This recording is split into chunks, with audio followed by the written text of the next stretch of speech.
Mr. Grothman. Thank you. Eventually, some sort of immigration bill is going to be passed this Congress. We're trying to look for some common ground. Mr. Beer, we've talked about this before. In the past, I've introduced something called the Safeguarding Benefits for Americans Act, which prevents non-citizens from receiving what we'll normally refer to as welfare benefits. I just want to confirm that you think that would be a good idea, probably improving the quality of immigrants we have coming here. Absolutely. Immigrants should be self-sufficient when they come to the United States. Very good. Well, there's maybe something we can receive bipartisan support for when we move an immigration bill. Next thing I'd like to point out, and Mr. Moore's always handled this to a degree, I want to point out that in the 14th Amendment, it does not say all persons born in the United States become citizens of the United States. It's all persons born or naturalized in the United States and subject to the jurisdiction thereof. That amendment was passed coming out of the Civil War. There's a reason it was passed coming out of the Civil War.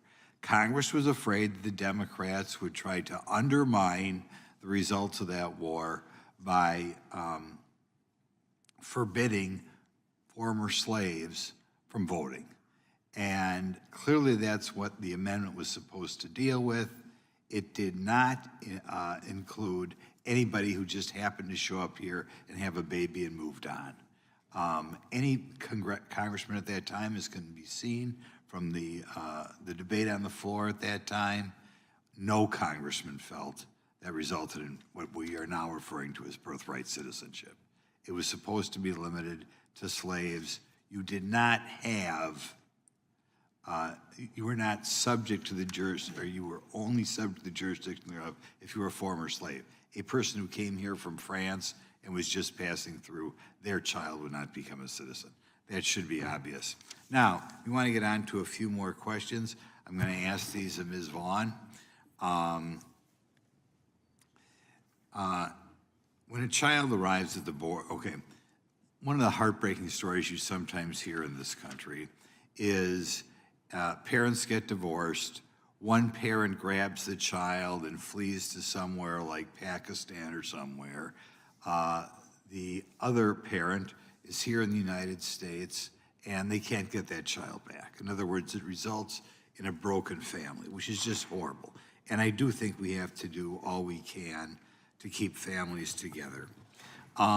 In this country, under the Biden administration before that, if a child shows up with one parent and they come in this country, is any effort made to see whether the local courts, say the child comes here from Guatemala, Cuba, wherever, that the local court has said that they want the parents separate, or do we just assume that the other parent would be okay with this and not seeing his child again? Well, if you're referring to cases in which the child is seeking an order of protection from, say, a state family court, is that the scenario? Well, let's say there's a divorce. Or at the border itself? At the border, there, families who arrive, or a person who, or an adult who arrives with a child is not detained. Right. Do you think there should be? Do you think we should do something to make sure that we don't have a situation like I described, where one parent takes a child to Pakistan and they're gone? I mean, again, if a parent shows up at the southern, one parent with a child, we don't know where the other parent is. We don't know whether that parent is, the parent who shows up is fleeing the other parent, trying to raise that child without a parent. Is that of concern to you? Well, it is, because our state family courts are not in a position to evaluate those claims made if the alien child, for example, is seeking a special immigrant juvenile visa, seeking to stay here permanently. There's just no way. They're not held to the same standards of evidence that, say, an American kid would have to receive an order of protection. So this leads to abuse. You think it'd be a good idea when we pass our immigration law if we said that if a child is here with one parent, we have to make sure legally somehow that the other parent is okay with that, where it's in accordance with the local courts, and like I said, Guatemala, Cuba, wherever, that the local courts have said it's okay that we're permanently breaking up the family, which I think should happen very rarely. Yeah, that's a tough thing for the American legal system to deal with, something that happened, a separation that occurred in the home country. Well, we wouldn't have to Yeah, deal with the gentlemen- system if we insisted gentleman's having time both has parents here in the expired. first place. Right. Mr. Cohen. Thank you, Mr. Chair. Okay, a couple things. First of all, we're going to look at college because we can kind of cover everything today. At the University of Wisconsin in 1993, there were 26,000 full-time employees, okay? 10 years later, the number of full-time employees went up from 26,000 to 33,000, but the number of faculty fell from about 7,200 to 5,800. So there was a dramatic cut in the number of faculty and a dramatic increase in the number of what I'll call administrative staff, something that wasn't teaching. Can you comment on that to me at all? I believe that's a nationwide trend, and that's why I want to bring it up, because we always talk about cost of education. It seems to me, I mean, I've talked to some people in the universities, they try to give me honest answers, but what's the deal on that? Somebody want to comment on this? America's universities absolutely have a spending problem. U.S. universities and colleges spend more per student than any other large country in the developed world, and the University of Wisconsin is just one example. Okay, well, that's good. Then we'll give you another question. Different countries start educating their students formally at different ages. And in America, they can be 5 years old, can be 6 years old, whatever. But there's no question that some countries, and I'm thinking countries like Finland or Singapore, they start a formal education later and thereby have a higher percentage of the children with their parents. Do you know why we are, or could you comment on this idea, the American idea of a cost, trying to get the children away from their parents earlier and earlier, which I hear a lot of some advocates for, as opposed to doing it in other countries where we have more confidence in the parents? Have some comment on that? Is that an open question? Yeah, well, I just want to comment on that. Why maybe we don't try to, since we're supposed to be a free country here, why don't we emulate countries like Israel?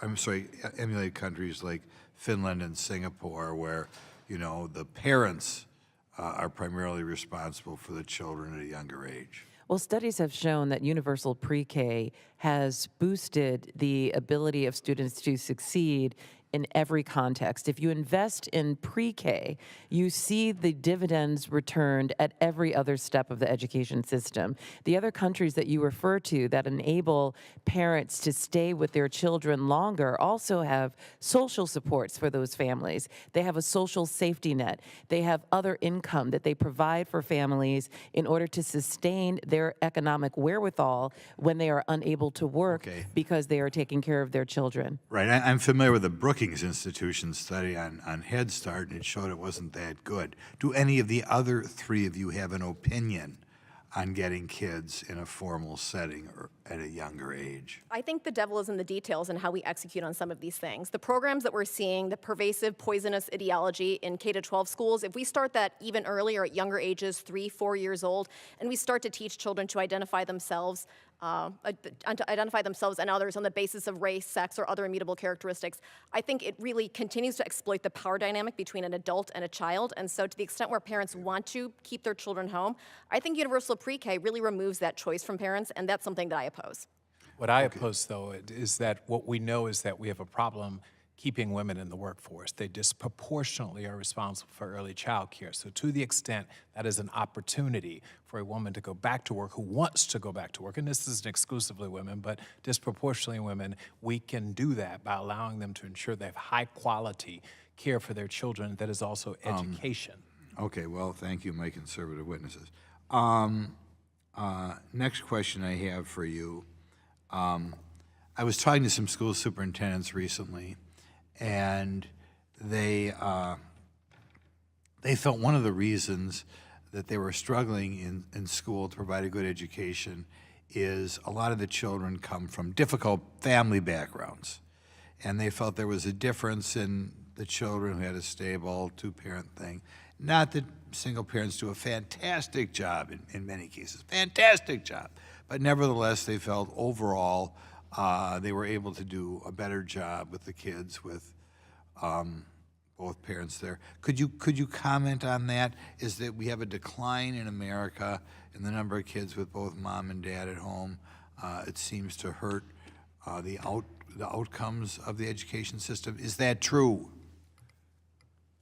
Ian Rowe at the American Enterprise Institute has done terrific research on this, on the success sequence of that children obviously do better with two-parent households. And so to the extent where we see programs in school that discourage or that encourage the disruption of I'll give you one Western more nuclear question here. family. The Almost gentleman's done with my time has time. expired. Just one more. We'll have to get the question answered in writing. Well, I'll let you finish the question then, rather than jumping done. and giving her another. Finish your answer. There are programs in school, right now think it's Black she's- Lives Matter at School Week, that prioritize the disruption of the Western prescribed nuclear family. That would be a two-parent household. It would be things like that. And so when students are learning and being taught lessons like that, I think it's a negative. I'd like to ask unanimous consent to speak for 1 minute to revise and extend my remarks. Without objection, the gentleman from Wisconsin is recognized for 1 minute. As we wrap up this week, we go home to, if you're me, read books or read on various topics.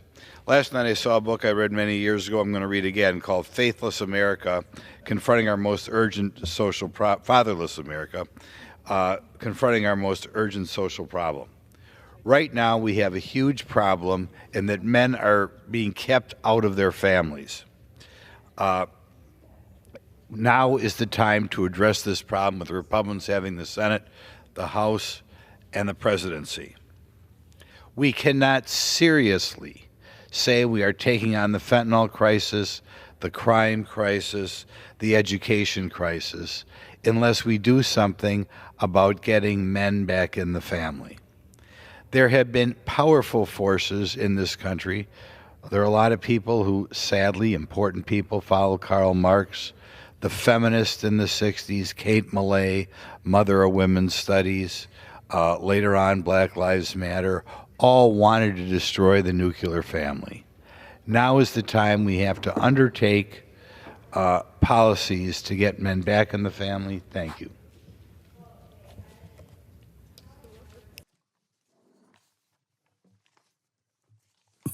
Thank you. I realize there's going to be a lot of debate today, though we don't have them all filled in yet, among some reductions in spending over where we were historically.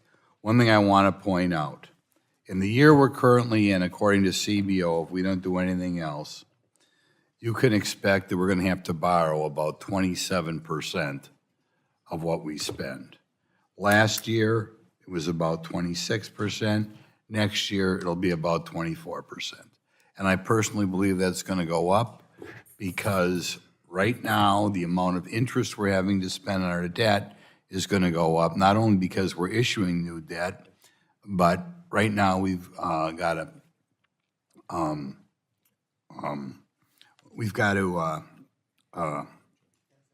refinance our debt. The debt that's coming due right now is at 0%. We're going to be issuing new debt at over 3%. So we don't do anything in that room. That's a significant increase in spending.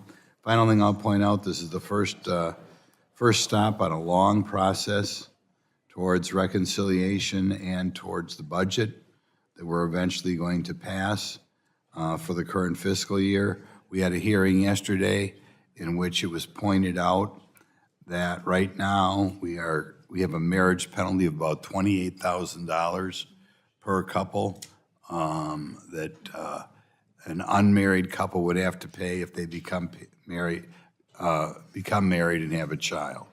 We can no longer continue down the path in which we bribe people $28,000 a couple, in at least one hypothetical, to not get married. So hopefully, eventually that'll be taken up, but in any event, remember, right now we're borrowing 27% of what we spend. It's time for evasive action. Thank you. Objection, the gentleman is recognized for 1 minute.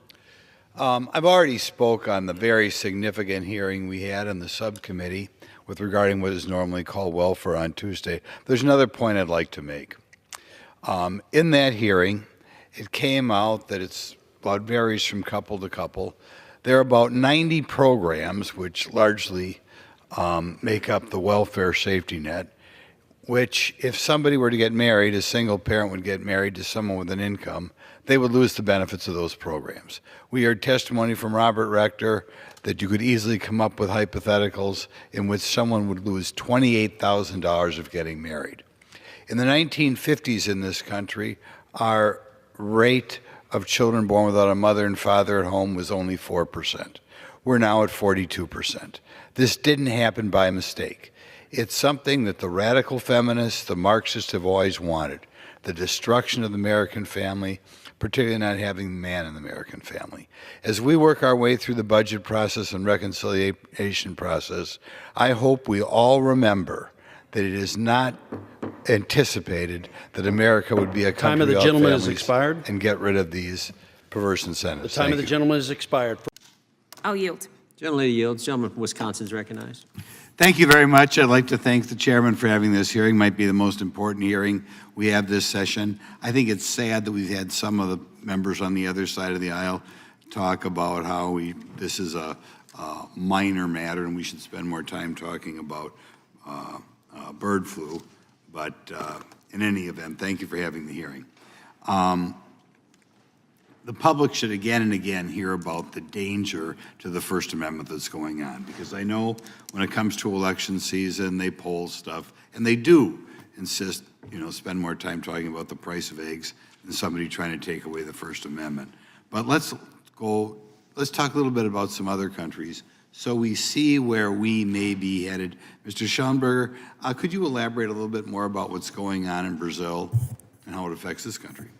Sure. I mean, Brazil is, there's a lot of lessons that are important from Brazil. I mean, the first is that it makes you appreciate the First Amendment and that it was written in such an unqualified way. I mean, you may know Alexander Hamilton didn't think we needed a First Amendment because it was redundant.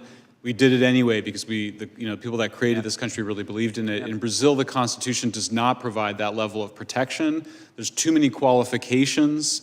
What you're hearing from this side of the aisle today is that, oh, we got to qualify the First Amendment in all these ways. The Supreme Court has made it very clear what those qualifications are. So you've got a constitution that allows for the Supreme Court to engage in just ridiculous levels of censorship. They've now banned some politicians from every single social media platform. They've also sought to they've frozen people's banks accounts for things that they've done that would have been considered a First Amendment right in the United States. As you see, they've targeted foreigners like myself for publishing inconvenient information. So yeah, Brazil is a warning for us, I think, about what can go wrong if you stop believing in the essential importance of free speech. By the way, commenting on the last questioner, is hateful speech free speech? No, absolutely not. That was inaccurate. I mean, you can say hateful things, you can mail hateful things. I think what the congressperson was referring to is that it's illegal to threaten people, as it should be. Just like the line at Brandenburg and Skokie is the immediate incitement to violence. I agree with those Supreme Court rulings. You should not be allowed to physically threaten somebody, just like the Nazis, in Skokie, if they had said, okay, let's all go burn that house down, that would have been illegal, that form of speech. But it's pretty clear where the line is. I think most high school students, junior high school students could understand where the distinction is. Well, they take that. It's not against the law to hate. Of course, how could it be? It's everybody has hatred in their heart. Okay. Ms. Sabriana, could you elaborate on what's going on in Canada? I think most of our lifetime, we think of Canada as almost being a cleaner version of the United States. So we can maybe learn some lessons as to what could happen here from what's happened in Canada. Well, what's happening in Canada right now is that there's a political crisis, and that's the only reason why some of these very pernicious pieces of legislation are just, Parliament is suspended, so they've died as a result, but there's nothing to stop a next government, liberal government, from bringing them back to life. And what this suggests to me is it's indicative Can you of... just give us examples of things that you C-63. can't do in Canada today that we would be shocked if it happened here? Well, that I they're mean, trying to do? for example, I can give you the example of the truckers' protest in 2022, where peaceful protest was shut down by the Prime Minister, by the government, by invoking the Emergencies Act, and protesters were driven out of the city. They couldn't protest government overreach, and it was government overreach that ultimately got them out. And to make matters worse, many of these people had their bank accounts frozen. This Chinese social credit system had finally come to Canada, was finally in the West. And that's already happened. And since then, there have been a series of attempts to pass through legislation for, as I mentioned in my remarks, if you're praising fossil fuels, for example, a private member's bill suggested that people should go to prison for that. I mean, it's extraordinary. We have to be on the ball here in future elections so that when politicians go down that route, they're done. You know, we'll find another Democrat, we'll find another Republican, somebody who goes down that path. It's just perceived to be beyond the pale. No, I'll tell you why this is important. It goes back to that question from the congressman. You know, why are we having these hearings? And you need to have more of these hearings. There's a stunning statistic from 2023 from the Pew survey. 39% of Americans in 2018 supported restrictions on false information, what they think is false information or violent content online. That number has gone up to 55%. That's extraordinary. So these hearings are crucial to letting people know why it is vital to have, to protect free speech and to defend the First Amendment. And to go over in general some of the things that were done by the last administration. Thank you. Under the Speaker's announced policy of January 3, 2025, the Chair recognizes the gentleman from Wisconsin, Mr. Grothman, for 30 minutes. You are recognized. Thank you. We just got done with a very interesting week in which this House passed a budget bill, and now we proceed to actually the more difficult process in which sometime over the next 4 months, we plan on passing both a reconciliation bill and appropriation bills. Between the two, we deal with all of government spending. And as the result, we have an opportunity to look at programs and examine programs the way we haven't before, particularly because we have as president someone who is somewhat of a person who promises change. And clearly his election meant that they want fundamental changes in government. Now, different programs have different goals, and just so the public understands, the appropriation bills are for what we call discretionary spending. The reconciliation bills are what are referred to as mandatory spending. But between the two bills that must eventually pass, or several separate appropriation bills, we will be looking at virtually all of the federal government. Now, different programs have different goals. And obviously, one of our goals has got to be to reduce spending, given that we have over $35 trillion in debt. But some of these programs also have perhaps intentional, perhaps unintentional goals. And the goals, these are the goals that I'm going to address today. And by the way, this is relevant whether or not we're running a over $1 trillion increase in debt every year, or whether we were in fact in a surplus situation. I'm going to look at some programs which, again, may be intentional, maybe unintentionally, penalize people who are raising children while they are married. We had a hearing on a subcommittee which I've been fortunate enough to chair a couple weeks ago. And in that hearing, Robert Rector, who works for the Heritage Foundation, found approximately 90 programs in which eligibility depended upon having a small income. In other words, you would lose eligibility for these programs if you either worked and depending on the program, made more than $12,000, made more than $25,000, made more than $50,000.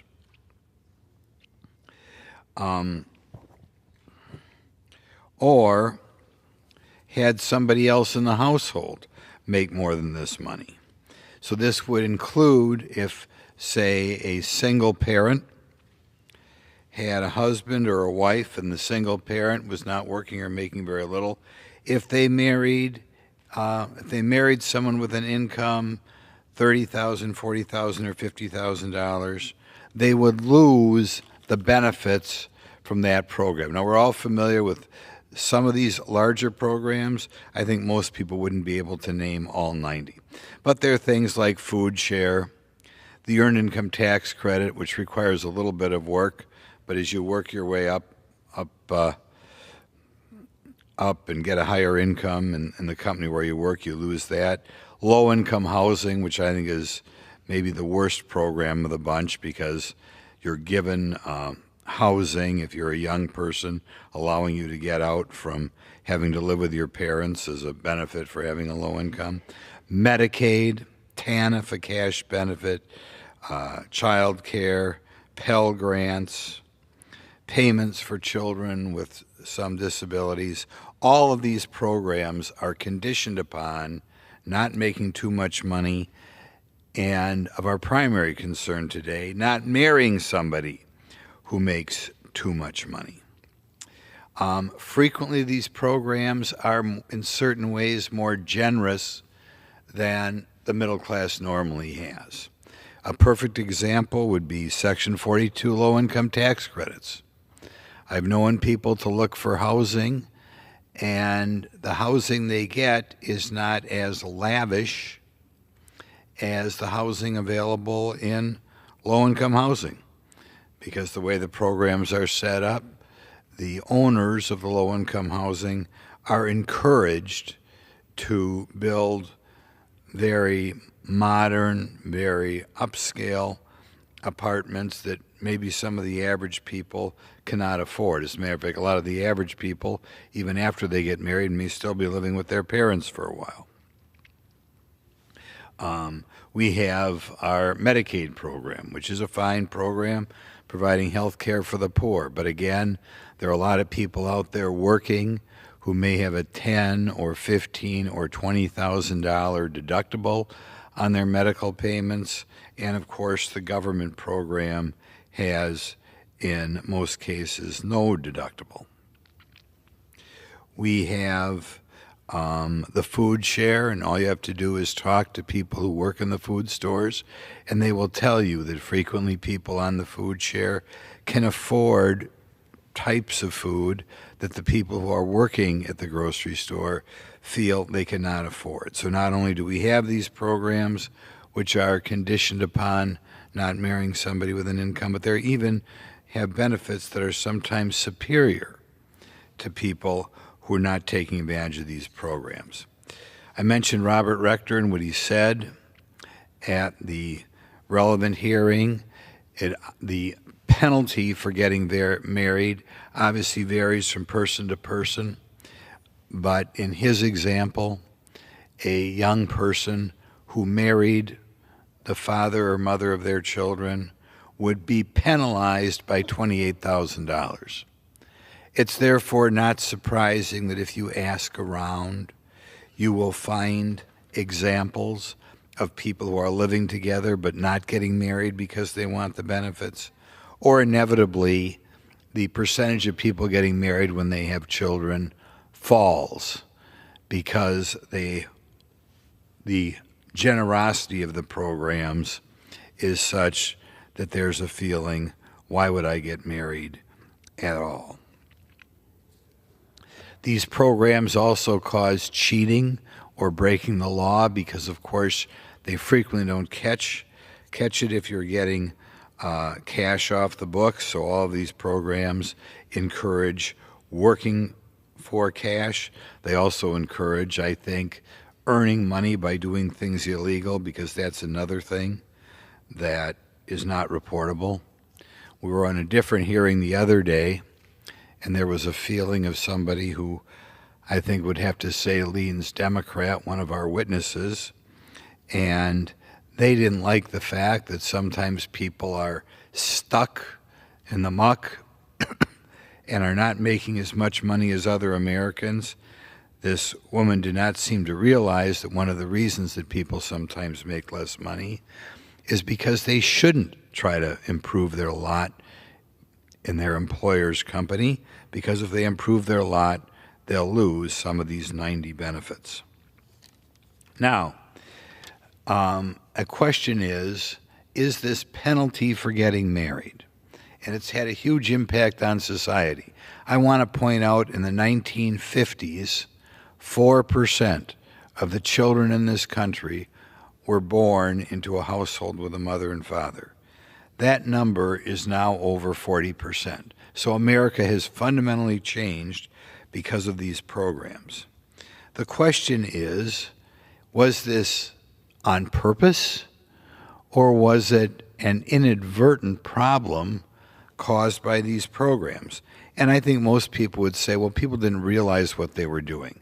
The fact that we have had the number of children born out of wedlock skyrocket from 4% to over 40% was an oversight. But one thing I think America should realize is there were always radicals out there who were trying to get rid of the American family.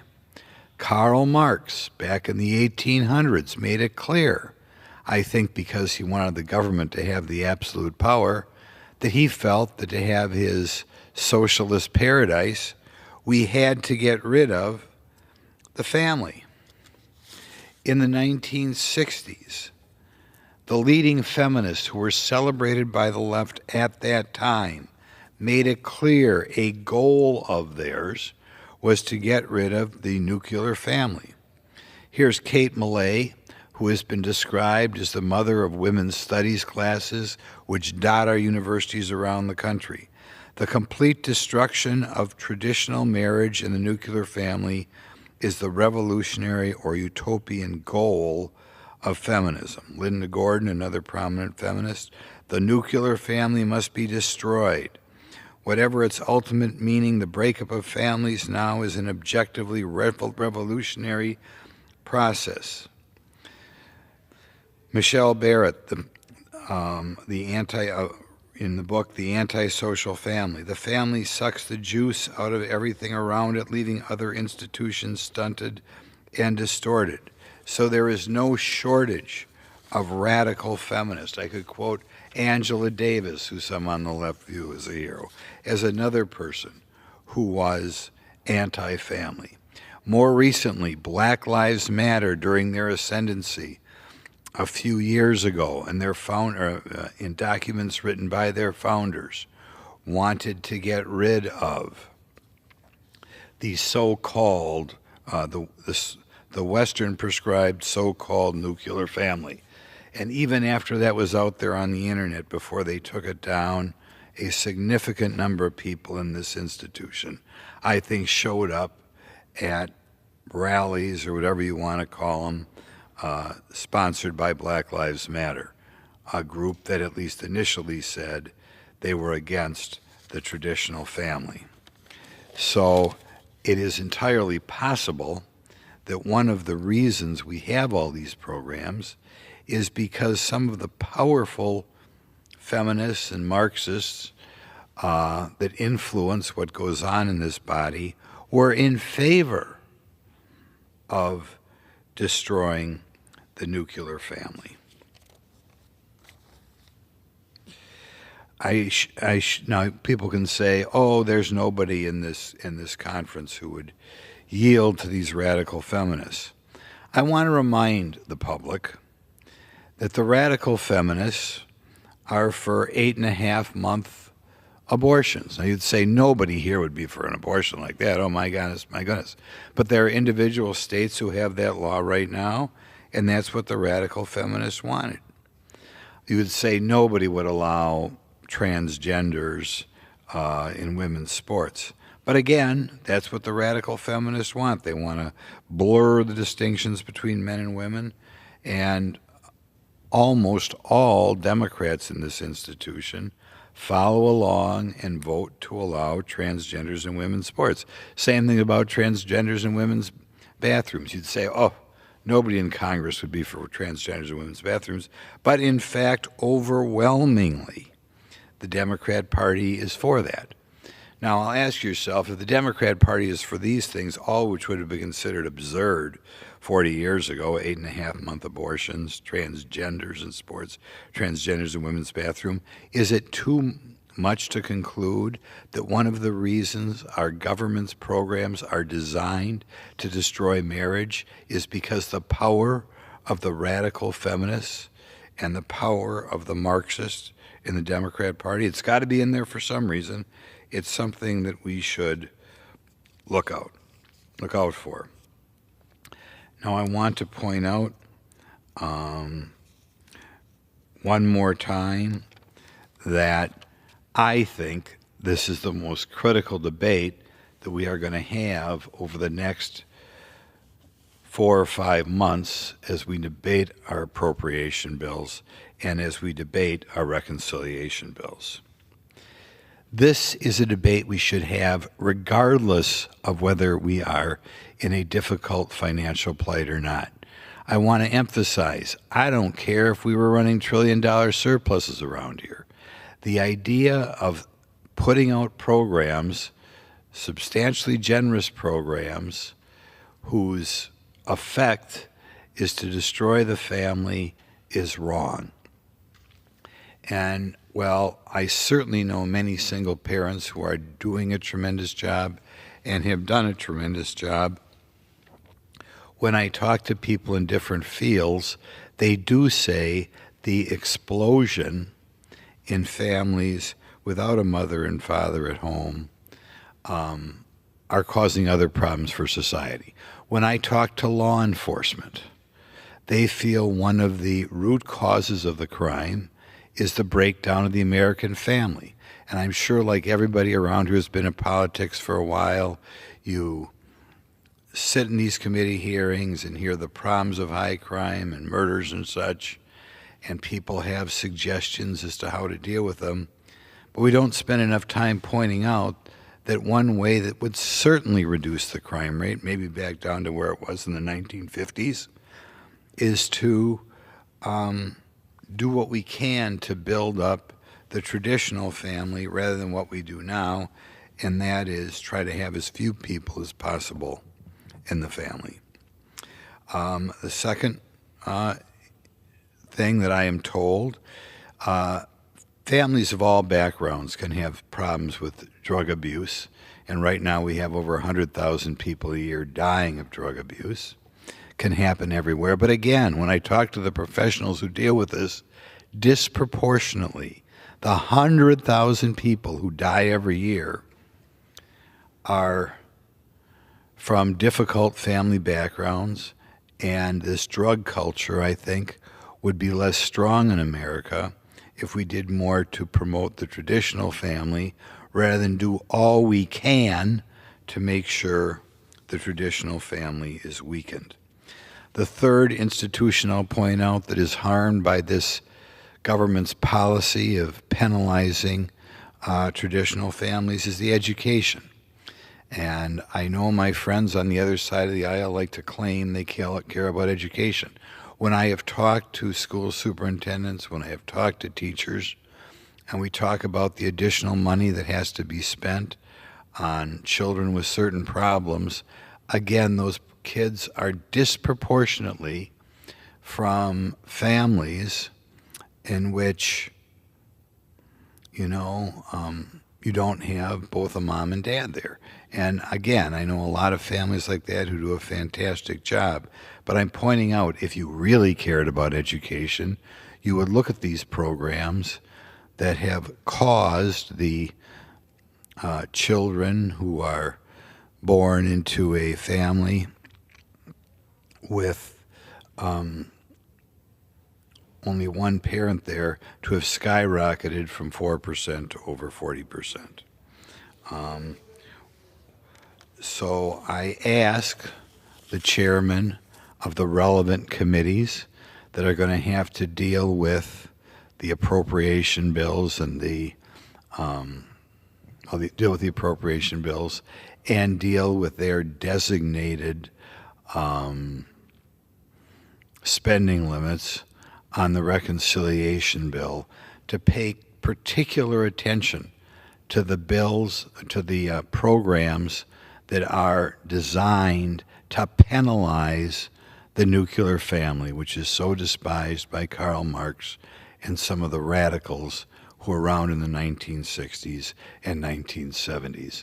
Thank you. Gentleman yields back. Thank you very much. I think I have to address some of the things that I think are out of line or misspoke with regard to the other party today. First of all, I want to point out there are not a lot of details in this budget. The budget has a lot of top-line numbers in which we try to keep tax cuts that went into effect 8 years ago in effect, because we need a strong economy with high employment. But there are no specific cuts in here. The frustrating thing I hear from the other side is that they're taking out that any cut or any reduction in spending is a problem. Let me remind people, 26% of the current level spending for the current year is borrowed. That should be of huge concern to everybody. The average American has about $100,000 their share of a debt. Think of that. A family of four has $400,000 in their share of the debt. The average person, or the average American in the budget coming up this year will be spending about $20,000. I yield the gentleman another 15 seconds. Just follow up one more time. Remember, America has to know that 26% of every Social Security dollar, 26% of every new tank, 20% of every new education dollar is borrowed. And at a time where interest costs are going up. Thank you. Member of the committee, and I will now recognize Mr. Grothman for 5 minutes. I'd like to ask one of the three gentlemen on the right here, and I've had other committee hearings, so I'm sorry if I'm going over things we've already dealt with.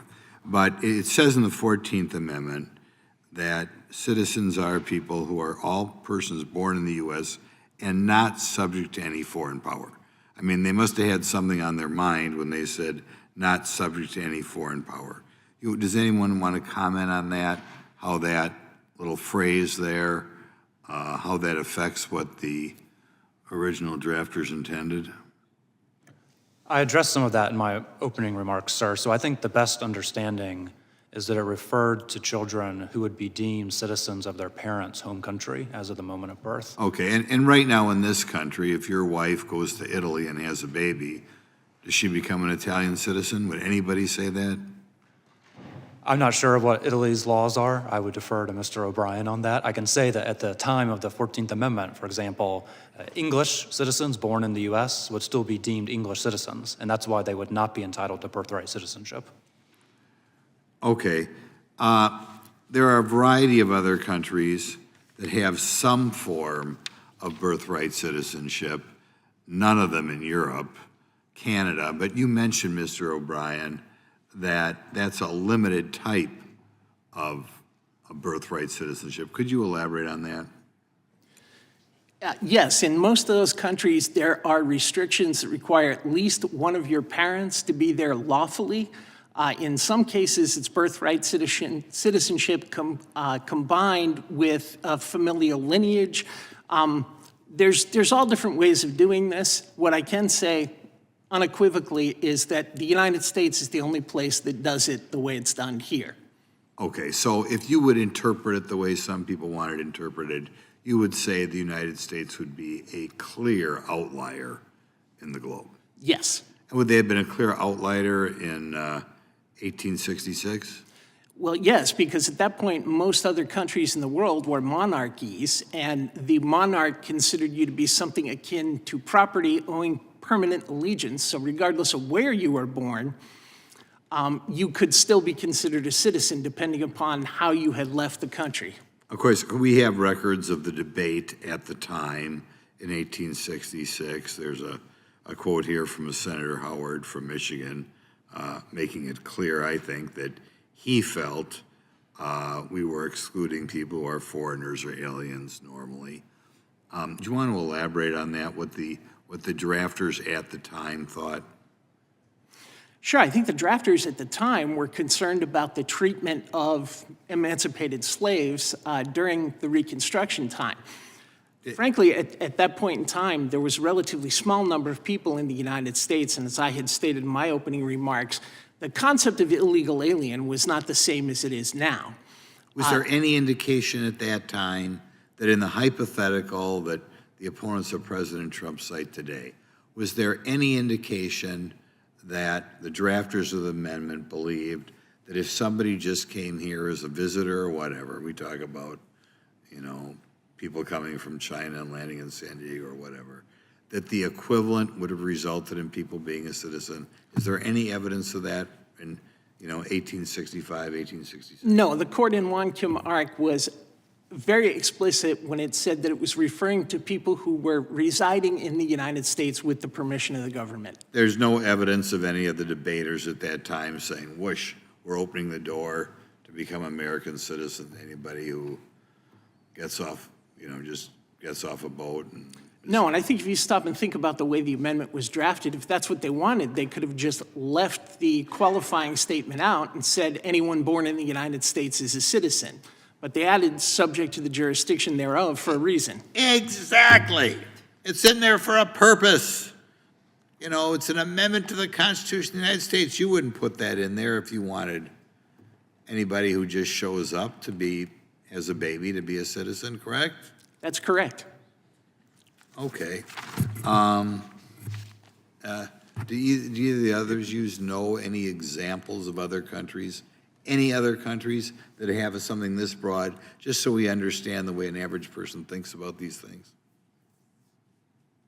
Yes, I'll say that 32 countries have birthright citizenship, just like the United States, including Canada and Mexico. Okay, Mr. O'Brien, I think she's saying something a little misleading there. When she says just like the United States, even though there are no European countries, are they, when they have birthright citizenship, just like the United States? I think what you told me is not true. No, to the best of my knowledge, at present, there is some kind of limitation on birthright citizenship in all the places that have it.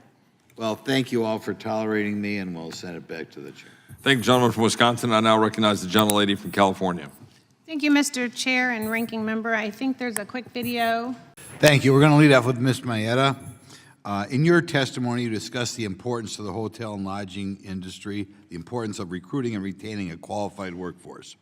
You also mentioned the importance of Congress's work to reform the Workforce Innovation and Opportunity Act to better connect employers to the workforce system. Why is it important that workers have multiple pathways into the workforce and multiple avenues for advancement? Yes, thank you, Congressman. Pathways into our industry are incredibly important, especially at a time when it's such a competitive and tight labor market, and we are short-staffed. 2/3 of my members report being short-staffed, particularly in entry-level jobs. So creating those pathways continues to be an important part. And we are happy to work with this Congress and this committee on reforms to WIOA. Right. Good. Now I have a general question. We just heard a little bit about people not advancing in income inequity. And when I talk to my employers, as well as knowing some people in their personal life, we really hate it when people move up the ladder in this country because we have all these programs: low-income housing, earned income tax credit, Medicaid, food share, that if you make too much money, we take the programs away from you. It's like we don't want anybody making more than $16,000 or $17,000 a year in this country. And as the result, people, I think, are kind of stuck because you talk to employers and they say, my employees are turning down raises. They don't want overtime because they're going to lose their government benefits. Do you guys find this a problem? Or they got to look for cash work, which is probably not advisable, but it's the only way they can make more money because the government whacks them over the head with these government programs. We bribe them not to work too hard. Is this a problem you guys find in your businesses? I can address this first. I mean, I'm looking here at NFIB's data that came in from January too. 35% of all owners reported job openings they could not fill in the current period. So that. Well, yes, but do you get, this this is what I'm getting. Yeah. And I get it all over my district.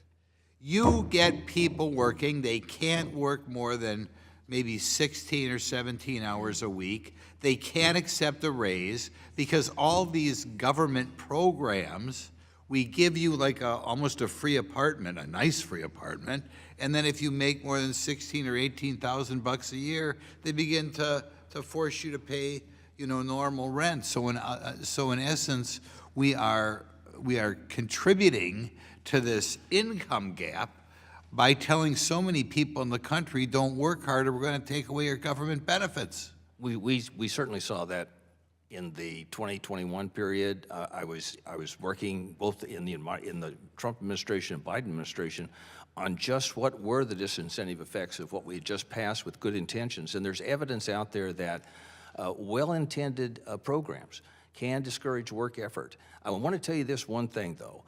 Everybody has seen the program of less regulation and less taxes already, and that was the period from 2017 through 2019, when households across the income spectrum saw significant gains, and African-American households saw gains they hadn't seen in 50 years. So we have seen this before, and we know what will happen if this program is properly executed, but disincentive effects do occur. Well, all you got to do is talk to people. I think sometimes the problem with some of these congressmen is they don't talk to anybody but the lobbyists.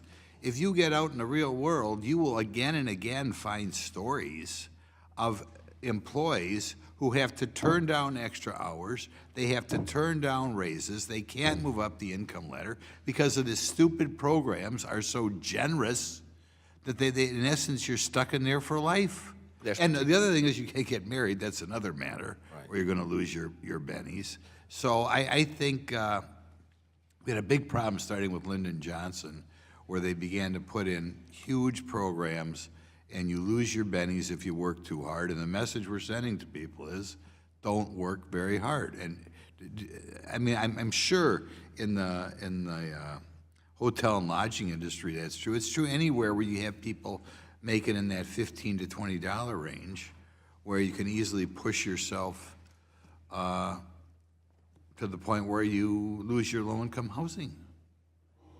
I would say that what you're talking about is cliffs in benefit programs, where you get one more dollar and then you lose your benefits. What the answer to that then is to work with those programs to make them less cliffy.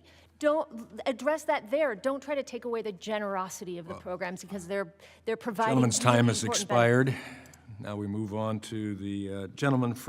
Just a couple comments first. As far as the idea of who's committing crimes, we have no idea how many illegal immigrants in this country are committing crimes because nobody keeps track. Okay, if I go to a prison or a jail in Wisconsin with, I don't know, 1,500 inmates, and I ask how many of these people are here illegally or how many are citizens of another country, nobody will know the answer to that question. So that's why we don't have hard facts on how many crimes people committed. The other thing I like to point out is every year in this country, about 850,000 new people from other countries are sworn in as American citizens. I don't know of Donald Trump ever talking about reducing that number. Maybe he should reduce that number, but I've never heard him talk about reducing that number. Our concern here was illegal immigration, and I would hope the vast majority of Americans think we ought to have a immigration law that the 850,000 new citizens every year go through. But if we're going to have an immigration law, it means we have to do something with the people who try to become permanent residents without going through the proper structure. Now, I think part of our problem here is we have a lot of people who don't understand why we have an immigration law at all. And I want to ask all four of you as I go down, we go down the row here, do you believe the United States should have an immigration law, or do you believe that just anybody should be able to show up and come in? And we'll start with Mayor Adams there. I strongly believe we need to have an immigration law. I strongly believe we need to secure our borders. We witnessed a 90% decrease, and we're seeing that play out in our city. So we should have a strong immigration law. Good, and I'll ask this question then. If you believe we should have an immigration law, and then we'll get all four of you here, if you believe that, do you believe people who ignore the law, whatever that law is, should be allowed in the country? I think that all of us must be held accountable to the law, and if we secure our borders to make sure before they come in that is done correctly, it is not going to impact cities to carry that burden. Like I said, close to $7 billion in tax dollars.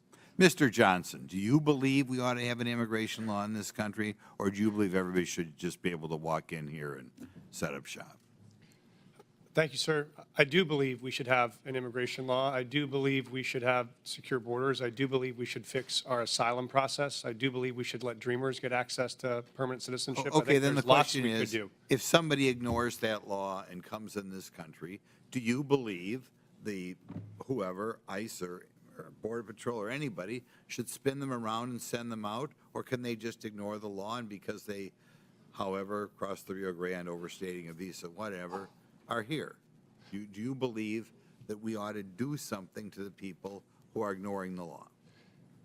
Thank you, sir. In the case of the folks we're seeing, they are coming here because they are claiming asylum. When they claim asylum, they then have a right to a day in court to see if that asylum claim is The valid. question is, though, if I come in this country and stay here and I have not gone through any formal process to become a citizen or to be a visa, legal visa or whatever, should we kick that person out? The folks that we're serving, sir, are trying very hard to navigate that legal process. It's often a 7-year wait for a court date when they arrive to this country, so part of it is the backlogged administrative need at the border. Every month under President Biden, at least the statistics I have, 30 to 40,000 people, what are called gotaways, came across the southern border, didn't ask for asylum, didn't ask for anything. Do you believe that people who just come across that way should be escorted out of the country, or do you believe just because they ran between the designated checkpoints that they, as the result, get to stay here forever? Again, sir, we're serving folks who are seeking asylum or have status, Well, of course, like temporary protective status. You wouldn't even know that. Or CBP-1. Okay, next mayor, Mayor Johnson, buddy from Chicago. What do you think? Should we have an immigration law in this country, or should anybody who comes here just be able to stay here? I do support the bipartisan legislation that was passed out of the Senate for comprehensive immigration reform. No, that's not answering the question. Right now, people are breaking the law. Do you believe the United States should have an immigration law? As far as I know, every country in the world has an immigration law. Maybe there's one outlier or something. And we have laws in the United States. Do you believe if people come here and break the law that they should be escorted out, or do you believe they just get to stay here forever? Our immigration system is broken. We have not had comprehensive immigration reform since 1986. May I answer fully? Yeah, his time's expired, but Okay. feel free to answer. Do you want Mayor Wu to answer your question, or are you finished? Yeah. Okay, yeah, go ahead. Yes, thank you, Congressman. Yes, I do believe we need, cities everywhere clearly need an immigration law that has secure borders, comprehensive and consistent, compassionate pathways to residency and citizenship, resources to adjudicate the complexities of the law. And at the same time, I do not support mass deportation. That would be devastating for our economy, and there are millions of people who are running our small businesses, going to our schools. Okay. I'd like to discuss some of the biggest highlight of the Trump administration so far, and that is what he's done at the border. We've gone from having over 300,000 people a month trying to get in this country to under 8,000 in February. That shows that with a little bit of determination, we can enforce our immigration laws. But there was an important hearing that was not covered enough in this Congress this week in the Oversight Committee, in which we brought in 4 Democrat mayors who refused to say that our immigration laws should be enforced. It is very difficult for President Trump to protect our country when we have elected officials, mayors and governors from around the country, in essence saying we are going to stand in the way of enforcing our immigration laws. It's time for the American people to stand up and tell your local officials that we want our immigration laws enforced, and it is very difficult to enforce them if local law enforcement or social services is not on board. Thank you. For what purpose does the gentlelady from Michigan seek recognition? Oh, excuse me. For what purpose does the gentlelady from Maryland seek recognition? To ask unanimous consent to speak for a minute and to revise and extend my remarks. Without objection, the gentleman is recognized for 1 minute. Last weekend when I was home, I saw a very good guy who was recently married. He already has 2 children. And he was all happy because he was buying a new house. He had to save up money for a down payment to do it. The thing I noticed, though, is that during the 2 or 3 years that it took to save for the down payment, he had to live with his in-laws, which was fine because he had a strong family, and that's the way it took to buy the house. It bothered me knowing that in other places in this country, people are just given housing. They don't have to live with their in-laws. And in essence, the government is treating them better than this example of a guy who was married and spent a couple of years with his parents. So I hope in the future that this Congress changes the rules so we no longer benefit or raise this guy's taxes to set up someone for their own house immediately. Thank you. Thank you. I call upon today to have the Trump administration abandon the drastic Biden-Harris 14C rule. The 14C rule is with regard to allowing certain people with handicaps to work for under minimum wage.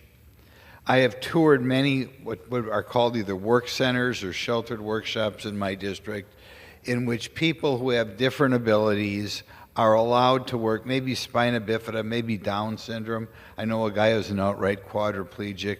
They are allowed to work for under minimum wage. They usually get some other sort of federal subsidy, SSI or something, but by being allowed to work in these places, they're able to supplement their income, they have the dignity of work, they have the socialization of somebody outside their families. I strongly encourage the Trump administration to abandon the drastic Biden-Harris 14C rule, and I encourage all my colleagues in the state, in the U.S. Congress, to tour some of their own sheltered workshops where you can see how valuable they are in the life of people who are given a little bit less than some of us in some ways to live their life. Thank you. Johnson. Thank you. Interesting point. In addition to pointing out the benefits, Cliff, the current welfare programs discourage people from working, and I guess because some people like them dependent on the government. We should also point out that they strongly discourage people from getting married because obviously if you're a single parent and you marry somebody with an average income, all of a sudden you're no longer in poverty and you could lose $25,000 a year in benefits. So I guess I'll ask you guys, that's not exactly the topic, but since it was brought up, is there a strong marriage penalty in society that causes people to perhaps not want to be married and lose all their federal benefits? Would either Mrs. Bohan or Ms. McCutcheon care to tackle that? Thank you, Congressman. That's something I haven't really thought too much about, so I probably can't answer in detail. Well, we'll just go with common sense here, right? When you have a bag full of $30,000 worth of benefits, daycare benefits, free low-income housing, free food stamps, earned income tax credit or whatnot, and you get married and you're no longer eligible for those benefits, do you think it causes less marriages in our society? There's like a $25,000 penalty for being married. Let me take that up. Absolutely. And this particularly goes to, and it's very similar with Section 14, which, by the way, is in the FLSA, so the DOL can't just write it out of the FLSA because they're not Congress. But when I was wage and hour administrator and I recovered back wages for 14C violations, the families came to me and say, we don't want all those back wages in one lump sum because we are going to lose other federal and state benefits if our son or daughter gets that huge chunk of back wages. So getting rid of 14C and other things in the federal can discourage work and marriage. Yeah. Now, Mr. Stetner, I'm kind of appalled at your hostility towards 14C. So people here understand if you have certain disabilities, spina bifida, Down syndrome, quadriplegic even, in order to give you the benefit of work and make a little extra money, usually these people are on SSI for most of their income, they are allowed to work for under minimum wage, okay? I wondered how, and when I love to tour these facilities, it makes you feel really good to see these incredibly happy people who, at first blush, life has dealt kind of a tough situation, but they're working for $2 an hour, $3 an hour, enough to work on their own, enough to be like their siblings, have a job, maybe buy some clothes, buy some gifts for people, what have you. How many 14C certificate workplaces have you seen in the last few years? As the president of the Autism Society of America, of Maryland, taking care of my daughter has autism, what we've done is we've helped people with autism get good jobs in the community, working in a manufacturing plant, working at the Defense Intelligence Agency in Northrop Grumman. We can do better in 2025 than segregating people with disabilities into sheltered workplaces. Well, let's do better with things like the transition to Integrated Competitive Employment Act, which would allow states and communities to give the supports, coaching, otherwise, so people can actually work in their own local restaurants, their own local bakeries, where I buy my baked goods. They don't need to be in segregated workplaces. Okay, what I'm asking is, have you talked to these folks? Whenever I tour my facilities to take advantage of 14C, I am always impressed on how happy the people are who are there. They're able to work there for an extended period of time and establish new friendships, which is also important for these people, because frequently if you are that disabled, your parents have to worry, are you going to have any friends outside your parents? Here you have friends that last for years and years and years. Don't you feel, and there are people who can work in a goal of all these workshops is to have people work outside, but some people can and some people can't. And that would be obvious to anybody who toured them, that the vast majority of people here are happy and that the vast majority of people working on the floor probably couldn't find somewhere to work in the community. Again, I'll ask you, have you specifically toured these places to talk to the employees to see whether they're happy or unhappy? Most people with disabilities and their parents want them to work and contribute to themselves. I'll just cut you off. I'm out of time, but that is just plain not true.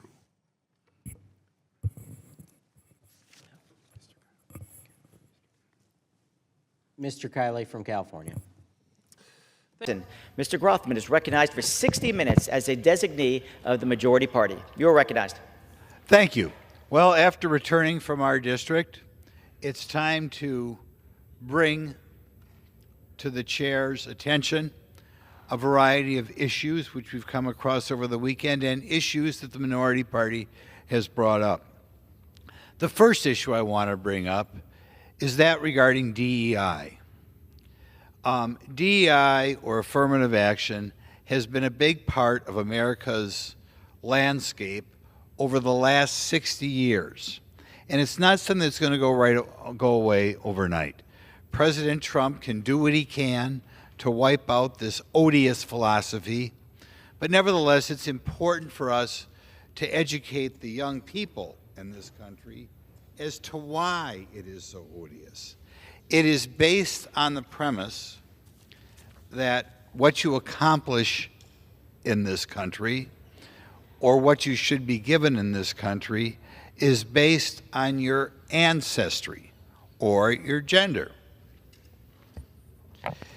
It's based on the idea, or was, I think, largely thought up by a guy by the name of Herbert Marcuse in the early 70s, that we can destroy America by dividing it by ethnic group or dividing it by gender. Prior to this time, and he was a genuine communist sort of person, prior to this time, people who wanted to destroy this country thought they could divide it by income. And they thought they could make everybody very mad and jealous of very successful interests, very successful people, and tear down America by doing that. They tried in the 60s, there was bombings, there were anti-Vietnam protests, but they failed to bring down America because Americans themselves are hardworking. And they realized the middle-class lifestyle in America would be like a wildly wealthy lifestyle everywhere else in the world. So they failed.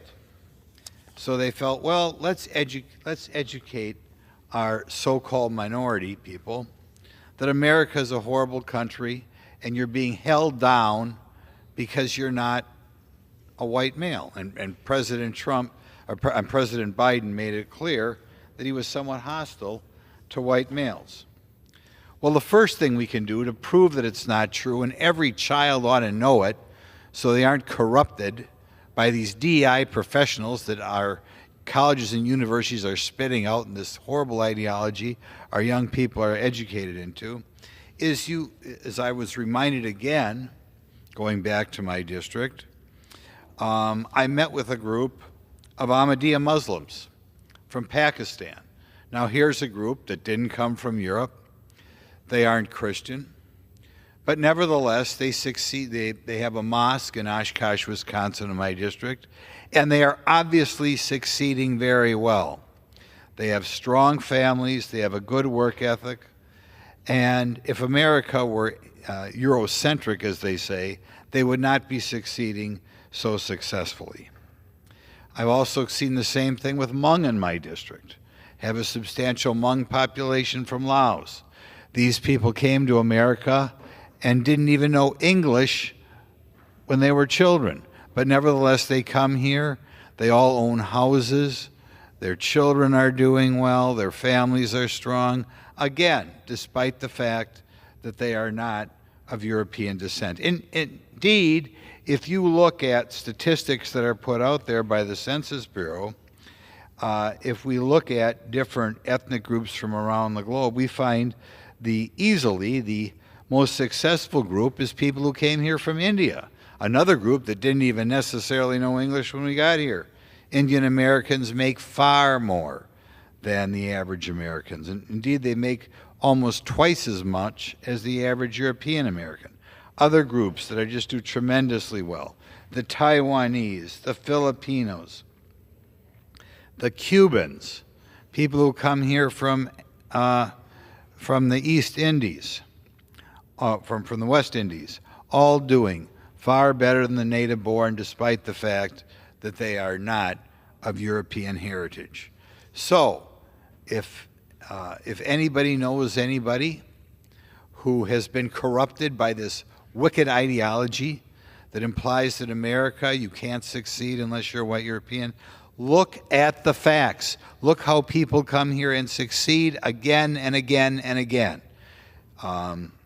And I would hope you would realize by looking at these facts that you should throw the DEI ideology, which is being taught to our college kids, in some cases taught to our high school and middle school kids, throw it in the garbage. And remember, a communist guy by the name of Herbert Marcuse, who thought up this stuff in the 70s and 80s, remember, the reason they adopted the DEI ideology is because they wanted to destroy America.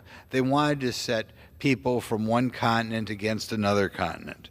Remember the statistics of how well people do here and make sure that our next generation is not polluted by this. Because we have way too many people floating around this country that have got a certificate in DEI or a major in DEI, and they are up to no good. Another thing to mention here is with regard to immigration. President Trump is trying to enforce the law. I think one of the difficult problems he was dealt with is we just got done with a president that did all he could to ignore our immigration laws, and as the result, we took about 10 million people here in the last 4 years that are not something that we should have. Now, what can we tell the people who feel we're being unnecessarily cruel? Every year in this country, about 850,000 people are naturalized. They are sworn in to become American citizens. I like to show up at these ceremonies. They have them in Milwaukee, Wisconsin. I try to show up at 1 or 2 a year. And it's kind of thrilling to watch people from all over the globe. A lot of them already have good jobs. A lot of them already have their own businesses as they're sworn in as American citizens. When you took it in 3-year increments, they're always 1 year or another year is an outlier, but when you look at 3-year increments, that 850,000 over the last 3 years is the most people that we have taken in, as far as I can tell, in this country's history. When I was growing up, the number of naturalized people every year was about 200,000. We're now over 4 times that amount. Nevertheless, there are people who are going to go out there to try to divide us, who say that we're not letting people come here from abroad, that we're being cruel. 850,000 people. Something to remember. And that's before you get all the people coming here on work visas. You get all the people coming here on tourist visas. You get all the people coming here on student visas. One just has to look around and realize that the idea that we are being cruel to people who came here across our southern border is ridiculous. Many people are coming here. Obviously, if we are going to enforce the law, we have to remove the people who came here by pretending they needed asylum and didn't, and that is going to be millions of people, and the same people that encouraged them to come here, knowing full well they were breaking the law or having to lie about needing asylum to come here. The people who caused the mess are going to say it's horrible to remove these people. But our President Trump is going to have to step up to the plate, undo the damage done by the last administration, and he is going to remove many, many of these people. And one has to remember the reason he's removing them is because the prior administration, with a lot of encouragement from people on the other side of the aisle, were bringing people here who were coming here on false pretenses. The next issue we have to look at is one that I do hope is included in Donald Trump's big, beautiful bill, and what I think is the biggest crisis facing America today. In a free country, and John Adams said our country is built for a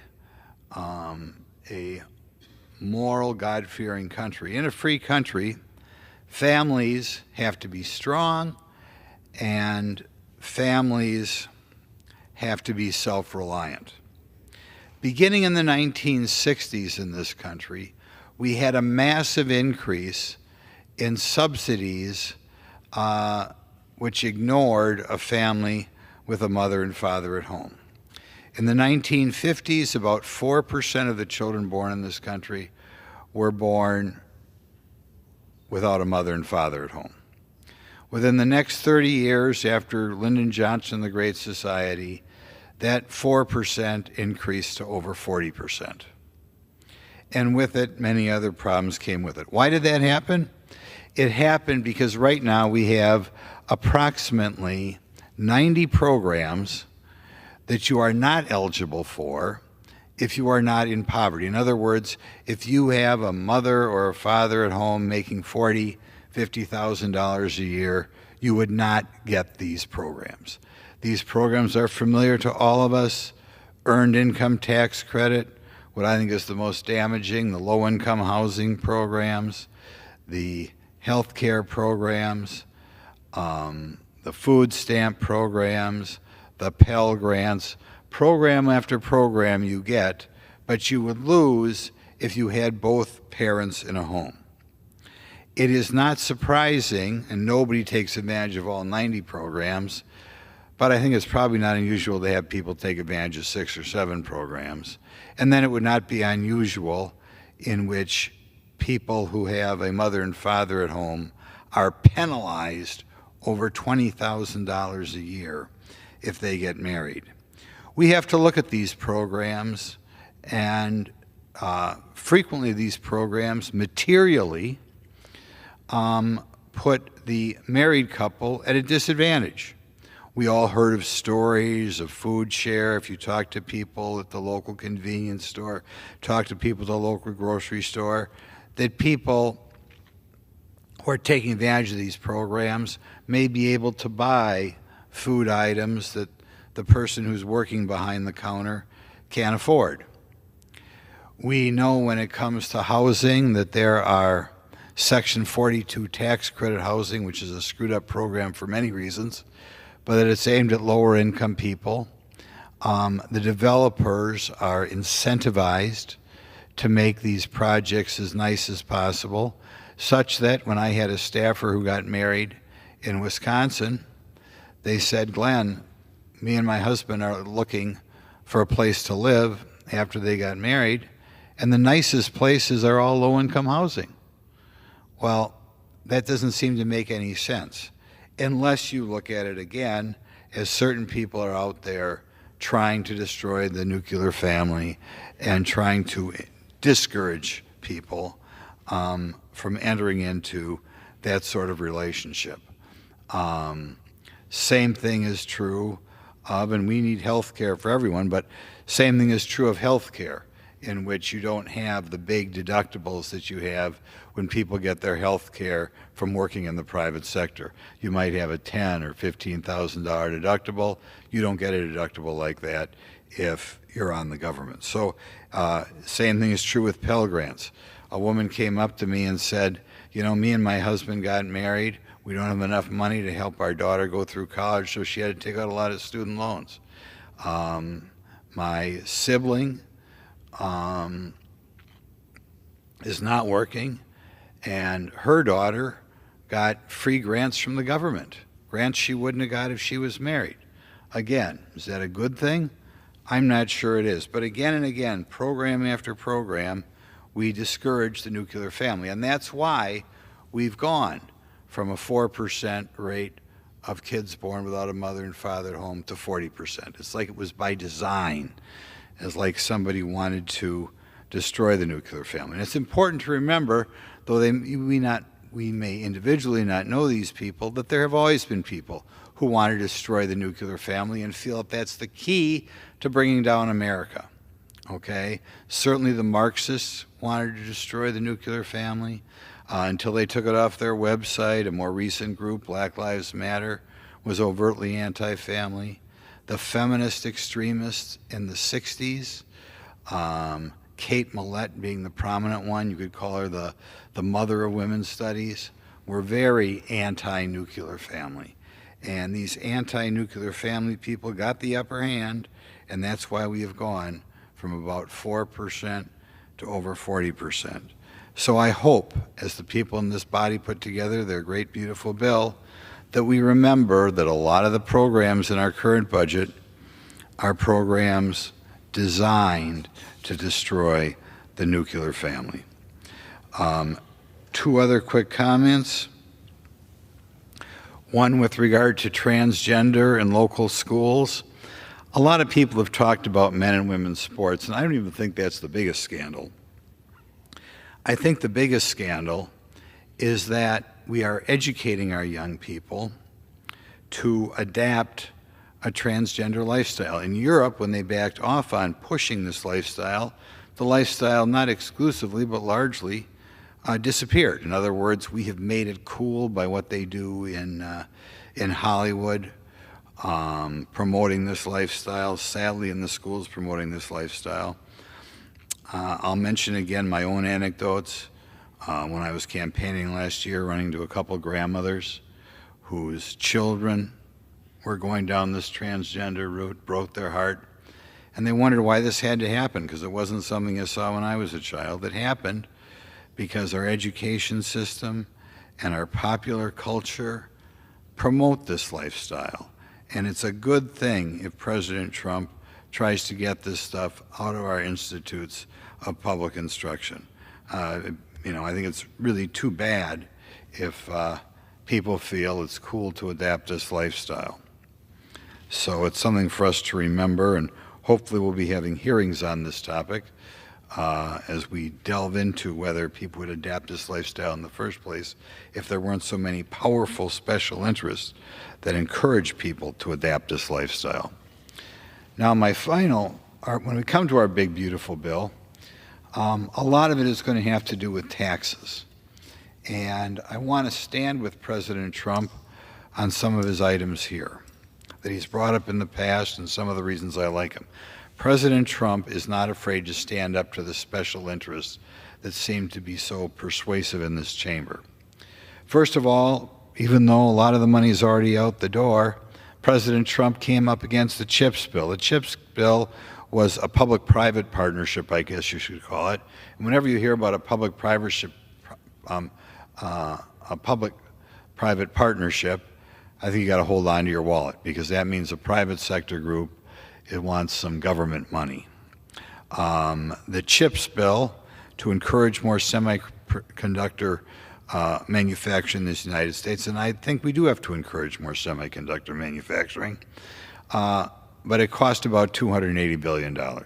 That's about $700 per every man, woman, and child in the country. Does anybody really believe that the federal government should be grabbed $700 from everybody just to promote one industry? I think we could promote that industry with a much smaller amount. If we deal with some exemptions for manufacturing I'm going to talk about in a second, that would be another way to bring more semiconductor manufacturing in this country. But I strongly believe with President Trump that a $700 per person in this country subsidy of the semiconductor industry is unnecessary. The next thing I'll bring up is the carried interest treatment for hedge fund managers. Under the carried interest loophole, you might call it, people whose primary income is derived from being entitled to some of the money they make, their investors, is taxed at capital gains rates rather than regular rates. In other words, people who are investing other people's money and making frequently millions of dollars a year are taxed at a much lower rate than people who are welders, people who are nurses, people who make their money any other way. President Trump came out against the carried interest loophole when he ran for president in 2016. He wasn't able to get rid of it at that time.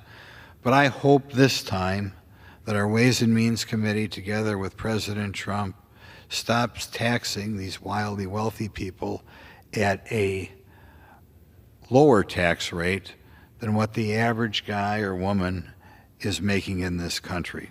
Another good thing to do. The final tax provision that I'll point out is President Trump has floated the idea of having a lower tax rate for manufacturing than other industries. I applaud him for that. To be a great country, you have to make things. You're not a wealthy country because you have a lot of law firms. You're not a wealthy country because you have a lot of advertising agencies. You're a wealthy country because you make things. And our manufacturers, unlike some of these other industries, have to compete against companies abroad. So when these big multinational corporations have to decide, am I going to set up shop in Germany or Korea or Brazil or India or wherever, we want it to be favorable to set up shop tax-wise in the United States. And I therefore do believe that when the final tax rates are laid out by the Ways and Means Committee, I would like to see lower rates for manufacturers who, after all, are responsible for producing the wealth in this country, It's something I've pursued in my own personal career.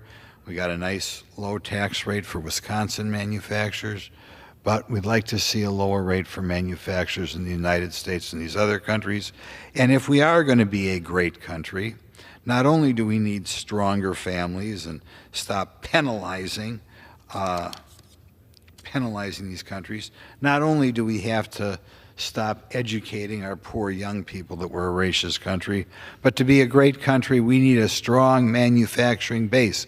We want it to be preferable to manufacture stuff in the United States than in Europe or Asia or South America.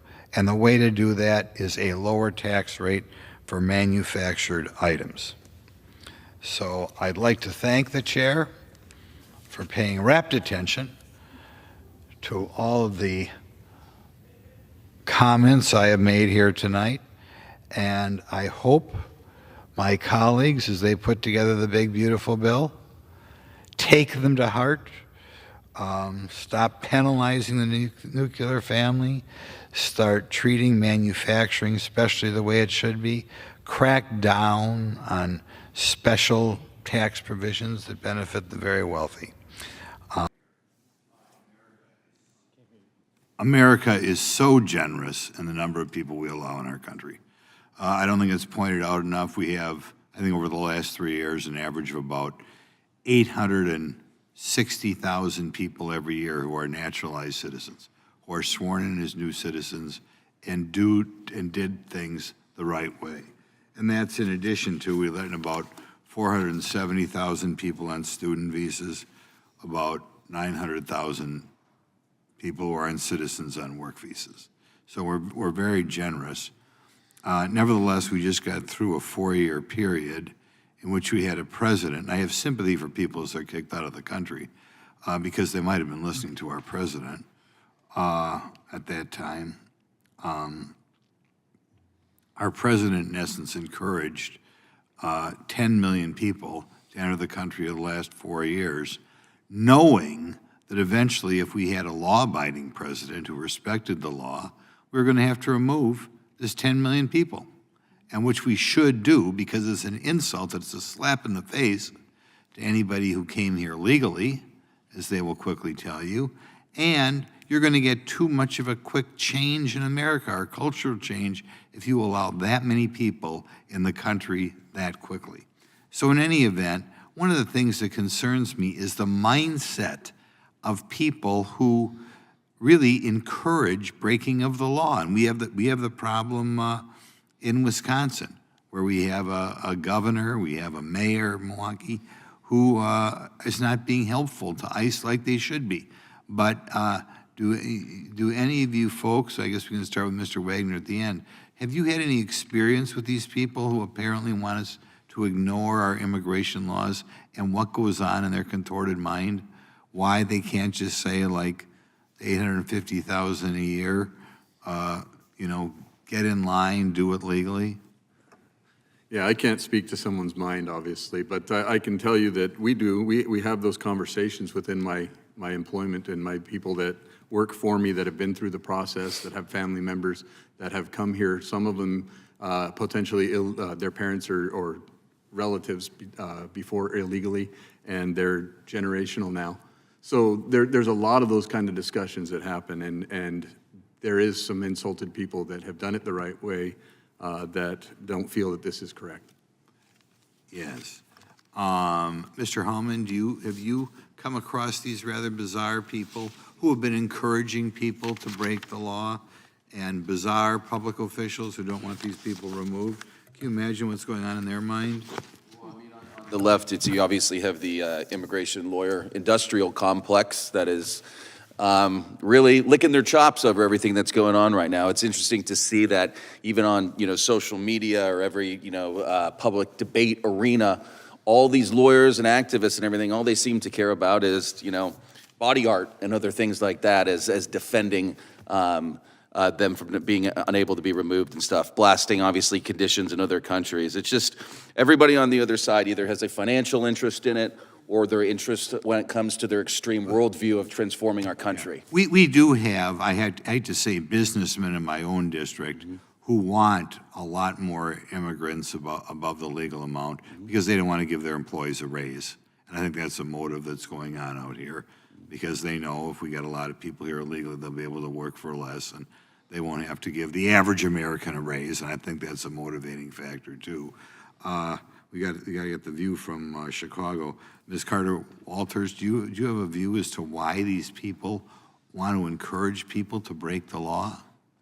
Well, we believe that because the Democrat Party have a 21% approval rating, they need more. They need voters, first of all, and it's disgusting to hear that they're advocating for people who broke the law to come to get here, and to hear them talk about their rights, all while infringing on our rights as true American citizens, is disgusting.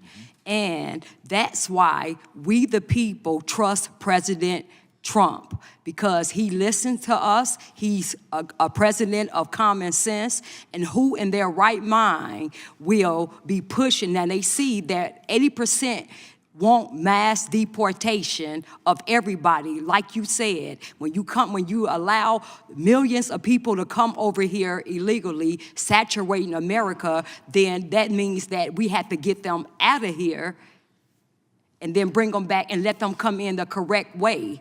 And this, under the Biden and Harris administration, they opened the border, and under President Trump, he's fixing the problem. So we, the American citizen, we are okay. Ms. Carter-Walters, I'm sorry to cut you off, but the Grothman from Wisconsin. Thank you. Got to respond to a little bit of that. First of all, wages are stagnating. They're stagnating under the law of supply and demand. We just had a president who led 10 million people in this country. Of course, wages are stagnating. And I think a lot of times the business community is just fine with that. I've had businessmen complain to me. You know, I have to give my workers another raise here. Isn't that horrible? You know, can we have more immigrants around here? So we know why wages are stagnating. They're stagnating because of excessive immigration. As far as our universities, there's no diversity of thought there. My one other comment, you talk about people who think and read. In my experience, people who are skeptical of our medical community or our pharmaceutical community are the most well-read people in my district. That's why they're skeptical. They go beyond just the blather you get in the mainstream media. But okay, now we got to ask some questions here. I'll ask one of you folks. It seems to me that am I correct here? We have more pharmaceuticals per person prescribed, consumed, or whatever in this country, in the world, or at least more than any other Western countries? You don't know. Okay, we'll try to give you another question. Do we have more antidepressants consumed in this country than other countries? We don't know. Stumped again. Okay. Okay. We'll go for Mr. Williams. Americans have been grappling with, I'll digress for a second. As far as bringing new pharmaceuticals on the market, do you believe the pharmaceutical industry itself has a disproportionate influence in determining which drugs come on the market and which off-brand drugs are not going to be researched? My expertise is in food safety and nutrition, not in pharmaceuticals, unfortunately. Okay, well, we'll give you a food question then. Americans have been grappling with high inflation, especially food inflation, during the Biden administration. Grocery prices rose 22%. Would you simplify the FDA's food regulatory structure to lower prices? Could you give me some examples of what could be done? Yeah, I believe that is exactly what I would do. I think a lot of the problem with FDA's food regulations, from my expertise, and it really is now going on over 40 years, and I continue to look at it, is that too many of FDA's regulations were not being made because it was going to keep food safer or because it was going to help nutrition. A lot of it is because of some firms controlling FDA, saying we want regulations to put our competitors at a disadvantage. All those regulations have to be complied with, and all of those all of that compliance by those firms raises prices. They don't pay for the regulations. This is a big misunderstanding, particularly in FDA. It's consumers. Can you give me a ballpark number on which you think food prices could drop if we didn't have what I'll refer to as unnecessary regulation? I wish I had that information. I don't. But I think it would certainly help. And it would certainly help FDA to focus their resources, to target their inspections and focus their resources on real risk. Okay. We'll give Mr. Bentley a question, or Mr. Miller. America does spend a great deal on medicine, and a lot of that is on drugs. Nevertheless, our life expectancy seems to be less than other developed countries. Can you comment on that? Congressman, my expertise is mostly in tobacco policy, but I will say an easy way that we could increase life expectancy and reduce cancer is have more authorized, safer alternatives to cigarettes onto the market, which FDA has been stymieing for the last 5 years. Okay, Mr. Miller, you got any comments?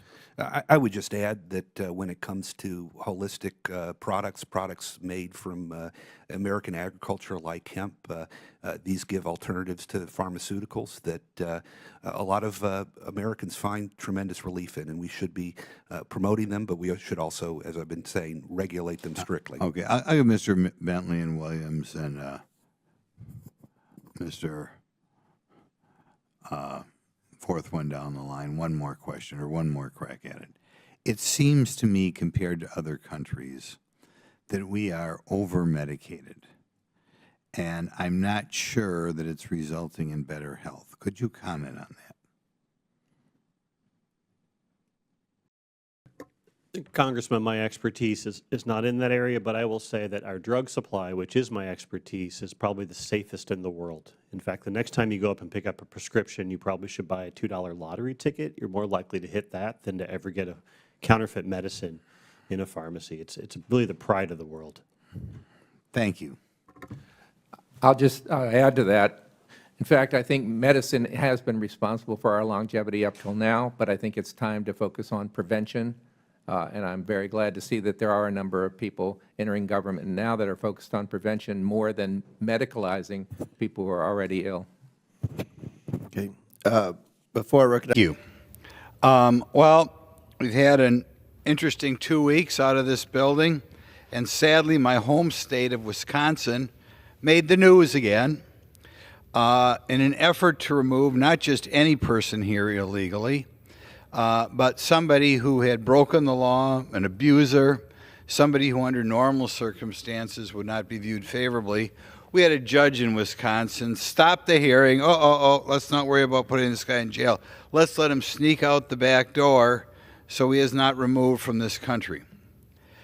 This was after about a month ago, our governor, Tony Evers, nice guy,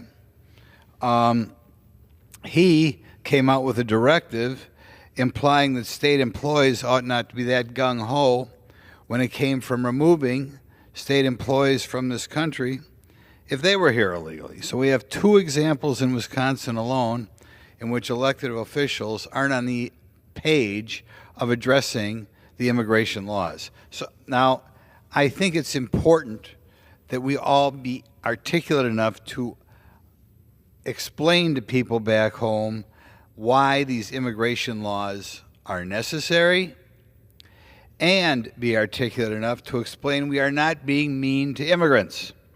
I do not hear enough people talk about the fact that in the prior 3 years, and it goes up and down by year, but if you take a rolling average, in the last 3 years, we have over 800,000 people every year sworn in as new citizens legally in this country.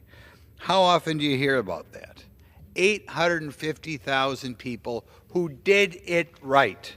So it's not impossible to make your way under here. And by the way, that is historically a very high number. If you go back to the 50s and 60s, frequently that number was only a little over 100,000. So the number of people being sworn as new citizens are already 8 times what they were in the 60s and 50s. Nobody should apologize or saying we're being mean or not letting people in here. What we are doing is, if we let these people who came here legally in, is we're kicking in the face anybody who did it right. We know we have a housing crisis in this country, and when you begin to flood this country with another 10 million people, as happened during the Biden administration, given the law of supply and demand, we know it's driving up rents, making it more difficult all the time for your average American to attain the American dream. I should also point out that we have significant numbers of visas which allow people to come here as well. We have about 900,000 at any time, temporary workers or trainees. We have over 5 million, well over 5 million, people here on visas for temporary visitors for business and pleasure. As far as college students are concerned, we allow another over 400,000 people in this country on student visas. It is incredibly easy to get in this country, or not always easy, but millions of people come into this country legally and are able to do so. We do not have to have sympathy for people who came here illegally. And I think it's important that we educate the American public on that, because soon we're going to have to start the next phase where we not only get rid of the criminal element that's came in here, but we have to begin to get rid of the 10,000 people or 10 million people who may have not broken a horrible law, but broke the law just by coming here. It is a complete kick in the teeth to anybody who wants to come here legally to allow Joe Biden's 10 million people who he let in the last 4 years stay here. One more thing I want to address. As we begin to work on Donald Trump's big, beautiful bill, I want to remind people in this chamber that right now we've got a system of benefits whereby if you are a single parent and you marry the father of your children or mother of your children, you can lose easily over $25,000 a year. In other words, the U.S. government spends $25,000 a year bribing single parents not to get married. I thought in this country we were supposed to treat people equally, but we don't treat people equally. We have an overwhelming bias in favor of keeping parents from being married. And I hope the people of this chamber remember that as we put together Donald Trump's big, beautiful bill. We should not pass that bill unless we do something first about the massive marriage hatred that we have. Thank you. The gentleman yields. From Wisconsin. Mr. Cole, if somebody issues statements which are critical of Islam as a religion, is that protected speech under the First Amendment? Sure. If a Christian minister attacks the gay lifestyle, is that protected speech under the First Amendment? Yes. Wow. What, I'm sorry? I said, wow. Okay. Thank you. Now, by the way, you got those answers right. Thank you. I'd like to ask our professor something. I've had this job now for a little over 10 years, and I get around to all sorts of groups and talk to people. The number of people I talk to is just beyond belief. I have yet to hear, and I think I would have remembered if I heard it, any what I would call anti-Semitic remarks. Nevertheless, we seem to have a problem in all these universities in which anti-Semitism seems to be somewhat prevalent. Do you want to take a crack as to why anti-Semitism is, I think right now, tiny in the United States, but the only place it seems to be common is on university campuses? Well, I don't. Not you. We'll give the others. They're the experts. We're done with you, so that's. Oh, I thought you said professor. I'm sorry. Yeah, so you passed your test. Any of the other three want to take a crack as why we seem to have anti-Semitism on Americans' college campuses, but, you know, we don't have anti-Semitism at, from what I can tell, I talk to people all the time, not a you know, a big problem in America as a whole. Nobody has a reason why that is so. You must think when these incidents happens on your campuses, why is this happening? You don't think at all. Your mind is a blank. I guess your mind is a blank. You don't normally think of university presidents, mind is a blank, but apparently they are. It is my belief that the reason you see more anti-Semitism on campuses is because there is a lack of thought on the campuses, and the campuses are the home to the hard left of this country. And if there's a odd campus that is the home of the odd left, but, you know, we've got some, you know, presidents here of big, huge universities. I mean, DePaul, Cal Poly, big universities. But I think there is, for example, very little people who would be described as Christian conservatives or Republican, and I think that the zeitgeist of the more liberal element right now in this country is including anti-Semitism or a bizarre obsession with protecting Hamas. I guess I'll put it that way. Do you feel, are you making, do you say if you had to take a shot, we'll start out with Ms. Haverford here, or Ms. Raymond, Dr. Raymond. Do you have a crack at, of your professors, what percent you would think would vote for, say, a Donald Trump, and what percent would vote for a Kamala Harris or even further left-wing type candidate? Representative, we do not ask. You must have an that idea. question You must have an idea. You of talk our to people. faculty. You have no idea. No idea. We don't know. Maybe 80% were for Trump. You have no idea. Not even in the individual department you have any idea. I do not, and I'm not interested in that kind I of don't information. believe that, but okay, you can say that. How about Mr. Manuel? Thank you. Like Haverford, we don't track. I know you don't track, but you must have an opinion. You talk to 1,200 people. faculty on campus, and I can tell you that our practices have protected both conservative and progressive voices in their work. You have no idea. Okay. Mr. Armstrong, I mean, you must talk to people. Everybody talks about the election last October.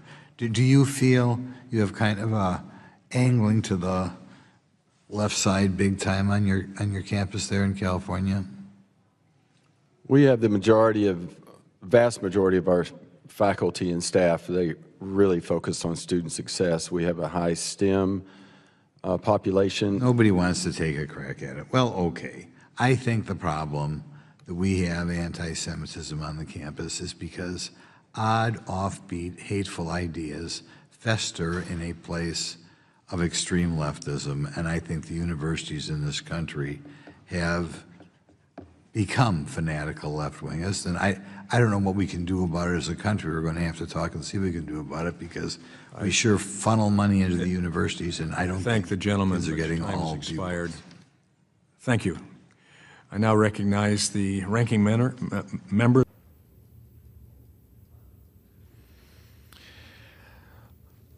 Under the Speaker's announced policy of January 3rd, 2025, the Chair recognizes the gentleman from Wisconsin, Mr. Grothman, for 30 minutes. Thank you.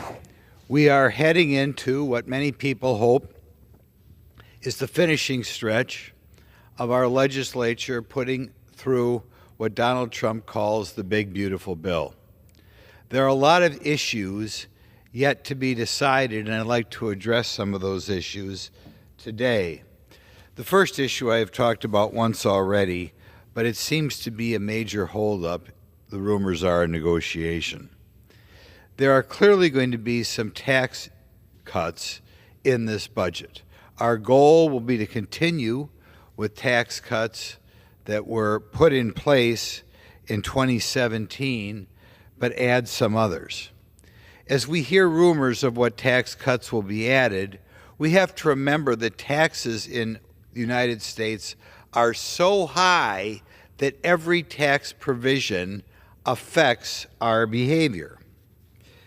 Some people want taxes, and I'm one of them, to be lower on manufacturers, because manufacturers have to compete with other countries, and a good way to make sure we have good manufacturing jobs, as well as to make sure we get more research on manufacturing in this country, is to aim our tax cuts at manufacturers. Some of them specifically aim at research and development. They feel the most important thing in manufacturing is research and development. Others are made to encourage savings, and in the past year, we have passed tax cuts to encourage people to put more money in their IRAs or 401ks. We have a problem in this country that not enough people are having children. And that's not only a problem for the country, it's a problem for individuals who I am told, many of which regret when they're 35 or 40 not having children when they're younger. And people want to use the tax code to incentivize people to have more children. There are a variety of ways you could do that. President Trump floated a balloon just to give people a large check. I think that's a big mistake because we do not want to have people having children just to get a large check. But if you want to make it easier to raise children, maybe raising the personal exemption to $5,000 would be a good way to favor parents. But one thing that concerns me, unlike people who want to encourage more manufacturing, encourage more work, encourage more overtime, encourage more children, there are people who want to change the tax code to encourage local governments and state governments to raise taxes. There's a provision called the SALT provision in which they want to make tax deductible state and local taxes. They're already to a degree tax deductible, but there are people who want to help the wealthier people deduct their state and local income taxes as well.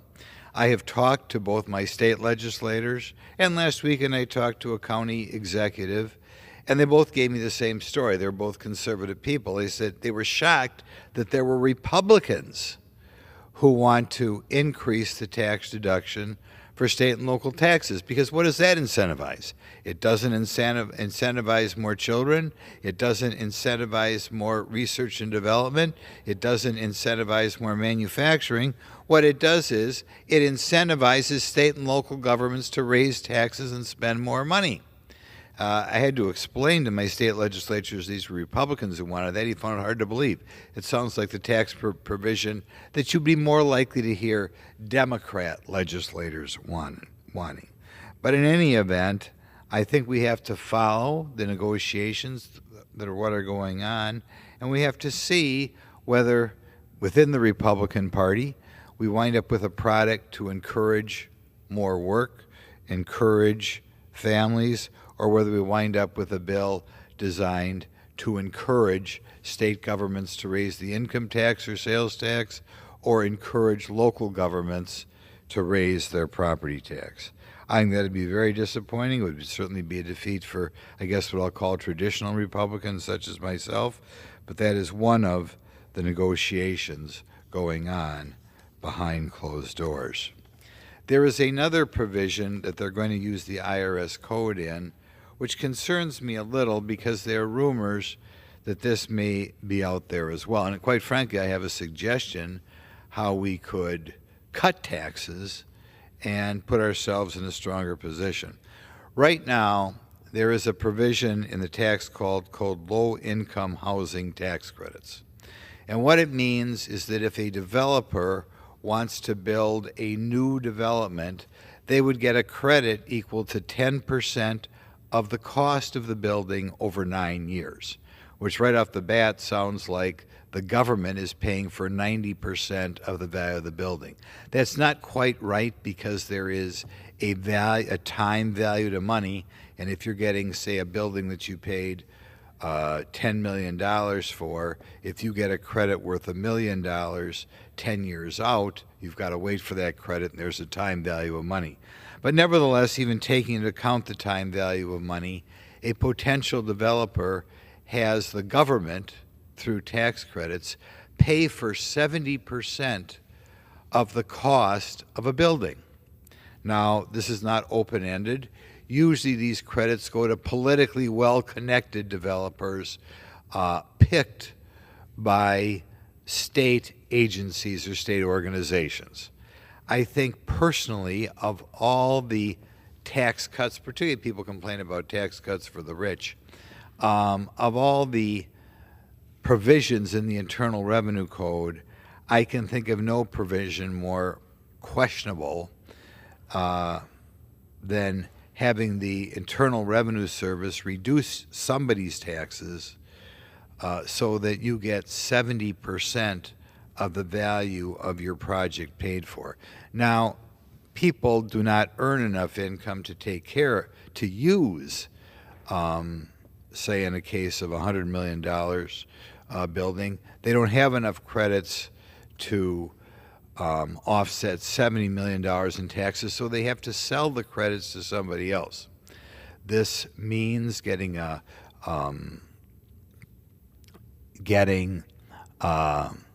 what do we say? Getting lawyers, experts in LIHTC involved so that these credits can be transferred. A significant number of these credits go to some of the largest banks in the country. And of course, the largest banks in the country, I'm sure, would love to have Congress change the provisions so that they were able to use still more tax credits. Why, at a time when we can do so many other good things, we would do that, I don't know. But they have been very active in this building, and they are looking to get more tax credits. The next thing to remember about this is there are some units, but not all units, which have restrictions on the amount of rent that can be charged, but quite frankly, there's no guarantee that any of these rents will be below market rate. And in fact, some of the people who live in these projects will be able to use vouchers, what we call Section 8 vouchers, so the government, first of all, sets aside money for somebody to get free rent, and then the vouchers are given to a property developer or a syndicate that's going to wind up owning the building, and they wind up with a voucher as well. It's kind of hard to believe it's developed that way, but it has developed that way. I had always wondered before hearing about these things why sometimes low-income housing developments look nicer or more elaborate than regular old apartments. Part of that is they are newer, and of course newer buildings are usually nice, but a lot of it is we're paying these developers 70% of their cost of their building. And just like if you at home were building a new house and the government said, we'll give you 70% of the cost of that new house, if a developer is building something new and the government says, we will pay for 70% of the cost of your apartment building, of course the building becomes more lavish, which of course makes the property developer wealthy as well. And you can begin to see as we work our way through here that the developer is the big beneficiary here. Then what happens is the building is sold to a syndicate of a variety of wealthy people who get the tax benefits of depreciation for about 15 years, and then eventually it is returned to the original developer. So there are many people making money here. Certainly the banks are making money. Above all, the developers are making money. The lawyers are making money as they have to constantly draft documents between the banks and the syndicate and the developer. And like I said, the syndicate itself, which is made up of a variety of wealthy individuals or wealthy limited partnerships, is able to get money here as well. When I think of all the things we can, well, to digress, and again, the developer who gets this is determined by a state agency. It is naive to think anything other that these developers are politically well-connected people. I do not know why, if we think it is the federal government's business to provide housing from people, but of course it is not, we would set up a system in which a private developer gets such a large chunk of money that the federal government is laying out. And right now, as a matter of fact, the money is so great, even though new projects are spread out, or the tax credits are spread out over 9 years, we are spending over $13 billion a year on this method of so-called creating workforce housing or low-income housing. I will also point out that there are some people who would say this is necessary because nobody builds any housing anymore. Well, I'm from Wisconsin, which is not we normally consider a booming state. It's not like Florida, it's not like Texas. As I get around my district, everywhere I look, there's new housing, new single-family housing, new apartments. For a variety of reasons, it is grotesquely expensive, and we can deal with that by working our way towards more of a balanced budget so interest rates are not so high. As the cost of energy goes down, it will lower the cost of anything and lower inflation on other goods as well. But anybody who remotely believes in the free market believes there will always be a market for new housing. There are apparently some places around the country where it's hard to build new housing, but that in general is because there are state governments and local governments which are hostile to business in general and hostile to developers in particular, and people then don't want to do more building in this city or that city. But in any event, as we work our way through the process, I hope the negotiators who are meeting in unknown rooms in this building, if they need to balance the budget, think about getting rid of the low-income housing tax credits and use the $13 billion a year that is primarily benefiting some well-connected and wealthy property developers and use it somewhere else. I think that's one other thing that we have to look at carefully. There was another topic I wanted to take up because I've been talking to some people who wonder why we have demonstrations in this country hostile to Israel, and even more bizarre, demonstrations favorable to Hamas and people who live in the Gaza Strip. It has been my belief, and I give this conversation privately to people, but I should make my case more public, that when people take bizarre positions, in other words, when they see Hamas invade Israel and kill over 1 million people with pride, not even embarrassingly and hiding it, but taking pictures of it, and their sympathy goes towards the people killing the 1,000 people, including young children, one has to wonder if something psychological is going on here. And my belief is that anybody who is hostile to Israel in this conflict and is demonstrating in favor of Hamas has some sort of psychological problem. And I will refer to this psychological problem as, we will name it after the young girl who was obsessed with global warming in Sweden. And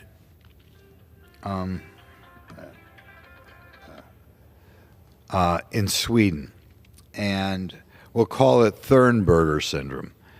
You all remember the little girl whose father said she was depressed and unhappy, but then she read about global warming and decided to obsess over it. And she all of a sudden became happy because she could run around and had a purpose in life. And prior to that time, like a lot of wealthy people in the West, she really didn't have a good purpose. But it gave her a purpose. And like I said, she could run around, she could give speeches, and feel she was saving the world.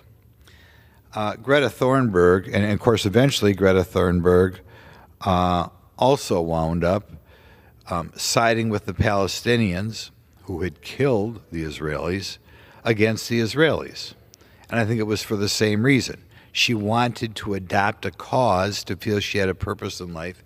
And when particularly one has kind of a spoiled life, the people you want to help are people who are kind of opposed to the successful society we have here in the West, be it America, be it Europe.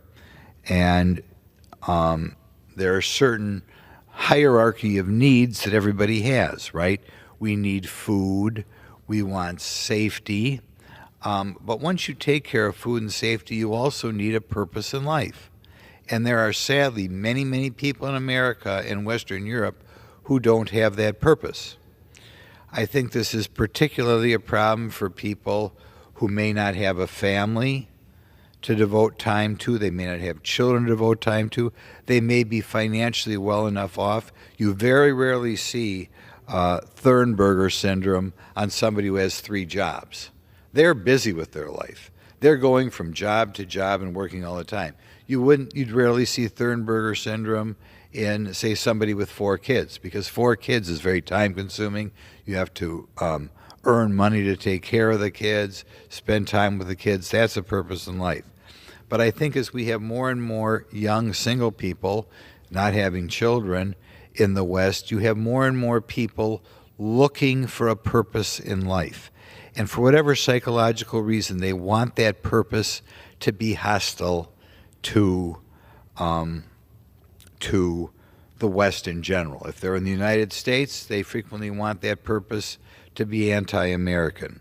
And of course, when Greta Thunberg wants to get involved in foreign affairs, it's not surprising that she picks global warming, because then her enemy is the West and the factories and the cars.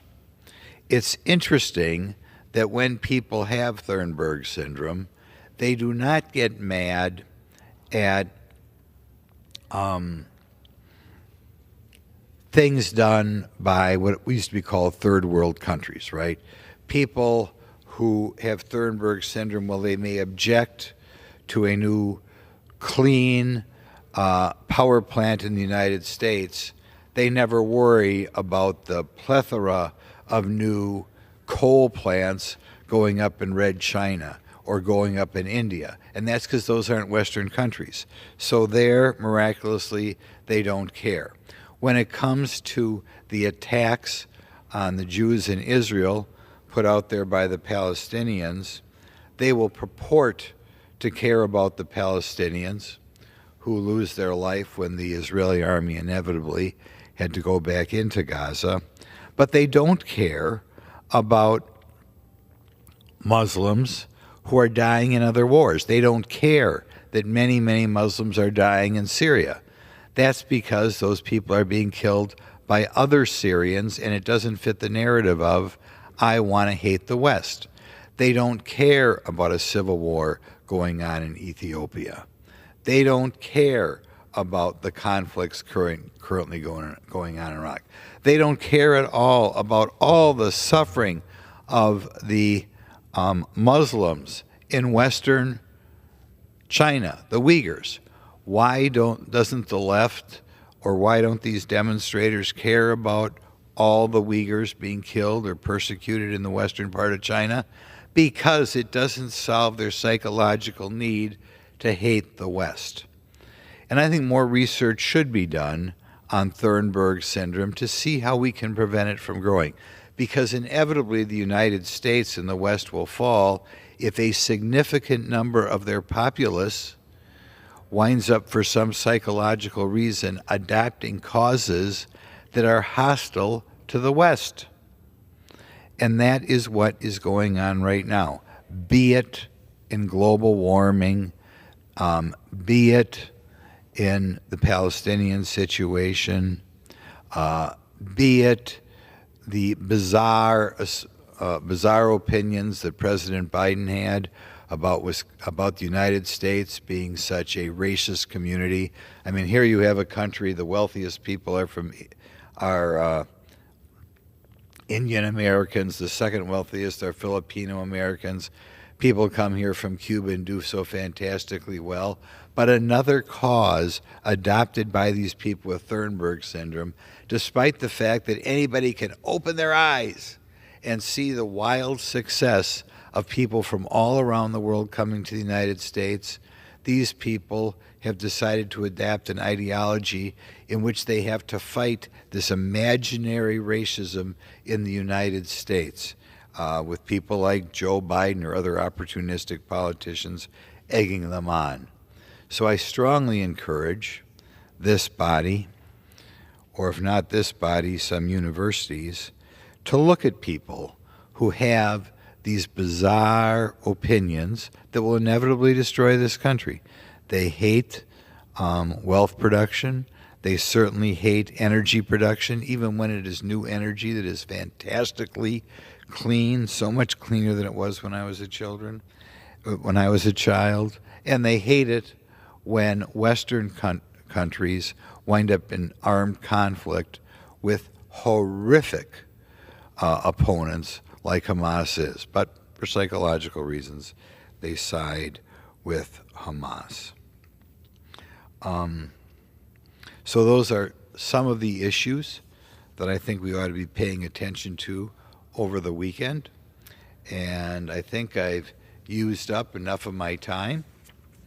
So I don't know whether I have to ask to adjourn. With that, I'd like to ask the chair to adjourn. Question is on the motion to adjourn. Those in favor, say aye. I thank the gentleman and now yield to Glenn Grothman from Wisconsin for 3 minutes. Thank you. First, I'd like to correct a misstatement made by the minority party today. I don't consider Josh Hawley a conservative, so just want to straighten that out. I think we had an opportunity here to have truly a transformative bill, and I think in January, that's what most of our expectations were. That we'd be going line by line through the entire federal government, recognizing the fact that we're borrowing 26% of our budget and thereby removing a lot of the programs that are out there now. My senator has done a tremendous job of explaining what should be done. I think sometimes it's a little unrealistic and what can be done politically, but I also feel looking at this document like there should have been more. I've talked a lot about the low-income tax credits, the type of things that all the conservative think tanks almost ridicule, but miraculously, we're going to be voting today to increase those tax credits, which means we were not too many people out here. Did not want the wonderful bill that so many of us were expecting in January and February. In any event, I will be voting for this bill today. In order to be placed on this committee, you are supposed to say that you're going to vote for the bill that's presented. I think the fact that they're delaying the work requirements on Medicaid indicates that there was kind of a lack of sincerity in reaching the spirit of the law, while they may have hit the letter of the law. Nevertheless, there's some good things in here. I think the country would be better off with the bill passed than before the bill passed, but it is rare that you get this chance of having the House, the Senate, and the presidency. I think the closer we get to the election, I'm sure that we're going to try another reconciliation bill, but the closer you get to the next election, the more wimpy politicians become. So I think this could have been a lot better, but I'll be voting for it today. Thank the gentleman from Wisconsin, and now you. Thank you. I think it's important that the chair and the public know that there are always debates going on in this building which will determine how the big, beautiful bill is sent to President Trump. One of those debates involves the state and local tax deduction. Another of the debates, which hasn't been as highlighted, involves President Trump's proposal to reduce the marginal rate on manufacturing to 15%. President Trump is rightly obsessed with having America being the world leader in manufacturing. Another one of the debates is what we should do to encourage Americans to have more children. And President Trump has proposed a $5,000 credit for people having children. I think that might not be quite right. I personally prefer a new $5,000 exemption, but nevertheless, there's no time in life in which people are more financially strapped than when they have young children.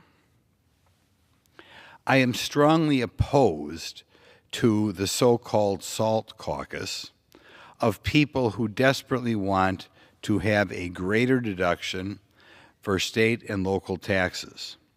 These people are, as a practical matter, looking to encourage their governors, their school boards, their county boards to raise local taxes. Last weekend when I was home, a county executive in my district, a conservative county executive, begged me not to increase the deduction on property taxes. He is a conservative and did not want to have the liberals on his county board making the case, wouldn't it be great if all of our property taxes and income taxes were tax deductible so we could raise taxes? And I am sure right now, particularly in the more liberal states, places like Governor Newsom in California, places like New York, the governors, the state legislators are waiting to see if they can increase the deduction for state income taxes, for local property taxes, so they can spend more money. We have to realize that if the SALT caucus succeeds, there will be less money available here to lower the income tax on manufacturing as President Trump tries to bring back American manufacturing jobs from China, from Korea, from Mexico.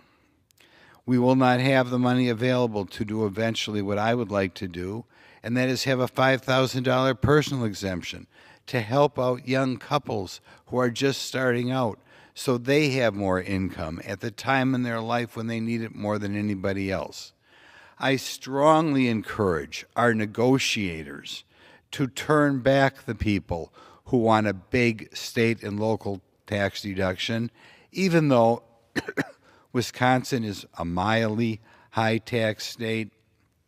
I think encouraging any more taxes anywhere in the country hurts us all as it slowly takes away the freedoms of people in America and makes America more of a country that you would not want to move to and start new manufacturing.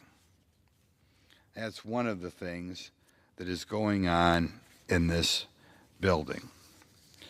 The next topic to take up, and I'm kind of disappointed we didn't deal with it like we should have in our proposed big, beautiful bill, but I know President Trump's team is concerned about this, is the degree to which so many of our welfare programs are designed to discourage people from getting married. We know that people who get married and have children, well, all types of families have successful children, and I personally know many people who on their own, both men and women, have done a very good job of raising children you would be proud of. In the long run, it is not fair to the next generation to discourage people from getting married and having children. right now, there are many, many federal programs, what used to be called food stamps, the low-income housing, the Medicaid, which is health care for the poor, the Pell Grants. All of these programs are designed to penalize young couples who get married. If you have a single parent, they may be eligible for all of these programs. If you are married, you may be eligible for none of the programs. I think the most generous of the group is low-income housing or Section 8 vouchers, whatever. But in any event, it's not unusual to look up a hypothetical in which if a woman marries, say, the father of her children, she will lose $25,000 to $30,000 a year. This is why, since the Great Society in the 60s, we have gone from a situation in which in the 50s, 4% of the children in this country were born out of wedlock. And now we are at a position in which we have over 40% of the children in the country were born out of wedlock. It did not happen by it did not happen by accident. It happened because the Great Society programs in the 1960s were designed to encourage this sort of behavior. You may say, who wants to discourage people who are married from having children? In fact, Karl Marx, of course, was very opposed to the traditional family. We've known since I've been here, Black Lives Matter made it clear that they were opposed to what they referred to as the Western prescribed nuclear family. And of course, even after Black Lives Matter came out for that, it did not present many of our members, particularly on the Democrat side of the aisle, from standing with Black Lives Matter, a group opposed to the nuclear family. We know that many of the feminists in the 60s, I'm thinking of Kate Millett, who was described as the mother of women's studies classes that are all over our universities, were outright opposed to the nuclear family.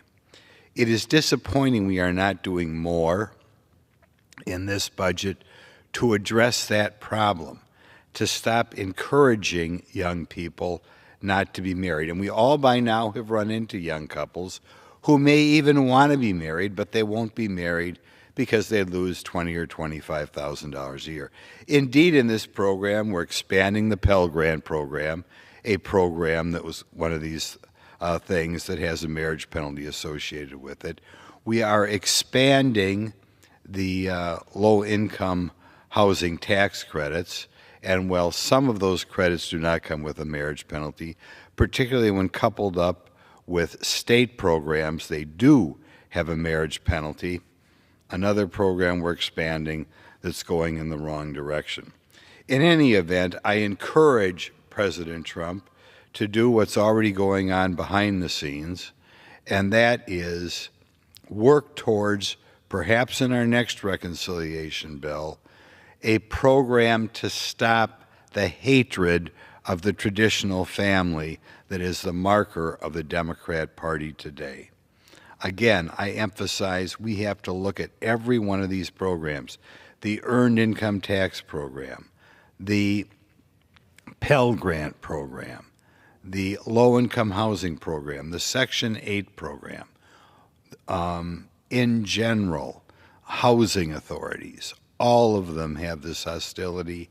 If America's ever going to truly become a great society again, we have to work our way back up to where we were in the 60s and the 50s, where we had 4%, 5% of the children born out of wedlock. By the way, if you read on historic experts on this topic, and I'm talking about people like George Gilder, who is a very bright guy, a lot of times the person who's penalized the most when you set up a society without couples having children is in fact the man in the society who has no purpose in life.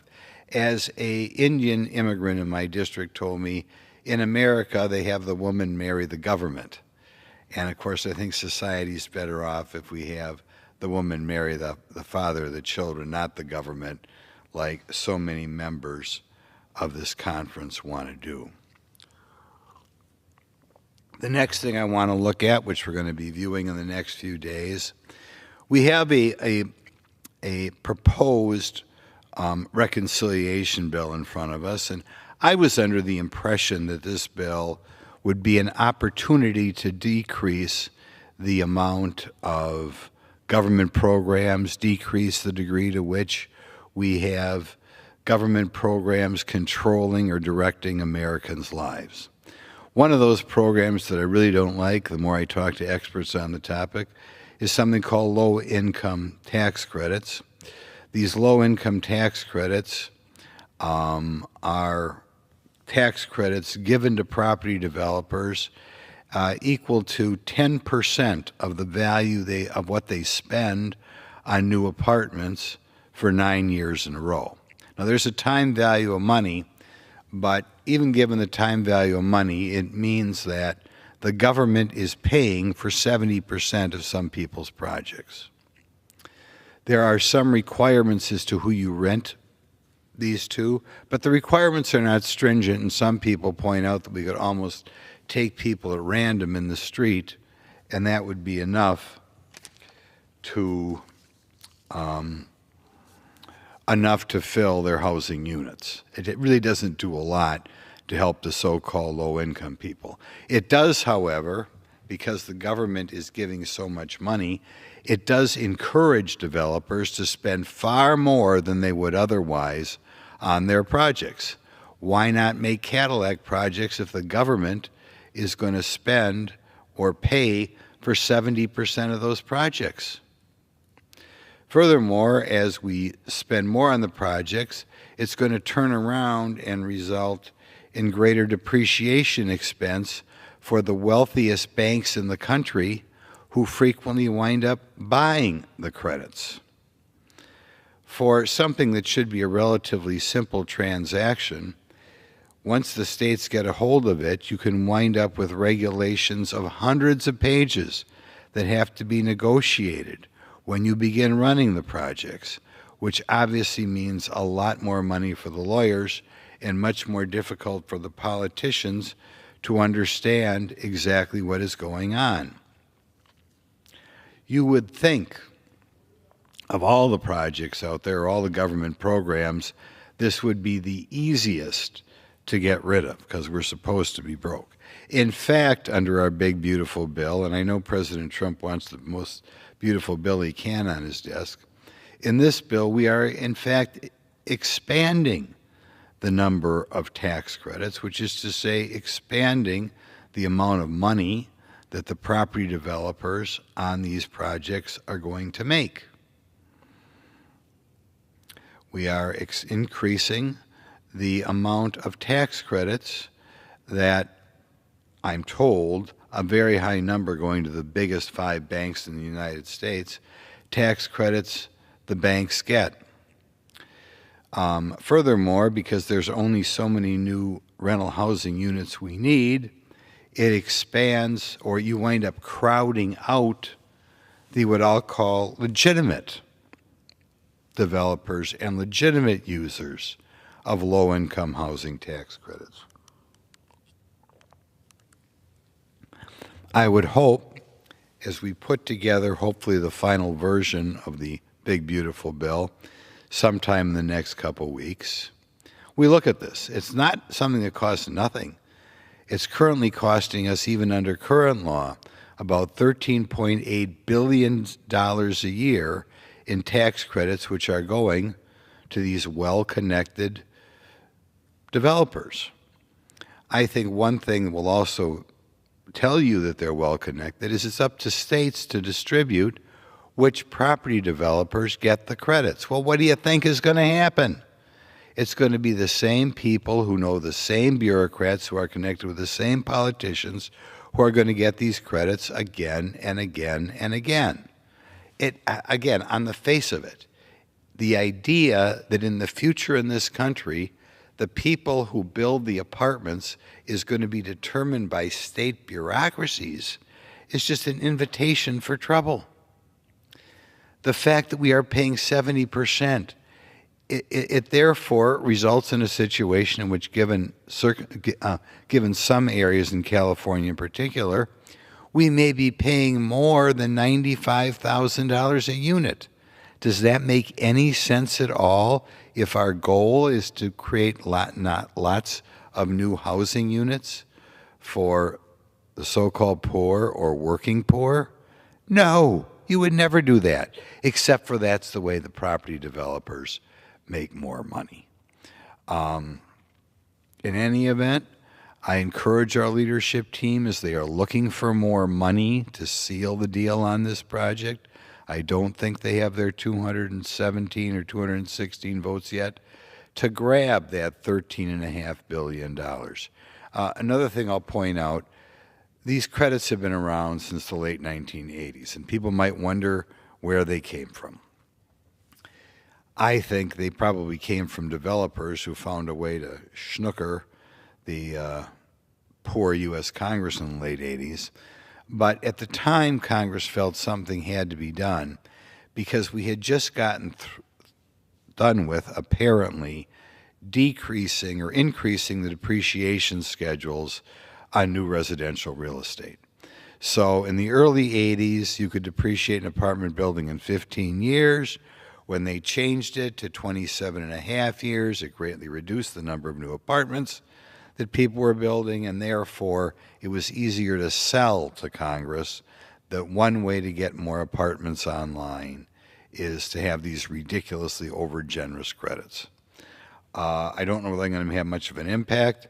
One of my goals is I would like to have the credits renamed instead of the low-income housing tax credits.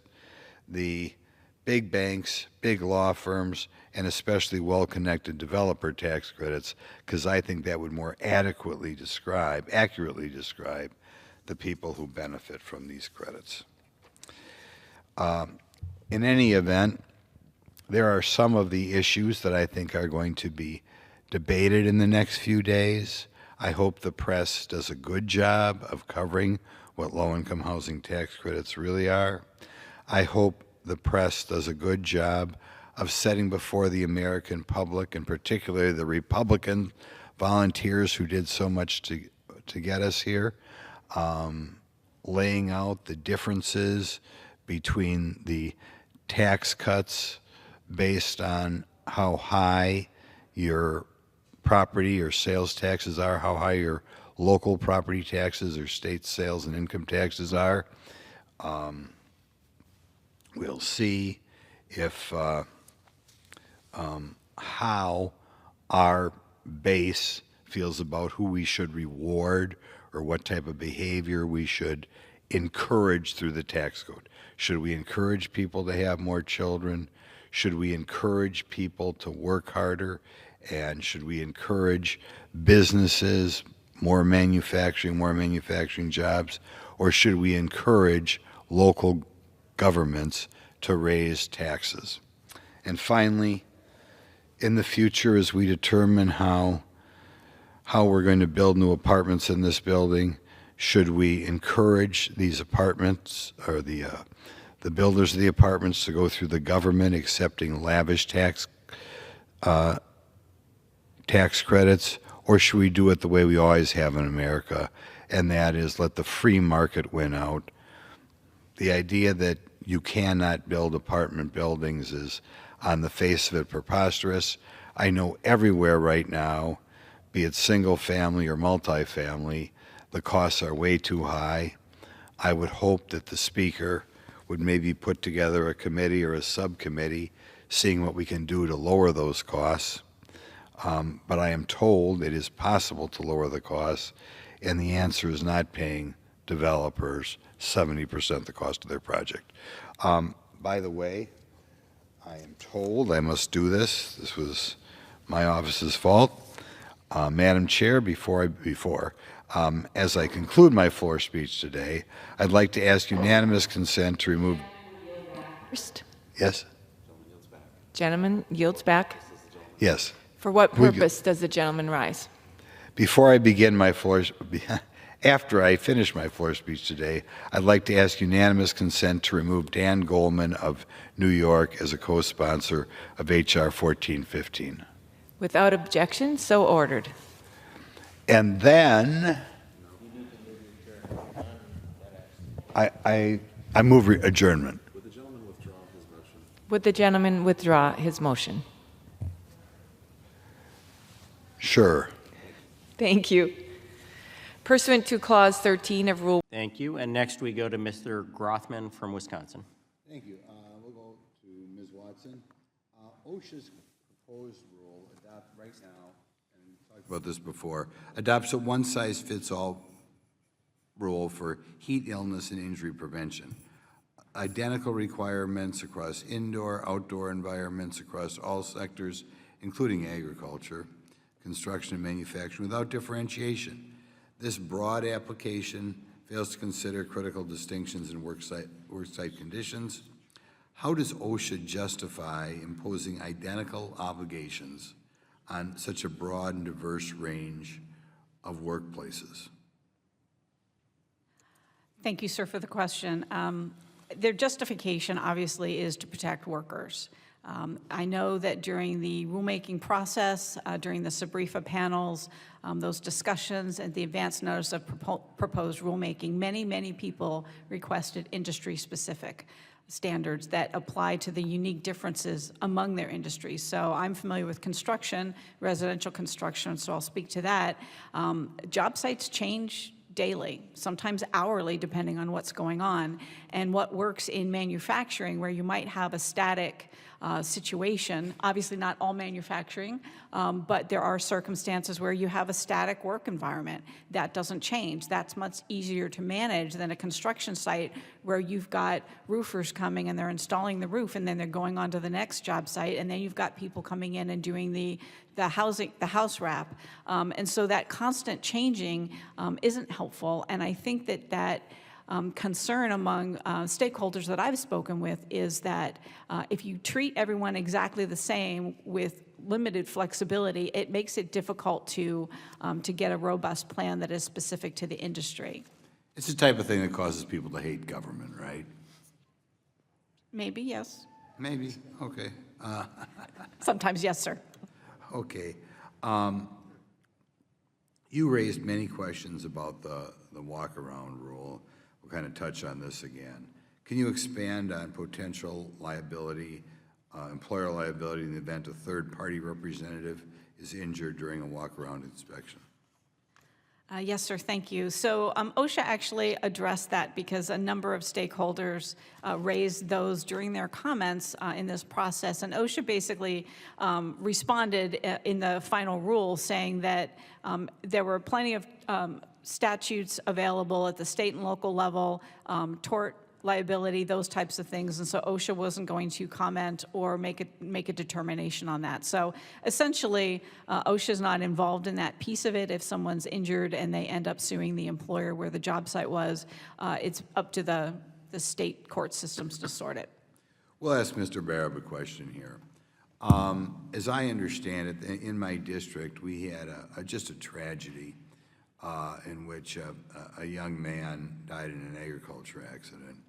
And it was a small farm. I guess the guy had maybe 3 or 4 employees. Kind of surprised his mother that OSHA would not apparently do an investigation even if somebody died. Could you elaborate on that? Yeah, you're talking about Stacy Siebold and her 19-year-old son, Mitch McDaniel, who was killed by an auger in a farm in your district. Yeah, OSHA, the Congress has put a rider on OSHA's appropriations bill since the 1970s, saying that OSHA cannot basically step foot on a farm with 10 or fewer employees. They can't go in for an investigation, even a fatality investigation. They can't even go in and pass out fact sheets.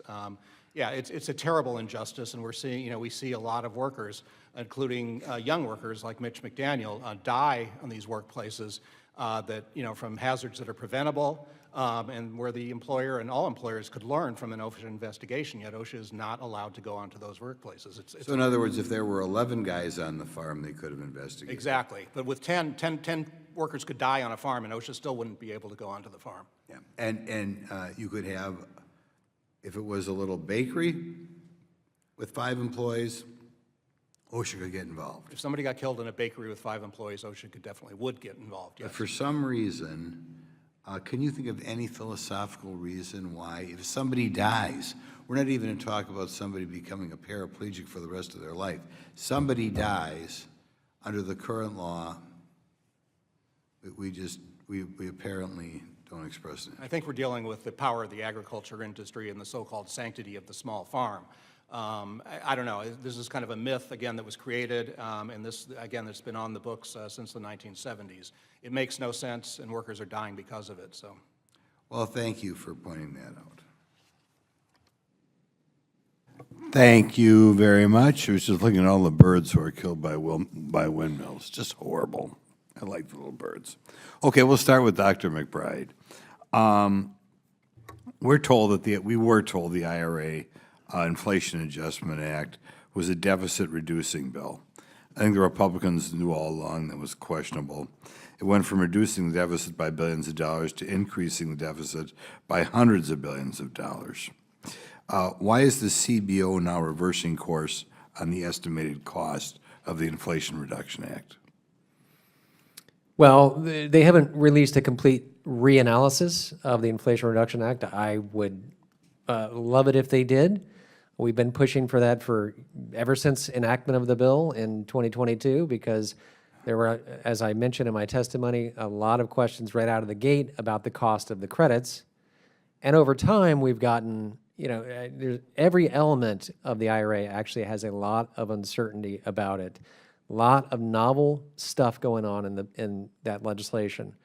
I can talk at great length about the various things involved in the corporate alternative minimum tax, the buyback tax, where again, that's where the revenue was supposed to be raised along with the drug pricing provision. The best indication we have is that the corporate alternative minimum tax and the buyback tax in particular are so complicated and so difficult to implement. They actually just didn't implement them. The IRS allowed taxpayers to not pay the tax for the first 2 years after enactment. That doesn't mean they're off the hook. It means that they haven't yet finalized the regulations actually to implement the corporate alternative minimum tax in particular. It's turned out to be so complicated to sort out. And so this is the big revenue raiser in the bill, particularly over the first few years and in the first decade, the corporate alternative minimum tax. It's not raising revenue, apparently, just yet. So what we have is very little revenue coming in the door, but a tremendous amount going out the door, tremendous amount of spending going out the door in the form of these credits. And that's been the general dynamic of this legislation ever since it was enacted. So yes, we do need a complete reanalysis of the bill.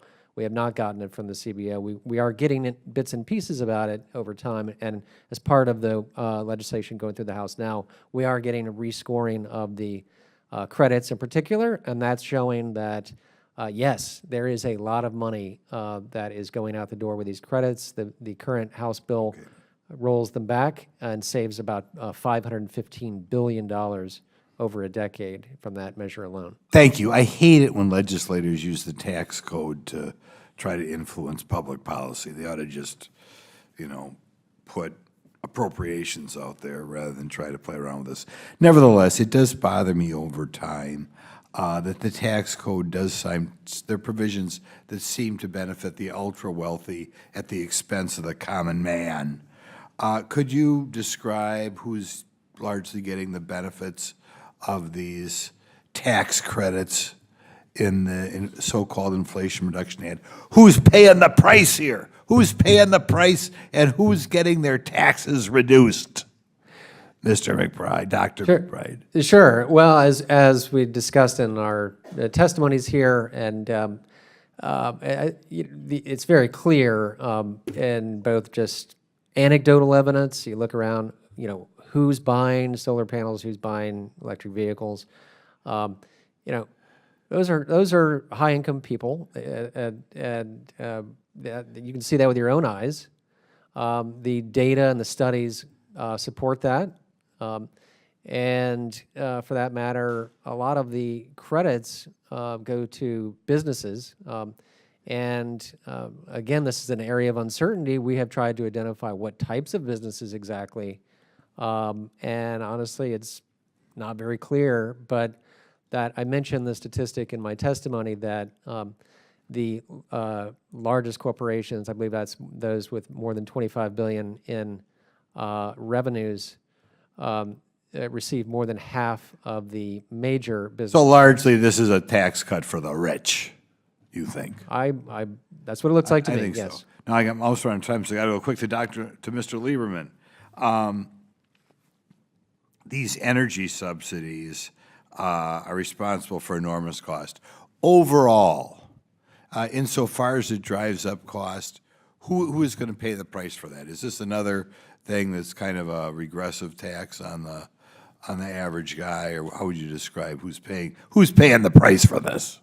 There's almost nothing in the Inflation Reduction Act that's geared towards lowering energy prices. So energy prices will go up. One thing I would add, for example, is that there's a lot of provisions in there geared towards discouraging use of natural gas and making homes all electric. Well, natural gas is 3 times cheaper than electricity on a per unit energy basis. So it's one example where climate policy is very much at odds with pro-consumer policy.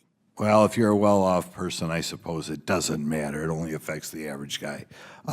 Thank myself. Now we're calling on here Mr. Christomorthy. The gentleman from Wisconsin seek recognition.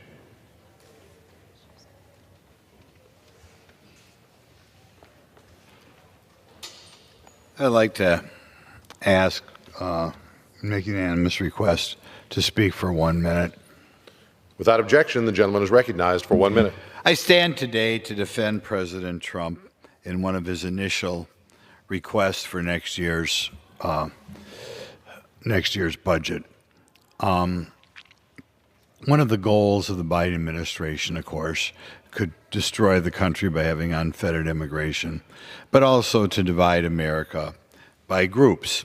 And part of that was when he passed one of his big bills, he put in there a American Hispanic Museum. This is consistent with the Democrat policy of trying to divide America. Our motto, put in place in 1782, was E pluribus unum, out of many one. The Democrats are trying to teach people that they should always walk around hanging on to where their ancestors came from. President Trump is right not to fund a National Hispanic Museum. The wonderful accomplishments of the Hispanic Americans can be placed in other museums, including the Museum of American History, without having every ethnic group have their own separate museum. Thank you. Thank you. I'll start with Ms. Miller. In your testimony, you noted the government loses more than $500,000 to fraud every year. Given that astonishing amount, what can the federal government learn from the private sector? Because we know the private sector wouldn't put up with that, right? Yeah, it's $500 billion, Yeah. and it is an astounding amount. What we can learn from the private sector is, and this I frequently say this when people ask me this question. A bank invests in fraud prevention technology because they know that they're going to save more money with that investment than they are going to spend on the tool. A private sector company would never spend money on something it wasn't going to have a better return on investment. But in the government, because fraud is deceptive and we don't see it, we don't invest in anything to try to stop it. And so it's this sort of happy sort of story that agency leaders can tell them, because if they don't go looking for fraud, they don't find it, and then they don't have to invest in technology to prevent it. And so then you have GAO coming out and saying, hey, we're actually losing $500 billion a year or more, I believe it's more, to fraud, and the agencies are not being held accountable. I'll give you a kind of a related question. Obviously, the answer is, we're going to build more technology and blah, blah, blah. We learned from DOGE a little bit about the work ethic of some of the federal employees. As we spend more money somewhere to stop this fraud, do you think it should better be spent on hiring new government employees or maybe hiring out to somebody else who can try to detect this fraud? Well, I wouldn't think, I don't think that government employees themselves have the tools to be able to find this fraud. So whether you hired more government employees or whether you contracted it out, I still think that there's such a lack of focus on it. I do think that concerted investment, whether that's in people or technology or both, it really is going to need both, will be needed if we really want to move the needle on this. Okay. Do you feel, though, that the bulk of the work is going to have to be done by contracting out to somebody or other? Well, I mean, I think generally speaking, the federal workforce doesn't have the skill sets that they need to be able to find fraud. Okay. And we should be skilling them up or we should be contracting it out, yes. Okay. What's preventing the federal government from implementing similar AI practices that they have in the private sector?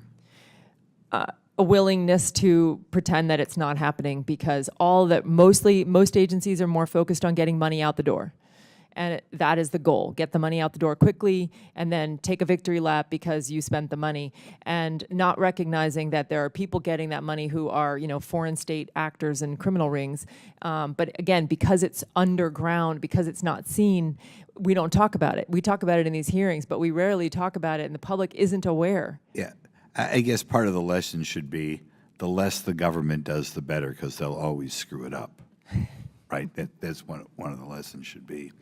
Now we'll go to Mr. Thier. On the first day of office, President Trump rescinded Biden's executive order on AI. Could you describe some of the damaging aspects of President Biden's executive order? Well, unfortunately, that executive order sought to do a lot of things that Congress should have been doing, Congressman, and really did not wait for Congress to take the lead on the questions of AI governance more broadly. Some of the best practices that were there for agencies to follow and some of the things that were recommended in terms of AI officers were fine. And President Trump has continued those practices in his executive order that replaced the Biden executive order. But I think generally speaking, at a high level, I think the Biden administration's executive order was just very fear-based and treated AI as more like a curse to be avoided than an opportunity to be embraced. Okay.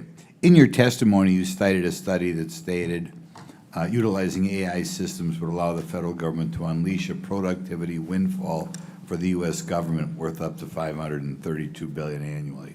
Not 531, not 533, 532. Can you describe what kind of productivity gains AI could unlock in the federal government and where the big savings is going to come? Yeah, they're really twofold. As that report was noting, there are very specific types of targeted reform and oversight efforts that AI can help with to improve, paperwork reduction, procedural issues, better administration of government. And then there's more broad-based productivity enhancements associated with AI itself and its use not only in the public but private sector that can ultimately benefit government administration. Could you tell me which agencies you think would most benefit, or when you talk about, I don't know how you came up with 532, but is there any big agency you grab 200 billion? Yeah. What are the big? Yeah, well, a lot of federal agencies could benefit from more efficient operations. Obviously, Department of Defense is one of them. But right now, important things being done at state and DHS and others just to improve paperwork on things like immigration issues or paperwork issues, FOIA requests, and so on. Thank you. Nice gentleman from Wisconsin, Mr. Grothman. Yeah, first of all, I'd like to comment on a statement made by our newest member here. In Wisconsin, I felt one of the things we did to improve education the most is stand up to the teachers union and allow some of the worst teachers to be let go. And I think it's disappointing we have people who think the key to improving education is unionizing the schools, and unionizing the schools inevitably means you can't get rid of the worst teachers. So just a little bit my personal experience in Wisconsin. Second thing, people here mention the GED. And at least in Wisconsin, we weren't allowed, even as a state legislator, to see the GED. But somebody released it to me anyway, I guess breaking the law. And I was shocked at how easy those tests were. It was almost comical. I'm going to ask you, will you do what you can to, at least for some states, I don't know if it's a nationwide thing or a state-by-state thing, release some of these GED exams, even if they're 4 or 5 years old, so the public can see what they mean? Well, thank you for your question. I'm not sure that's under my jurisdiction, but I would like to look into it and get back to you on that. Okay. Next thing, just covering workforce Pell just a second. I know it sounds good, at least in Wisconsin. When I talked to trucking firms, I saw, I toured a manufacturer last week who was paying for the tech school degrees for its employees, even before the people were employed there. Same thing with construction firms, paying for the education. So I kind of felt a little bit that this workforce Pell is, we're driving in and paying for stuff the private sector is taking care of already. So I'll just ask you to look into that. Now, as far as bias and the anti-Semitism in universities, to me it's part and parcel of a larger problem. Anybody who's been involved in Republican politics for a while has met students who have to lie routinely on tests to feel they have to get a good score. And it's because you have this monolithic left wing that is got almost all, in some disciplines, of the teaching jobs. And and to me, this anti-Semitism is increasingly part of the left wing zeitgeist that's everywhere in the universities. Global warming, greatly exaggerated amount of bias in the universities, that sort of thing. What do you think, and I honestly don't know the answer to this, what do you think we can do about the overwhelming left-wing bias in so many disciplines at the universities?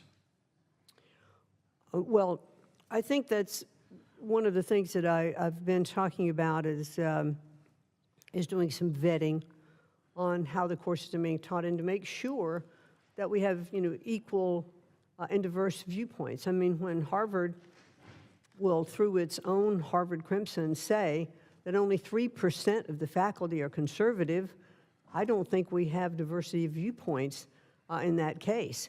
And even in hiring, we're looking at Harvard. Harvard had the standard case. It was students versus Harvard.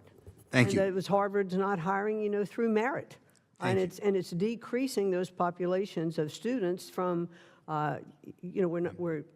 it's against a lot of Asians in the community. So all of those things have to be taken into consideration. I agree with you that we have a shortage of people going into skills-based learning programs, be they tech schools, be they trade schools, what have you. I think part of the answer is to disseminate the statistics showing how much better, say, a plumber or an electrician or a welder does than people with a communication arts degree or a business marketing degree. And it's a very difficult thing to know what to do because, of course, under our Constitution, education is not really something that we think of as a federal thing. But I think you could disseminate that. Would you try to do what you could to, during your term, educate the public as to how much better financially people do with a skill as opposed to a general education degree? I certainly would like to make sure that everyone does understand that.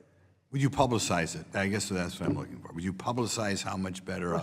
I think those stats are available. All you have to do is have a plumber come to your house. Boy, I can tell you that I might be in the wrong business sometimes. I hope you use your position. My final question is, one of my colleagues here talked about so-called difference by income level, and I always think that's not where they should be looking.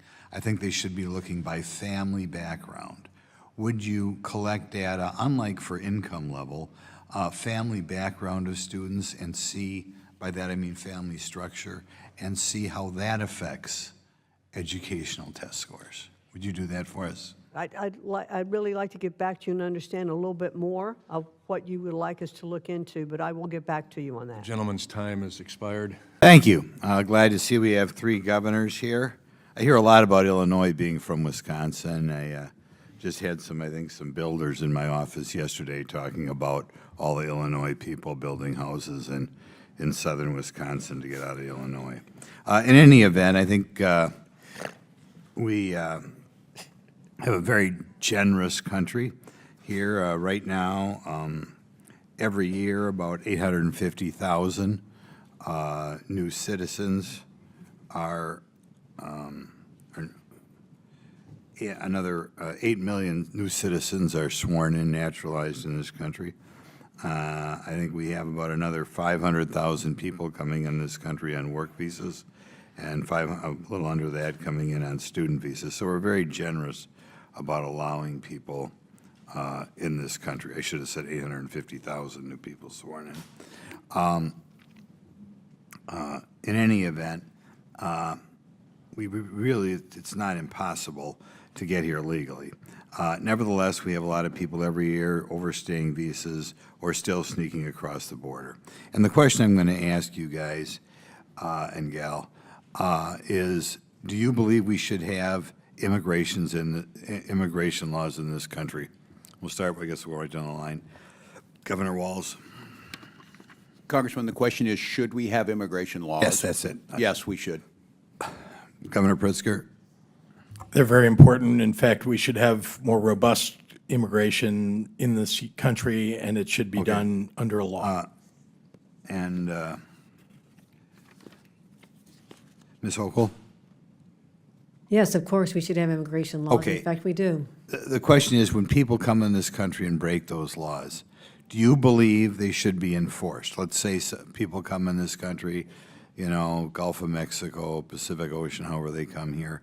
Should they be spun around and sent back out of the country, or should we just allow them to stay here?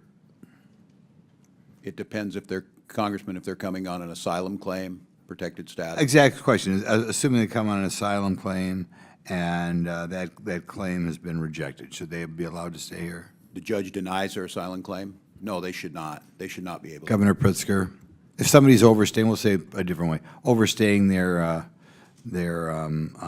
say, work visas, a student visa, should they be allowed to stay here or should they be removed? Given due process, sir.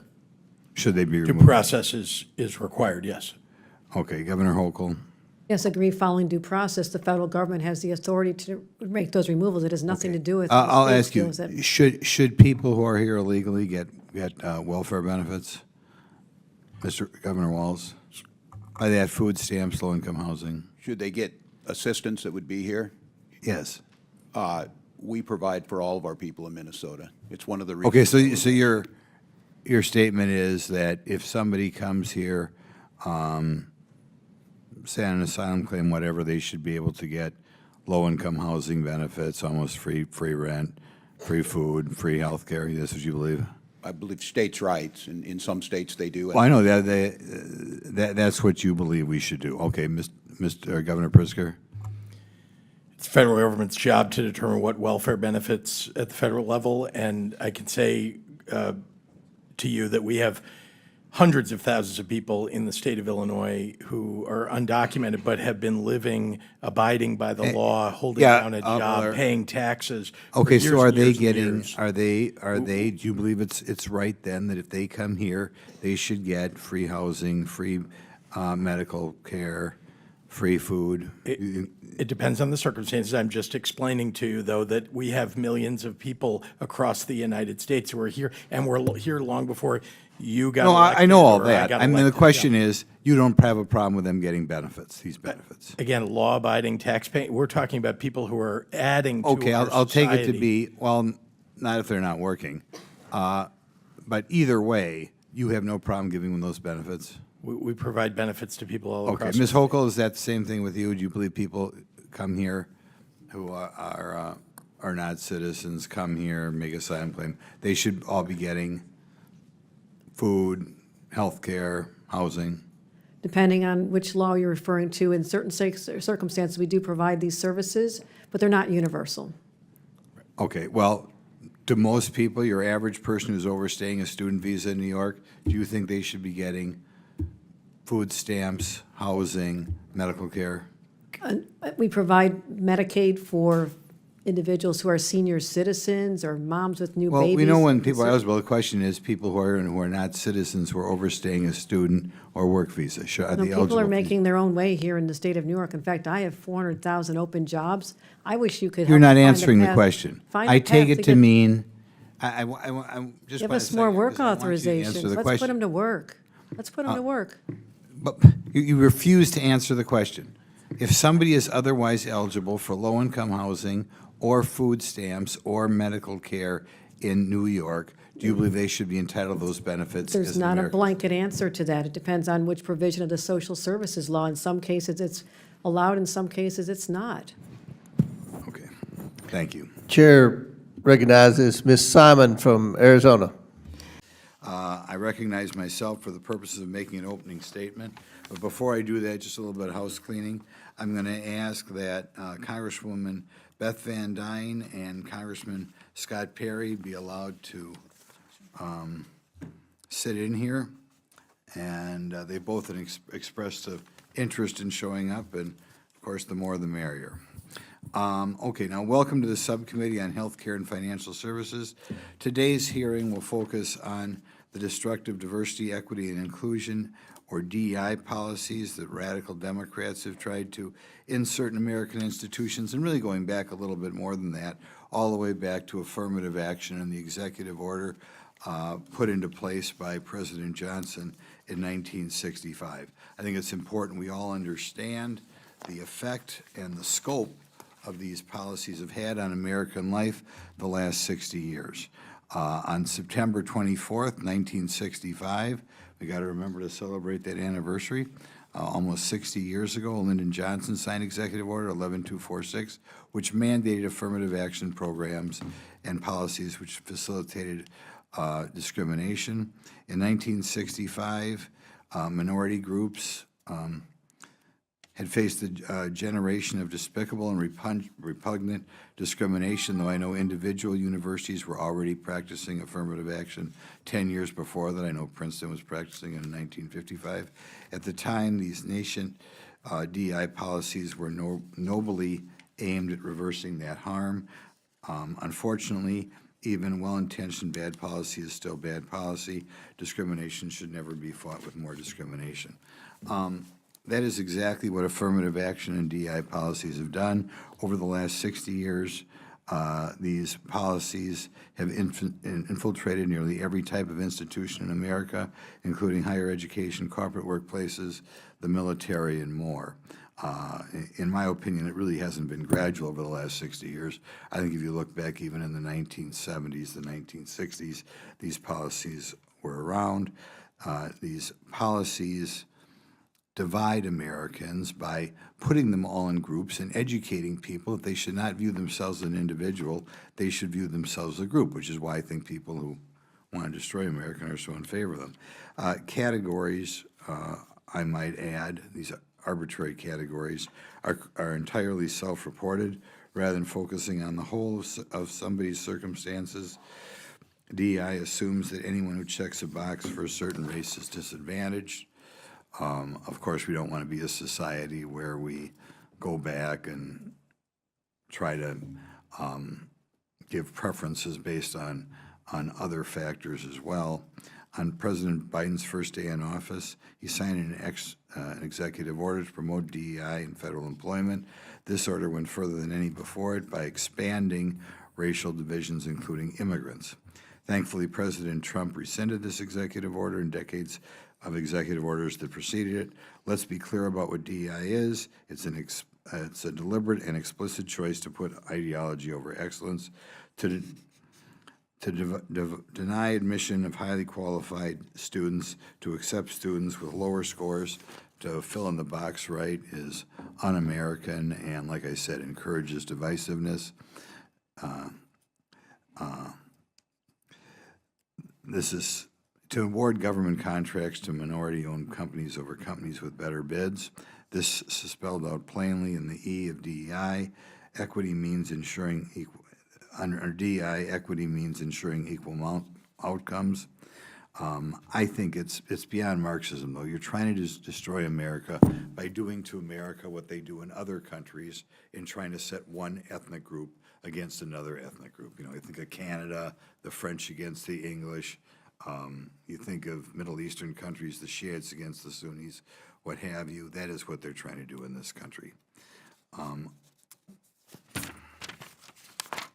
Fortunately, despite the Democrats' best efforts, the courts have been opposed to this sort of thing.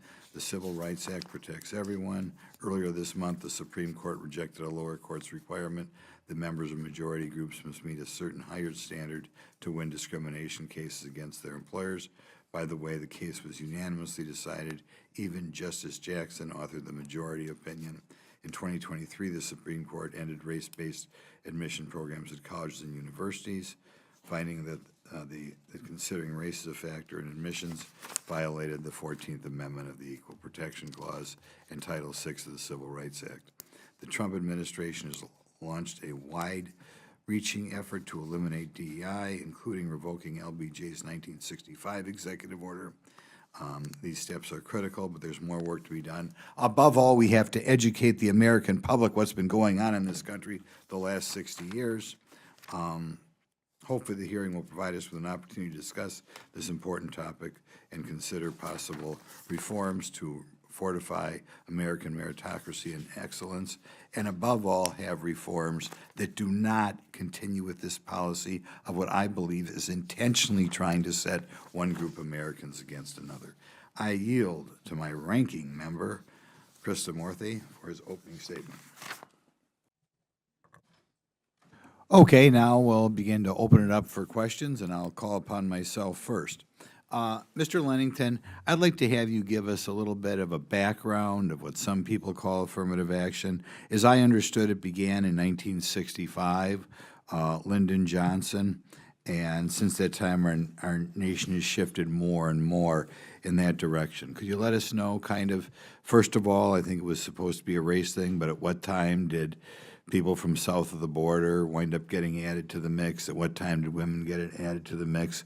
And do these policies result, as a practical matter, American businesses discriminating on the part of sex, by sex or race? I think that's a fair estimation. What I would say is that, you know, first thing to remember is that the Civil Rights Act of 1964 was passed in July of 1964.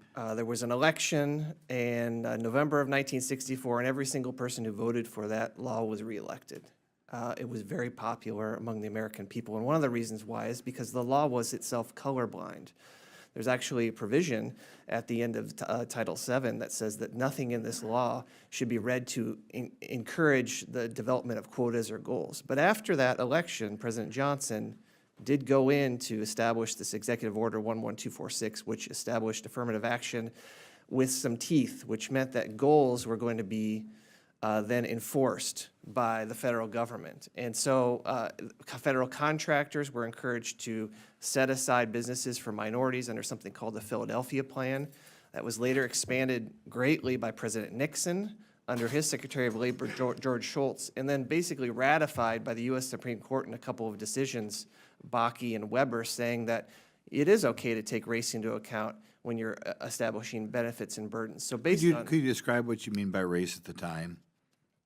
I believe President Biden recently added people from North Africa, Middle Eastern. At what point, you know, when it began, were you just talking about black? Were you talking about Hispanic? Were you talking about Asian? At what time were these different groups added, and at what time were women added to the mix?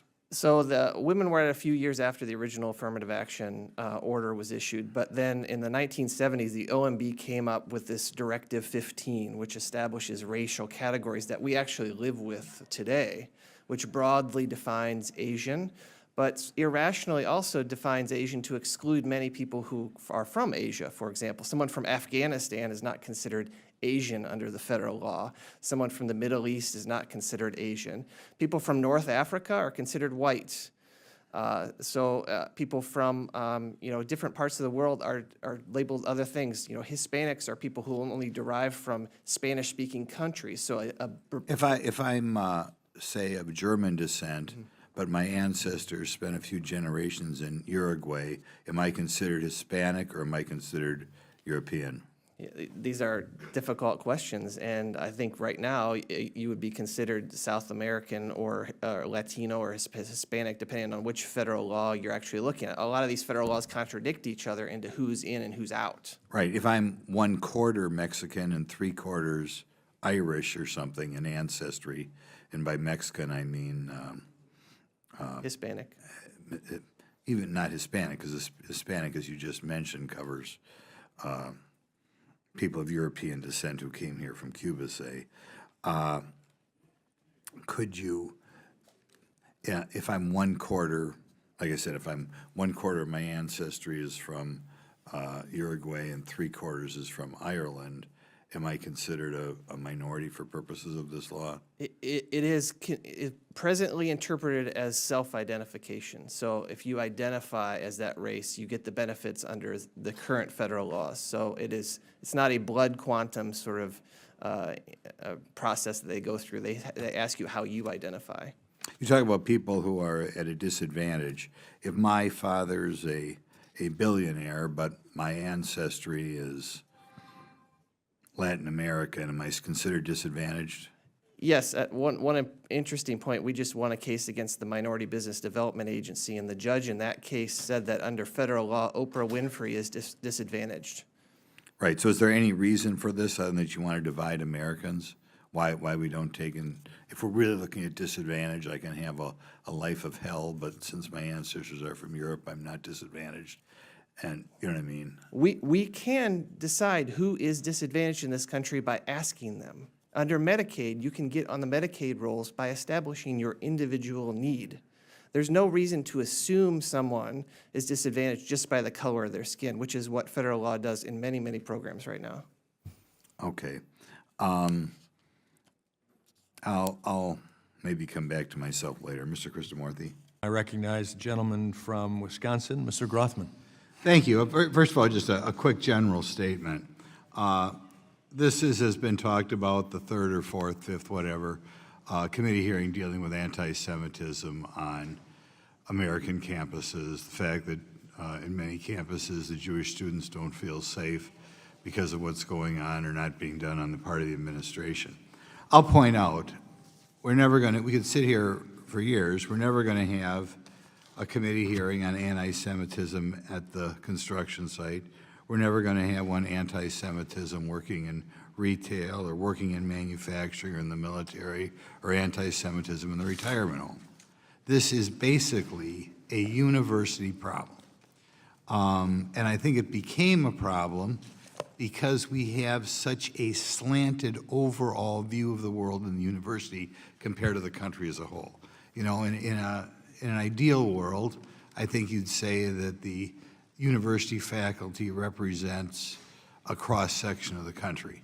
But we all know that's not true. If we talk to university professors, they'll tell you I was the only person out of 20 people here who voted for President Trump in my department or whatever. And, you know, not every state keeps track of, you know, which party you register in, but in universities that they do keep track or people do studies, the universities are just overwhelmingly Democrat, which is a breeding ground for this anti-Semitism because right now the progressive wing of the Democrat Party, not the entire Democrat Party, but the progressive wing of the Democrat Party, which kind of drives the train over there, this anti-Israel feeling has become one of the things, along with global warming or racism or whatever, that becomes the norm.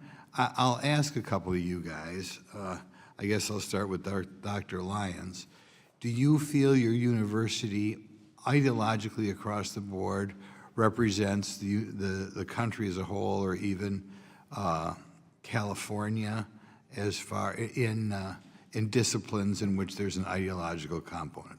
Law school, journalism school, political science. Does it bother you if it is, you know, the country as a whole right now is about 50-50. Does it bother you that you do not, that I assume, like most college campuses, your student body and your faculty, especially your faculty, don't even remotely represent America? Ideological or political considerations are not conditions for employment at UC Berkeley. That's true. No, the question is, if we were talking about affirmative action and you had 8,000 faculty and 5 were black, you would say that's a problem. Now, given that everybody brings a certain ideology to their job, particularly if you're teaching students, that is a problem if it doesn't represent America. I mean, I've been doing this for over 20 years, a politician back home and here. Again and again and again, I hear from college students who can't say what's on their mind in an essay or whatever because they know the teacher will give them a bad grade or feel the teacher give them a bad grade if you didn't give the progressive viewpoint of the world. Does this bother you, and do you think this is any of the problem? We'll ask you, Dr. Well, your statement about getting a bad grade because of Does it bother you? Does it bother you that your faculty does not remotely represent America? It is disproportionately not only Democrat, but progressive Democrat, which is where this idea that anti-Israel is the thing to be come from. That's where it comes from, the progressive left, and way disproportionately, your faculty also comes from the progressive left. That's why these people get away with this and think it's normal. What bothers me, Congressman, is anything that interrupts a dialogue across different intellectual positions. So it doesn't bother you if 95% of your faculty in disciplines that have an ideological component are progressive Democrats? Not if we have a thriving dialogue. Okay, Mr. Rodriguez, what do you think about that? Well, we have about 20,000 faculty members of the City University of New York, and they are a diverse group of. Do they represent? Do they even remotely represent America as a whole? I have no way of knowing that. You must have idea when you walk around campus, and it was a week going to the last election where there are robust debates in which half the people were for Trump. Of course not. You're very, very skewed faculty, which is where this whole problem comes from. Do you acknowledge that your faculty does not ideologically Gentlemen, to finish the America? question as quickly as possible. Again, we have a large number of faculty, and they represent diverse points of view, diverse political viewpoint all across the City University of New York. If I ask you to name... The gentleman's time has expired. Thank you for being friendly. He yields back. I now recognize the gentlelady from Minnesota, Ms. Omar. Well today, so we're going to make this speech short. I'm going to cover 3 short topics. The first topic, 5 years ago yesterday, there was a horrific incident that happened in Milwaukee, Wisconsin. Bernard Tranel, who was holding a Donald Trump sign, was assassinated. Somebody came out on a bicycle with a mask over his head. We don't even know if there's a black man or a white man, but with a mask over his head. He saw a guy named Bernard Tranel holding a sign for Trump, and that person came up and killed Bernard Tranel. Bernard Tranel was kind of an iconoclast. Okay, Bernard Tranel was a Rastafarian. I'm not sure I pronounced that right. He was for Black Lives Matter. He frequently endorsed Democrat politicians, but for whatever reason, Bernard Tranel was in the very liberal east side of Milwaukee, or the River West neighborhood of Milwaukee, very, very left-wing. Bernard Tranel swam upstream and decided to carry a Donald Trump sign. He was assassinated. This is the type of thing, as we see America decline, we ought to have been talking more about. It's the type of thing that happens in Mexico. It's the type of thing that happens in Honduras, where during elections you can expect somebody is assassinated. You wouldn't think it was happening in the United States.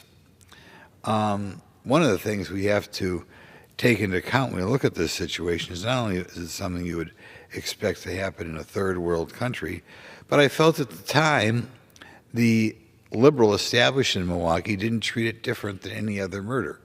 And when you begin to shoot people for carrying a yard sign that people don't like, we're in new territory. But shot he was. I went down and saw his neighborhood, and we cannot allow this to go on. We cannot allow these people to do such a thing. I don't like talking or describing people as black or white, but in my opinion, at that time in 2020, the Democrat Party was afraid of some black people voting for Trump, And I wondered if that's one of the reasons why they decided to target Bernard Tranel. But target him they did. They shot him dead. The establishment in Milwaukee at that time implied that perhaps the reason he was shot had nothing to do with politics. We don't know it was politics. I mean, just because he was carrying a Trump sign doesn't mean that he was shot for carrying a Trump sign, but of course he was shot for carrying a Trump sign. In this very liberal neighborhood, the guy came up, they have pictures of it, the guy came up on a bicycle. How often do you have somebody, you hear about people being shot when somebody shoots out of a car, but here he was shot by somebody on a bicycle, so it had to be somebody in the neighborhood. I will say this, there was a time where Republicans stepped up and put a given amount of people available if somebody could turn in the person who shot Bernard Tranel. I'll say right now, I intend to tomorrow and next Monday find some people to put together and put a $30,000 bonus to anybody who can do something that leads to the conviction of the person who shot Bernard Tranel. I'm going to contact the Milwaukee Police Department there. I'm told sometimes cold cases are a little bit, people begin to make more progress if $30,000 is thrown out there. I expect that hopefully will make some sort of difference. And like I said, this is a guy on a bicycle. It's not like somebody did a drive-by out of a car and was gone right after that. Apparently this guy lived within a few blocks of where Bernard Tranel was shot. Bernard Tranel, by the way, owned a print shop, so he had a commercial property there that people were aware of. Somebody has to know more. Somebody has to see where this bicyclist went.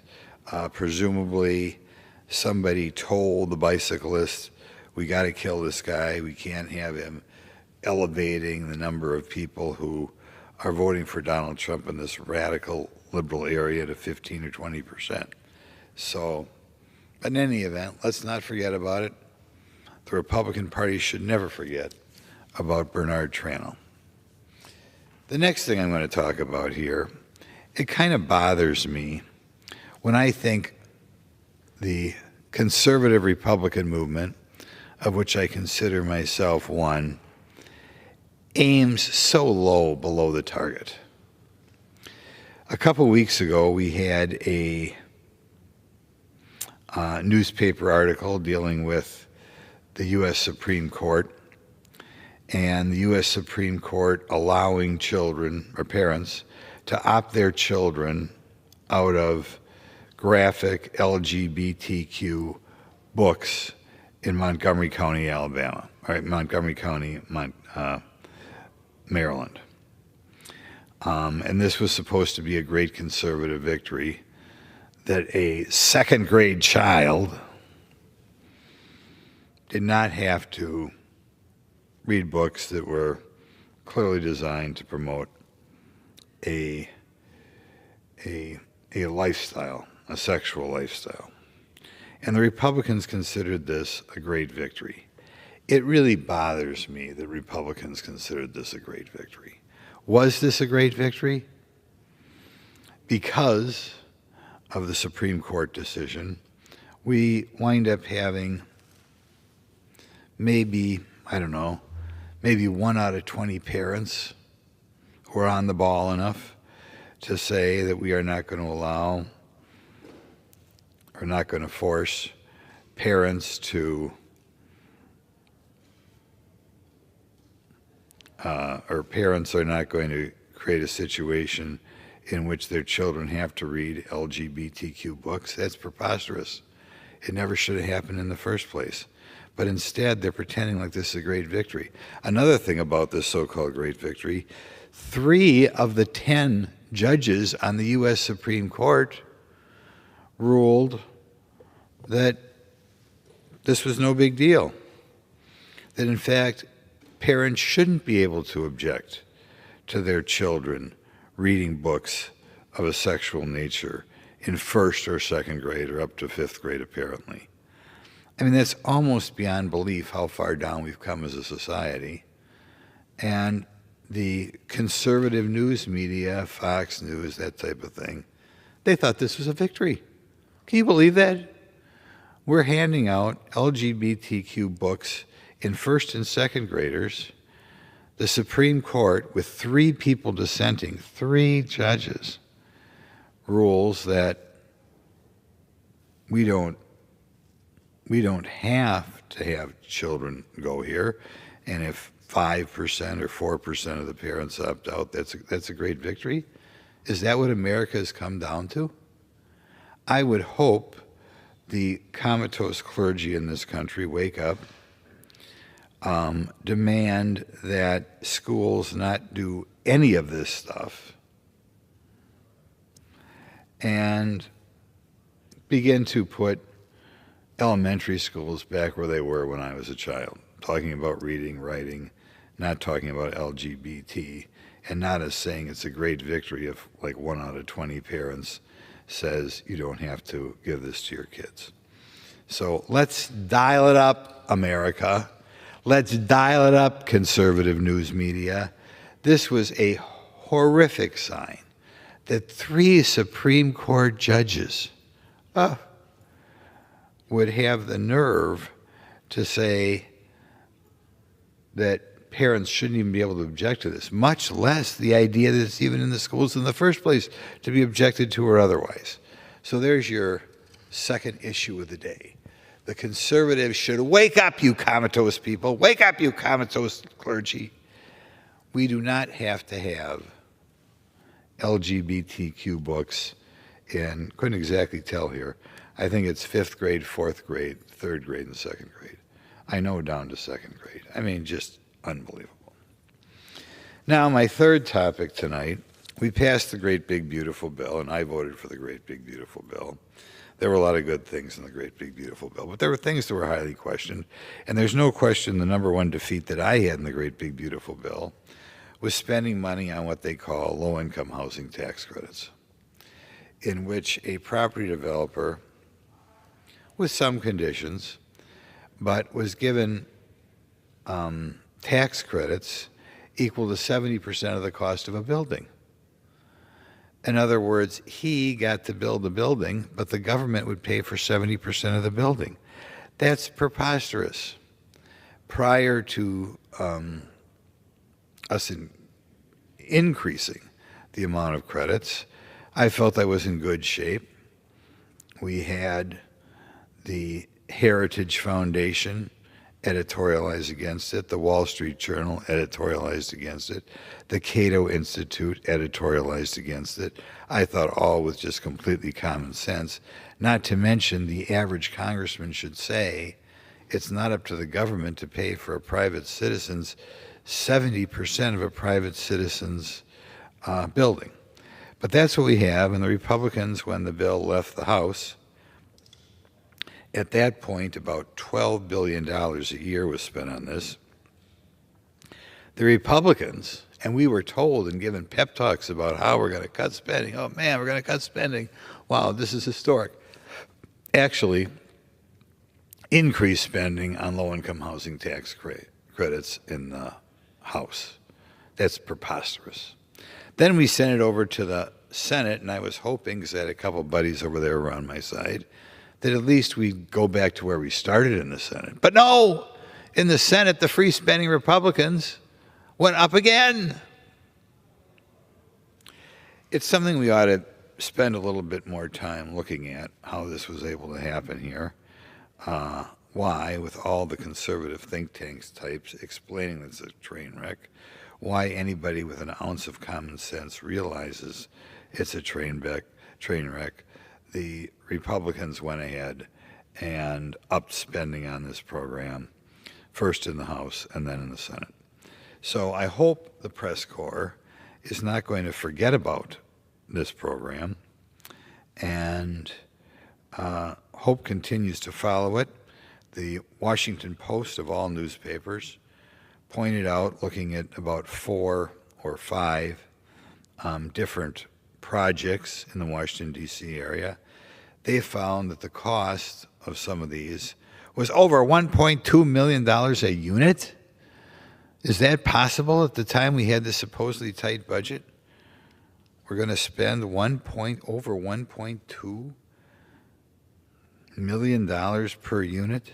Just unbelievable. We're going to give the chair here a bonus on something I noticed when I was back home.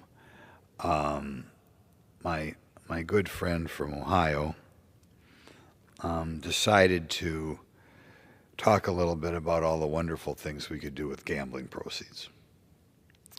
When I was first involved in politics, gambling was considered a sin and it was against the law because we knew we were taking money from the poorest people.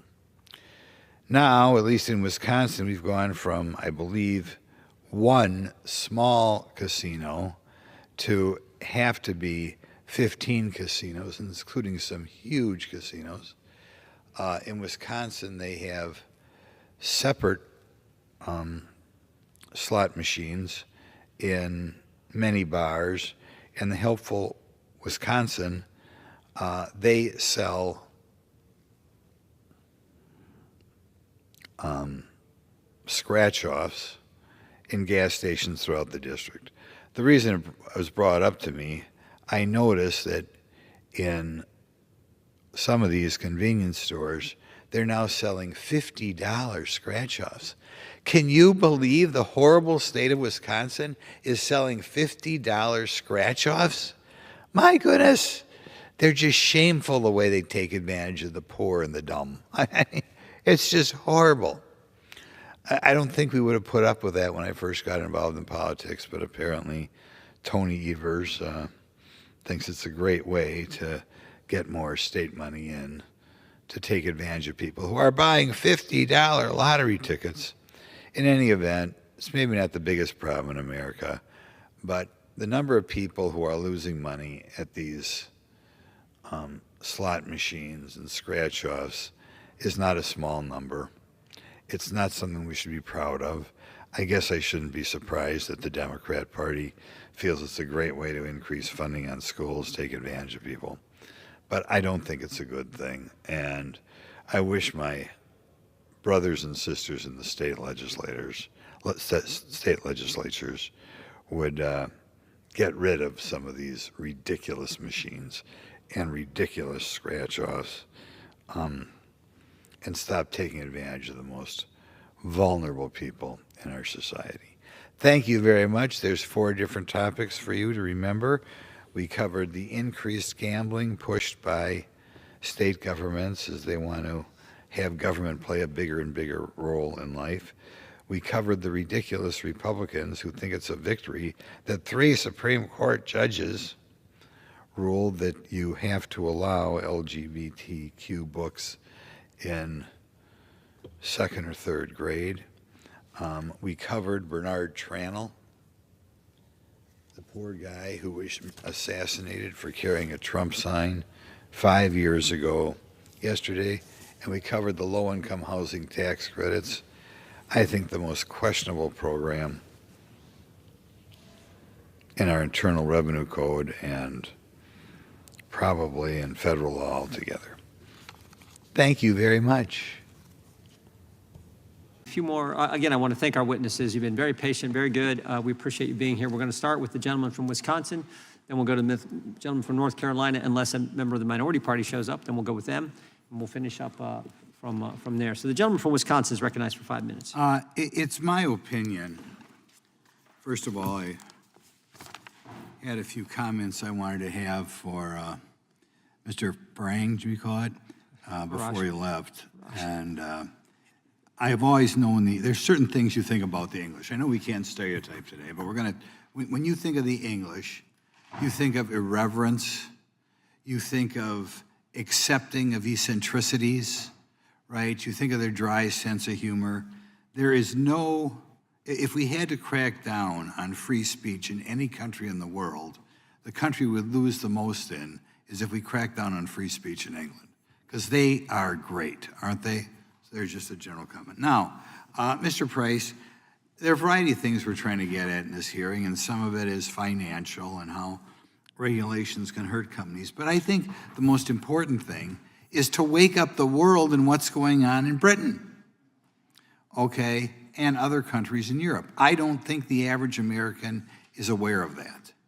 And it's important they be aware of it because I think in general, stupid idiot ideas begin in Europe, and then they go to California and New York, and then they seep their way across the United States. And this idea that we can crack down on free speech, I would like you, Mr. Price, just to go through a few examples, including the examples of that poor gal who wound up in prison. Don't be afraid to not be able to say what she said, because we're still in America, it's still a free country. What do you say to wind up having to go to prison for in Britain today? Exactly what do you have to say? Well, you're still in the U.S.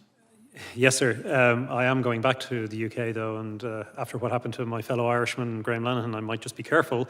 One thing I would say is that the overbroad laws that we've been discussing and the implementation or the enforcement of the law has reached a point where we now have perfectly legitimate speech being caught up in criminal prosecutions. So for a Christian pastor like Dia Moodley in the city of Bristol, it's a perfectly natural thing to answer a question from a member of the public about the differences between Christianity and Islam.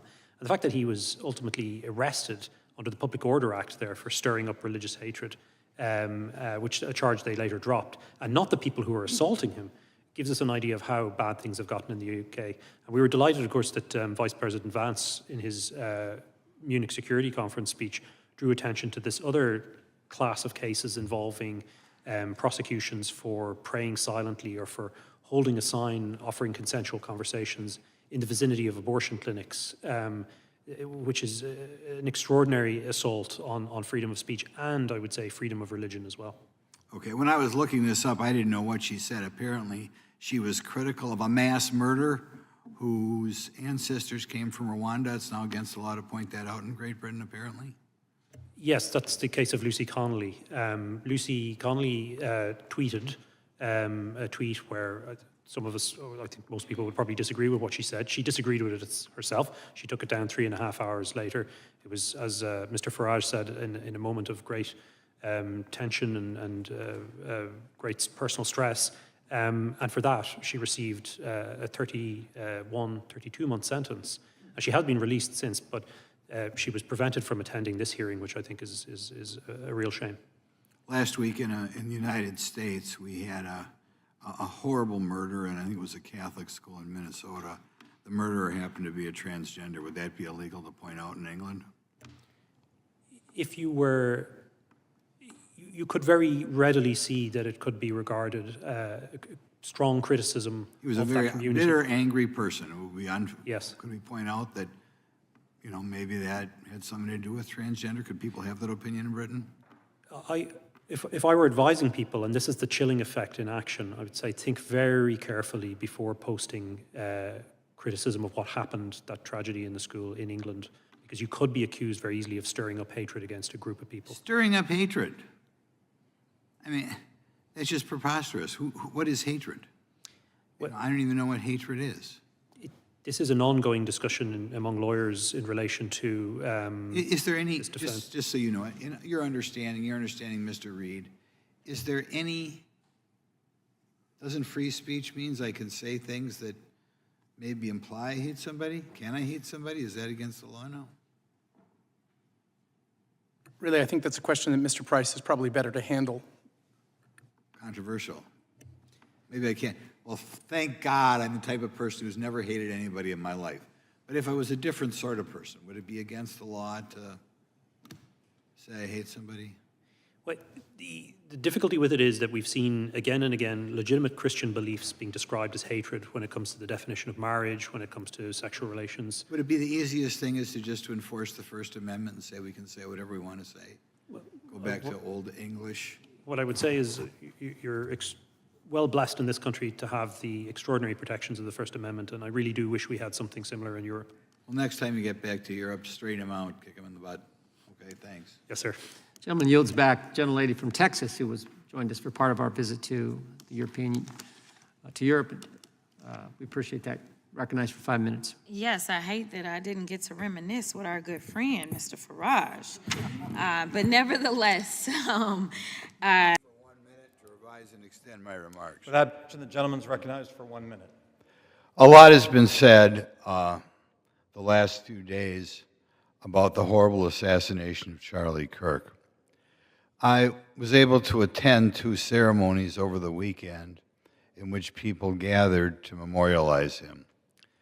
I hear a lot of people talking about Charlie Kirk exercising his rights to political free speech, and we have to respect people's ability to engage in political speech.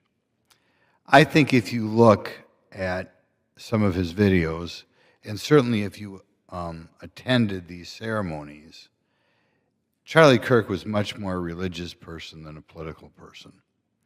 And I think that is lost on a lot of people, lost on a lot of political commentators. But I think particularly in this era of declining church attendance, a time when so many young people are raised in families that don't even go to church, I think his speaking about Christianity and his faith and the importance to carry on his mission is more important than his political statements. Thank you. For what purpose does the gentleman from Virginia seek Without recognition? objection, the gentleman yields back. Gentleman from Wisconsin is recognized. Thank you, and thank you, by the way, for coming over here. Sorry you have to put up with all this. I know when you took over, the FBI's reputation in a lot of circles perhaps had never been lower.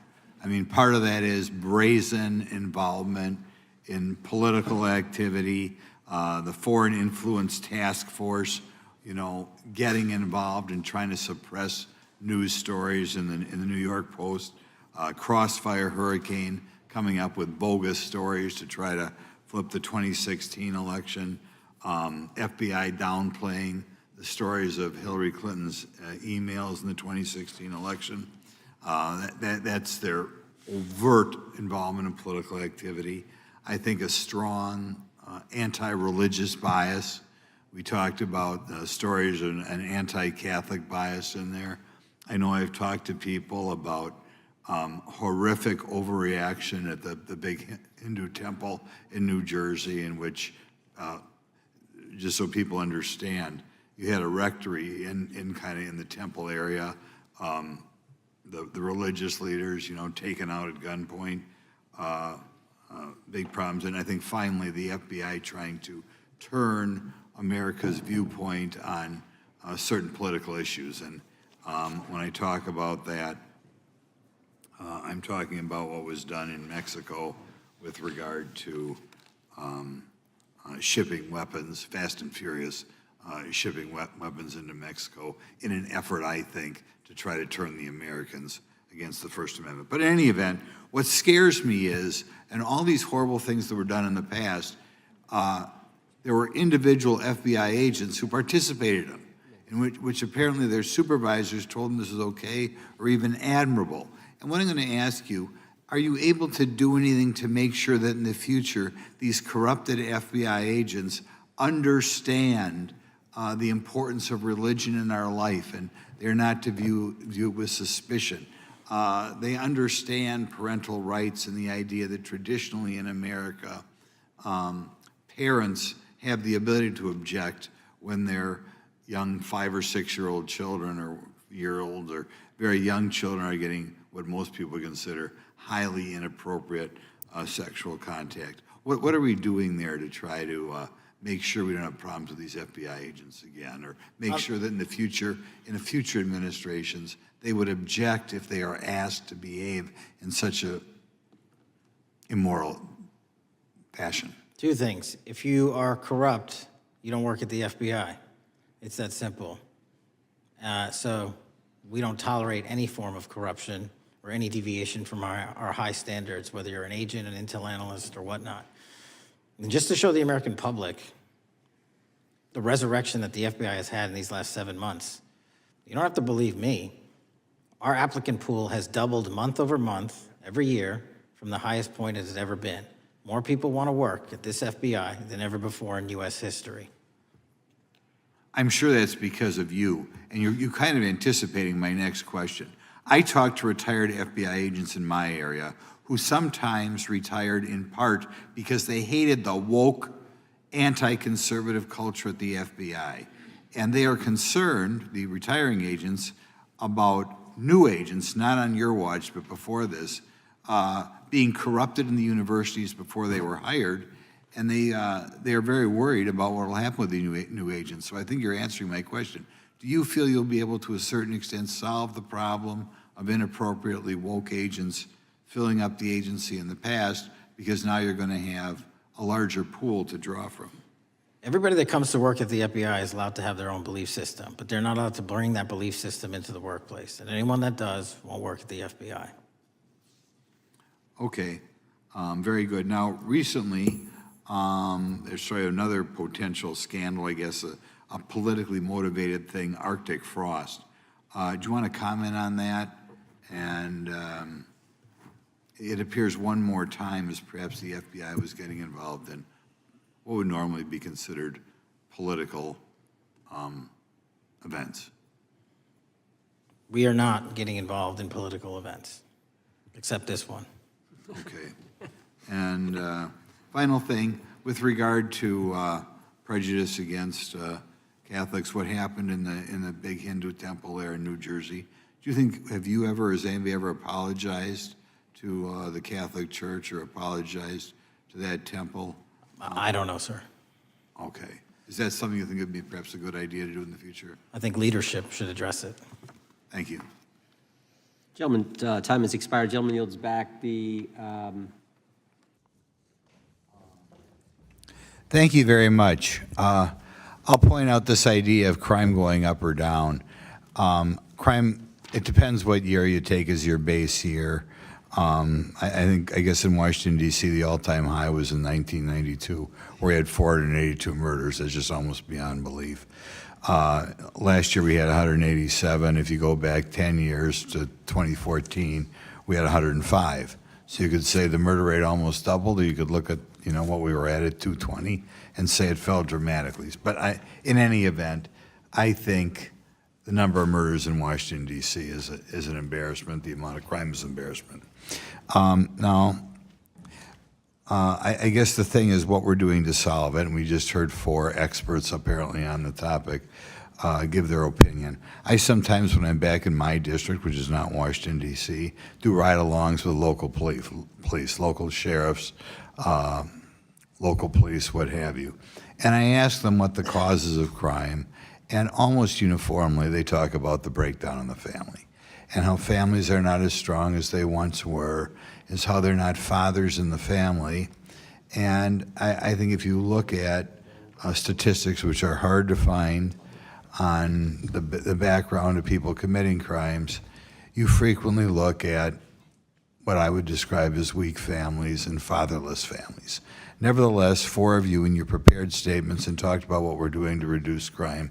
Not one of you mentioned the decline of the role in the decline of the role of the father in the family over the last. It's been just getting worse over the last 60 years. I'd like to ask you: are any of you doing anything to try to keep more fathers at home and being mentors for these kids? The vast majority of murders are committed by males. Are you doing anything along the line to get the fathers back in the home?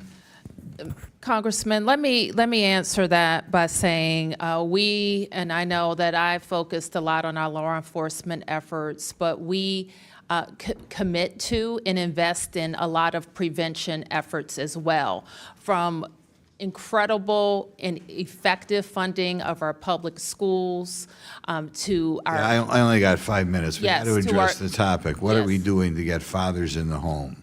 Well, sir, we we take the position that we support families in whatever form they come in, and we make investments that the government is responsible for. Great schools, great health care, safe streets. Mr. Jackson, could you want to try to answer that question? Are you doing anything?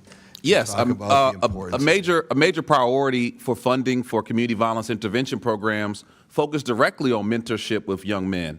In DC, we have a program called Pathways. We work directly with those who are most at risk, and it's about everything from not just preventing violence, but how to strengthen their ability to be fathers, to be leaders, to be providers and protectors in the home. Well, are we doing anything to make sure that a higher percentage of children born in the district are born in families in which there's a father in the home? Are we doing something to address that problem, which to me is the big problem? And again, we have these hearings on crime, and none of the witnesses seem to be addressing the root cause of the whole problem. If I can, that $812 million that was terminated by the Trump administration cut community violence intervention programs. Many of them do precisely that. So if that's a priority, we should be funding, doubling down, and scaling out that work. I'm not sure that's true, but any of the other guys, Mr. Schwab, are you aware of anybody doing anything to talk about the importance with Washington's youth of having a dad at home when that child is born? Is anybody addressing that problem in the city? Every day, all day, sir, people are talking about how do we strengthen the family, how do we strengthen communities for young people, how do we make sure that young people have role models, family members, and others. Let me mention one other thing that's important from the work that my office does that doesn't make a lot of press. But one of the things we have a responsibility to do is do child support enforcement.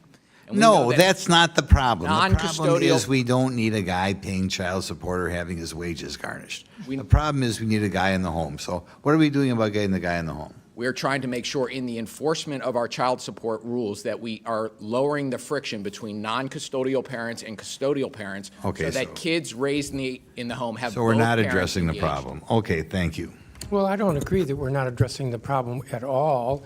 We are trying to increase family stability. No government can force a couple to be together but we are, for instance, we have vigorous programs with regard to reducing teenage pregnancy. Judge, We are trying to reduce the Gentleman's cycle time's of poverty. expired. Chair recognizes Smith. Without objection, the gentleman is recognized for 1 minute. It seems hard to believe that it's not even 10 days since Charlie Kirk was assassinated. Of course, we all know why he was assassinated. He was assassinated in part because he stood by our Constitution and believed in the limited government that our forefathers wanted. But of course, he was also killed for his Christianity. He was really far more of I've come to realize he was far more of a religious leader than he was a political leader. We have to now follow what he would have wanted had he survived. And I think that's two things. First of all, in America right now, church attendance was down. We can all be wonderful Christians without going to church, but it's a bad sign that church attendance was going down. Let us all redouble our efforts to support our local churches, look for Bible-believing churches, as Charlie Kirk wanted, and hopefully they will grow and thrive. And in Congress, let's try to get back one more time to the limited government that our Constitution so clearly demanded.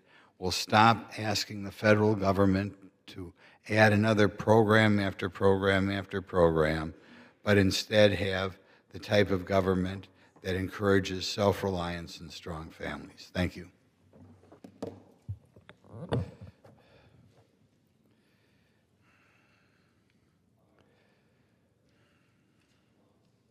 Tonight, we'll talk about one more time what I think is the most pressing problem facing America as we try to address the crime rate, the drug problem, the education problem. And it's a problem that was sadly not addressed in the Big Beautiful Bill. As a matter of fact, the Big Beautiful Bill went to a certain extent the opposite direction. But I want to educate the American public on this problem, and that is the breakdown of the traditional family with a man in the household over the last 60 years of America. And as this Congress tries to make America great again, it is hard to imagine America being that great if we continue to punish and penalize any family that has both parents at home. America has changed dramatically. In the 1960s, about 5% of the children in this country were born into families without both a mother and father at home. And I want to point out, I know families of all sorts of backgrounds. I know parents who've done a fantastic job of raising children in all backgrounds, and sometimes beyond their fault, they're families who appear to be doing a perfect job of raising their children, but nevertheless have a problem. I think most Americans, though, with common sense would say it is more difficult for, say, the post-1995 generations, where 40% of American children were born without a mother and father at home, compared to the generation of children born in the 60s, when that number was only 5%. One has to ask yourselves, why did that happen?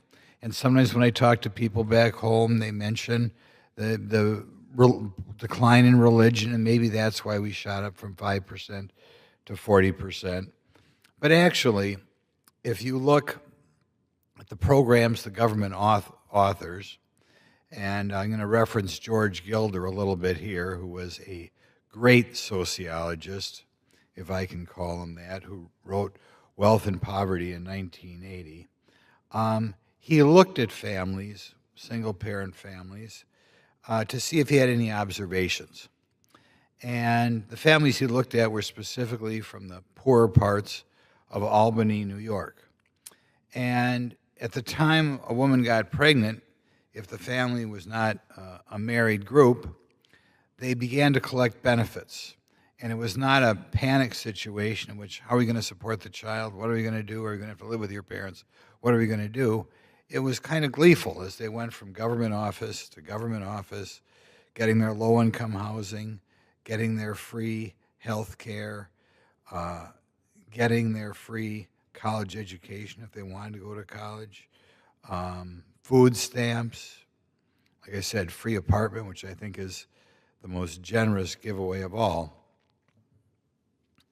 Now, I don't know that it's good that we've created a situation in which a young person getting pregnant should be happy because of all the government benefits they're eligible for. But if you look at the eligibility requirements for every one of these programs, they're based on what we call percent of poverty.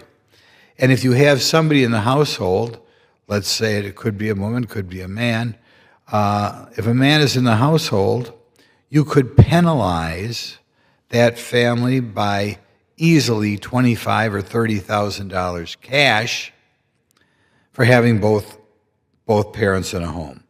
Example of programs which fit the bill, which we penalize people for getting married, would be formerly called food stamps, certainly low-income housing, which by itself can be a benefit of over $12,000 a year, something called the Earned Income Tax Credit, which can easily be $6,000 or $7,000 a year, provided you work and keep your income under $17,000 or $16,000 a year. If you do a little bit of work, unlike, say, if you had a sister who was married to a husband with a salary, you would get free child care not available to a couple with two incomes. There's a TANF program for people who aren't employed, giving free cash away. Again, much easier to get if you don't have a working parent in the household. We have our child credit, which is again something that's phased out and appears designed to discourage people from getting married. We have Pell Grants, and I'll tell you a story about that in a minute, a program which gives free college to a family without a working person. Now, not surprising if you spend some time talking to people who aren't at your country club fundraiser, spend some time talking to people who are not lobbyists, you will be surprised how many young people today are not getting married because they want that $25,000, $30,000 cash benefit that you get if you stay single and frequently don't have a man in the house. I'll also point out that frequently these benefits allow you to get benefits better than people who are on the government are getting. For example, it's a well-worn thing, but if you talk to people, clerks at the local food store, they will tell you that people frequently on food stamps are buying things that the clerk in the food store cannot afford. When it comes to low-income housing, particularly because we have a horrible program called the Low-Income Housing Tax Credit Program, the government incentivizes developers to build housing that costs $300 or $400, or in some cases over $1 million per unit, in which some people will be able to live provided their income is low enough. So you'll find out what a person working for me once found out. She got married, and her new husband, were looking for a new apartment, and they found what they felt were the nicest apartments in Madison, Wisconsin, were the low-income apartments, which not only do you get a free apartment, but it's superior to the apartments that other people are paying for. With regard to child care, I've heard a child care provider say that she preferred to get the vouchers, and I don't know if this is always true, I've heard mixed bag, but get vouchers from somebody from the government because those were always paid. Child care is very expensive today. If you agree to take care of a child, maybe sometimes that family will not have enough income to pay for the child. But if you're on the government dole, it's more consistent. You will always get the child care credit. With regard to college, I'll tell you a story. I once gave this speech about 15 years ago in Green Bay, Wisconsin, and I wondered what the people would think about the marriage penalty. Most of the people who were listening to the speech were older people. It was a Tea Party group, and they, of course, all agreed to me that it was scandalous that we were bribing somebody $25,000 a year to get married. But I asked a gal who was present in the room that night, her job was a bartendress, what she thought about these programs in which you would get a benefit, not only if you didn't get married, but an even larger benefit if you didn't work too hard. And her attitude was that she had a lot of friends, or that she got married before she had a baby, but a lot of her friends preferred not to get married before they had a baby because they got free college. So in other words, one more time, we had a situation in which this woman, and I've found out other people in the same boat making the same observation, young people going to college, kind of hard to believe, but it's true, may decide not to get married because they get the Pell Grant, another poorly designed program, and get it paid for either all or part of their college. Now, you may say, is this all on purpose? Did the government design these programs to destroy the American family? You'd say, who would do that? But let's not forget that Karl Marx, a socialist who is looked up to in some universities, said one of his goals was to abolish the family. More recently, in 1960, a woman who's been described as the mother of women's studies, which are a major we make fun of in college, but nevertheless it's something a lot of kids take as an elective anyway, said, Kate Millay, mother of these classes, the complete destruction of the traditional marriage and the nuclear family is the utopian goal of feminism.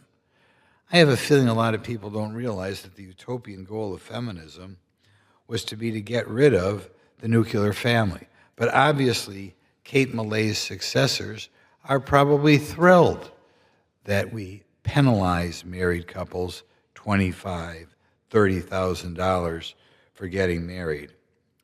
More recently, a Wisconsin Supreme Court judge, this was just what we call dictum, but nevertheless she was a judge elected statewide, she said the notion that marriage serves as the foundation of the family is at best outdated and worse, misogynistic. Now this is a woman, she didn't obviously put that on her television commercials, But it's interesting that a very liberal judge in the state of Wisconsin clearly had contempt for traditional marriage. Apparently, maybe took some women's studies classes in college, but it seemed from her comments in this court case that she would be thrilled if the traditional marriage was no longer the norm. I talked to an Indian immigrant back home in my district. He made an interesting observation. And congressmen should go out of the way to talk to their immigrants, because frequently they have observations as what's going on in America that Americans who've been their whole life do not have. What he said is that in America, the woman marries the government. And that's exactly true. But when we have a country in which the woman is encouraged to marry the government, both the woman and the child and the father pay a price. Children born in a difficult background like this are by almost every standard, on average, and I realize there are examples of tremendous parents, on average, have a tougher go of it in life. They're going to struggle more in school. They're going to be more likely to use drugs. They're going to be more likely to commit crimes. It's kind of interesting when I sit in committee hearings around here, and we had a committee hearing on crime earlier this week, and people look around for the causes or this or that of the problems we have, problems related to drug abuse, problems related to crime, maybe problems related to depression, and they never talk about what the real problem is. The real problem being the breakdown of the family. Does anybody doubt that if we still had a rate of fatherlessness in the home, or a rate of intact families back to 5% as we did in the 1960s, that our crime rate would drop like a stone? Does anybody think or not think that the number of, even though it can happen in the best of families, the number of people dying of drug abuse wouldn't fall? Does anybody think our education would improve as we had kids who were doing a better job of focusing at school? It's high time in the second bill that this Congress passes that we begin to address this problem. We can't address it by giving every married couple $25,000 a year, because we don't have that kind of money, and it would probably only encourage more people to not work very hard. And by the way, I should mention, just as these programs discourage marriage, they all discourage work. I'll mention the low-income housing tax credit program. I ran into somebody a couple months ago, and in order to be eligible for these very nice apartments, they could only make so much money. So this person, I'll speculate they were making, say, $50,000 a year. They had to look out, if they got a second job, that their rent would go up. Because in this country, particularly in the low-income housing tax credit, we penalize people who work hard. I think that's a horrible public policy, but that's what we do. So in any event, I strongly hope that when the next reconciliation package comes through, that Republican leadership, rather than allowing something like the low-income housing tax credit to go through, be expanded of all things, Republican leadership recognize this a problem. And even if they don't care if a man is in the house or not, at least they shouldn't penalize. They shouldn't hate families in which a man and a woman are raising the children together. So I think that should be the number one priority of Congress. Now, the second issue that I'm going to take on, we passed a defense authorization bill last week that I think had a serious problem, and I would hope our slumbering press corps would do a little bit more work on the problem. You know, we had Elon Musk and Doge around here, and they did a good job of pointing out that there were some, particularly in offices, some federal employees in the District of Columbia area and around the country that maybe weren't working that hard. And sometimes that happens in the private sector. More likely it's going to happen in the public sector. We right now have about 80,000 employees, I think a little bit under that, maybe 760, employees in the Department of Defense who are not uniformed. I assume most of these employees, it's not people who cut the lawn or something, most of these employees are in an office, and at least Elon Musk seemed to point out that a lot of them may not be working that hard. Under the defense authorization, they anticipate over the next year the number of non-uniformed employees drop by maybe another 30 or 40,000. I think when Doge was riding high, I think one would have expected this number to drop more like 200,000 or 300,000. I have then asked the Department of Defense to, as quickly as possible, put together a proposal and say what would happen if you had to make do with only 400,000 or 450,000 non-uniformed employees in the Department of Defense.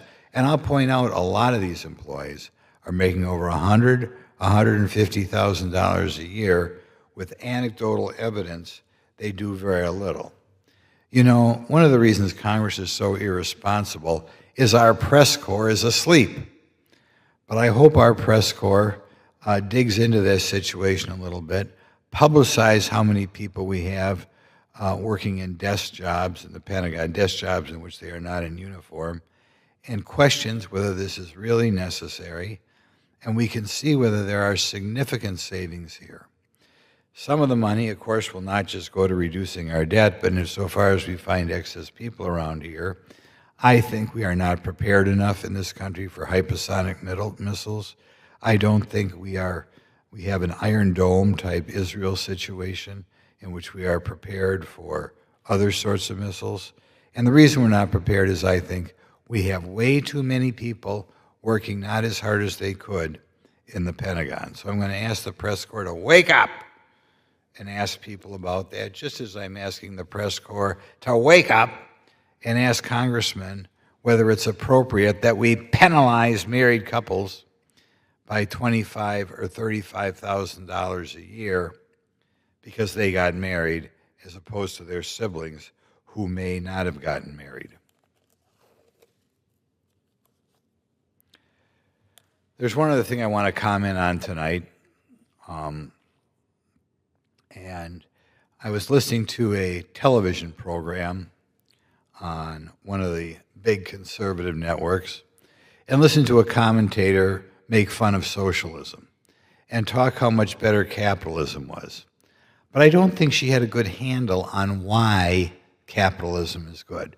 First of all, we ought to require all defenders of capitalism to not call capitalism capitalism. We ought to call it a free market economy. And the reason we would so much rather live in a country with a free market economy than in a country that is a socialist economy. The major reason is the government has so wildly much more power in a socialist country than a free market economy. In a socialist economy, or as we work more towards a socialist economy, a larger and larger segment of the population works for the government. I have noticed in my time as an elected official that frequently people who work for the government are afraid to speak openly to me about problems in their field. Maybe, I'm thinking like a substitute teacher would be afraid to give me a campaign contribution because they worked for a school district that was hostile to Republicans, and they felt they would be discriminated against if they knew they gave money to a Republican politician. I've had people who work for the Department of Natural Resources in Wisconsin, which is the equivalent of the EPA in Washington, telling me problems in their department, but cautioning me that they could never cite them. What they were telling me had to be secret because they worked for the government and they were afraid the government would discriminate against somebody who backed the party, the less government party, the Republican Party. In a free market economy, you can rent from whoever you want, right? In a socialist state, all the property is owned by the government. Right now, my office is in a place called Fond du Lac, Wisconsin. If I want to live in Fond du Lac, Wisconsin, first of all, I may rent. I'm guessing in Fond du Lac, Wisconsin, there are maybe 400 different landlords, and the landlords compete for a rental dollar. I have the ability to buy my own house and paint my house whatever color I want, and maintain my lawn in whatever fashion I want. That's something you can do in a free market economy. In a socialist economy, the government runs everything. If I want to rent a dwelling, I have to rent from the government. And if the government doesn't like me, if I've said the wrong things, if I said something that's politically incorrect, they may say, we're not going to rent to you, or we're going to give you an inferior place. Same thing comes with food. In a free market economy, my guess in Fond du Lac, Wisconsin, a city of only about 35,000 people, I bet there are 150 places where I can go and eat and have something made for me. In a socialist economy, something that the gentleman who's running for mayor of New York would like, I guess he'd want only one type of grocery store, but you'd only have one sort of restaurant because all the restaurants are run by the government. So if they're, first of all, they don't have to compete and do a better job because since they're owned by the government, they're never going to go through bankruptcy. But secondly, because they're owned by the government determines what fare offered, how many restaurants we have that'll serve Italian fare or Mexican or what have you. Much better in a free economy. Even more importantly, in a socialist economy, you have to work for the government. And the more people who have to work for the government, the less freedom they have. If you have to work for the government and the government is all powerful as it is in a socialist state, the government determines whether or not you get to keep your job, whether or not you get to be promoted in your job, whether or not you get a raise, all determined by a government who may look down on you if you are critical of the central planning authority. That's a big difference between a free market economy and a socialist economy. Another difference is, in a socialist economy, you do not have to do well because you're owned by the government. If you have a restaurant that has crummy food, or you have a factory in which the people are not working very hard, as apparently some people are not working very hard for the Department of Defense, you do not get in trouble for that, okay? Because it is a socialist economy, everybody becomes poorer because there is no incentive to work that much harder. You can't lose your job because everybody's working for the government. Another reason why life is so much better in a free market economy. And I think people like being free better. When you talk about testimonials in the old Soviet Union, and probably to this day because the work ethic hasn't changed enough, you run into a lot of very unhappy people because they are stuck in an economic system in which they have to work for the government. As a matter of fact, I know a friend who went to Cuba, and it was an interesting observation. In Cuba, which is an island country, he noticed that there were none or almost no boats on the docks as you went around the Gulf of Mexico. This is a sign of what happens in a socialist state. People are so unhappy there that they won't allow them to get on boats and go into the Gulf of Mexico to somewhere else. They've got to force the people to stay at home. In any event, I think in the future when we explain to the younger people on why we like a free market economy rather than a socialist economy, we should emphasize the freedom that comes with a free market economy, the freedom to pick one of hundreds of employers in Fond du Lac, Wisconsin, or if you want to get around the whole country, one of hundreds of thousands of employers. The ability to rent or buy a home wherever you want, not where we're restricted where the government is. The ability, when you go to a retail outlet, to have people competing for your sales dollar. So there are a lot of opportunities to buy this clothes or these appliances or whatnot, as opposed to in a socialist state where the government determines what the government bureaucrats think you need. And finally, of course, they are overwhelmingly wealthier because in a free market economy, you are free to work hard, you are free to open up your own business, and by doing that, all of society is wealthier, as opposed to a socialist state in which everybody has to work for the government. There's no guaranteed incentive for working harder. If you think of a better way to do business, you're not allowed to set up business on your own. All you can do is make the suggestion to your boss, and if he doesn't care to take your suggestion how the business can improve, well, it just never improves, which is why the socialist state in old Russia, old Soviet Union, was so ineffective. So in any event, to summarize tonight, first of all, I really hope Republican leadership and President Trump begin to address the $25,000 penalty this country imposes on any married couple with children.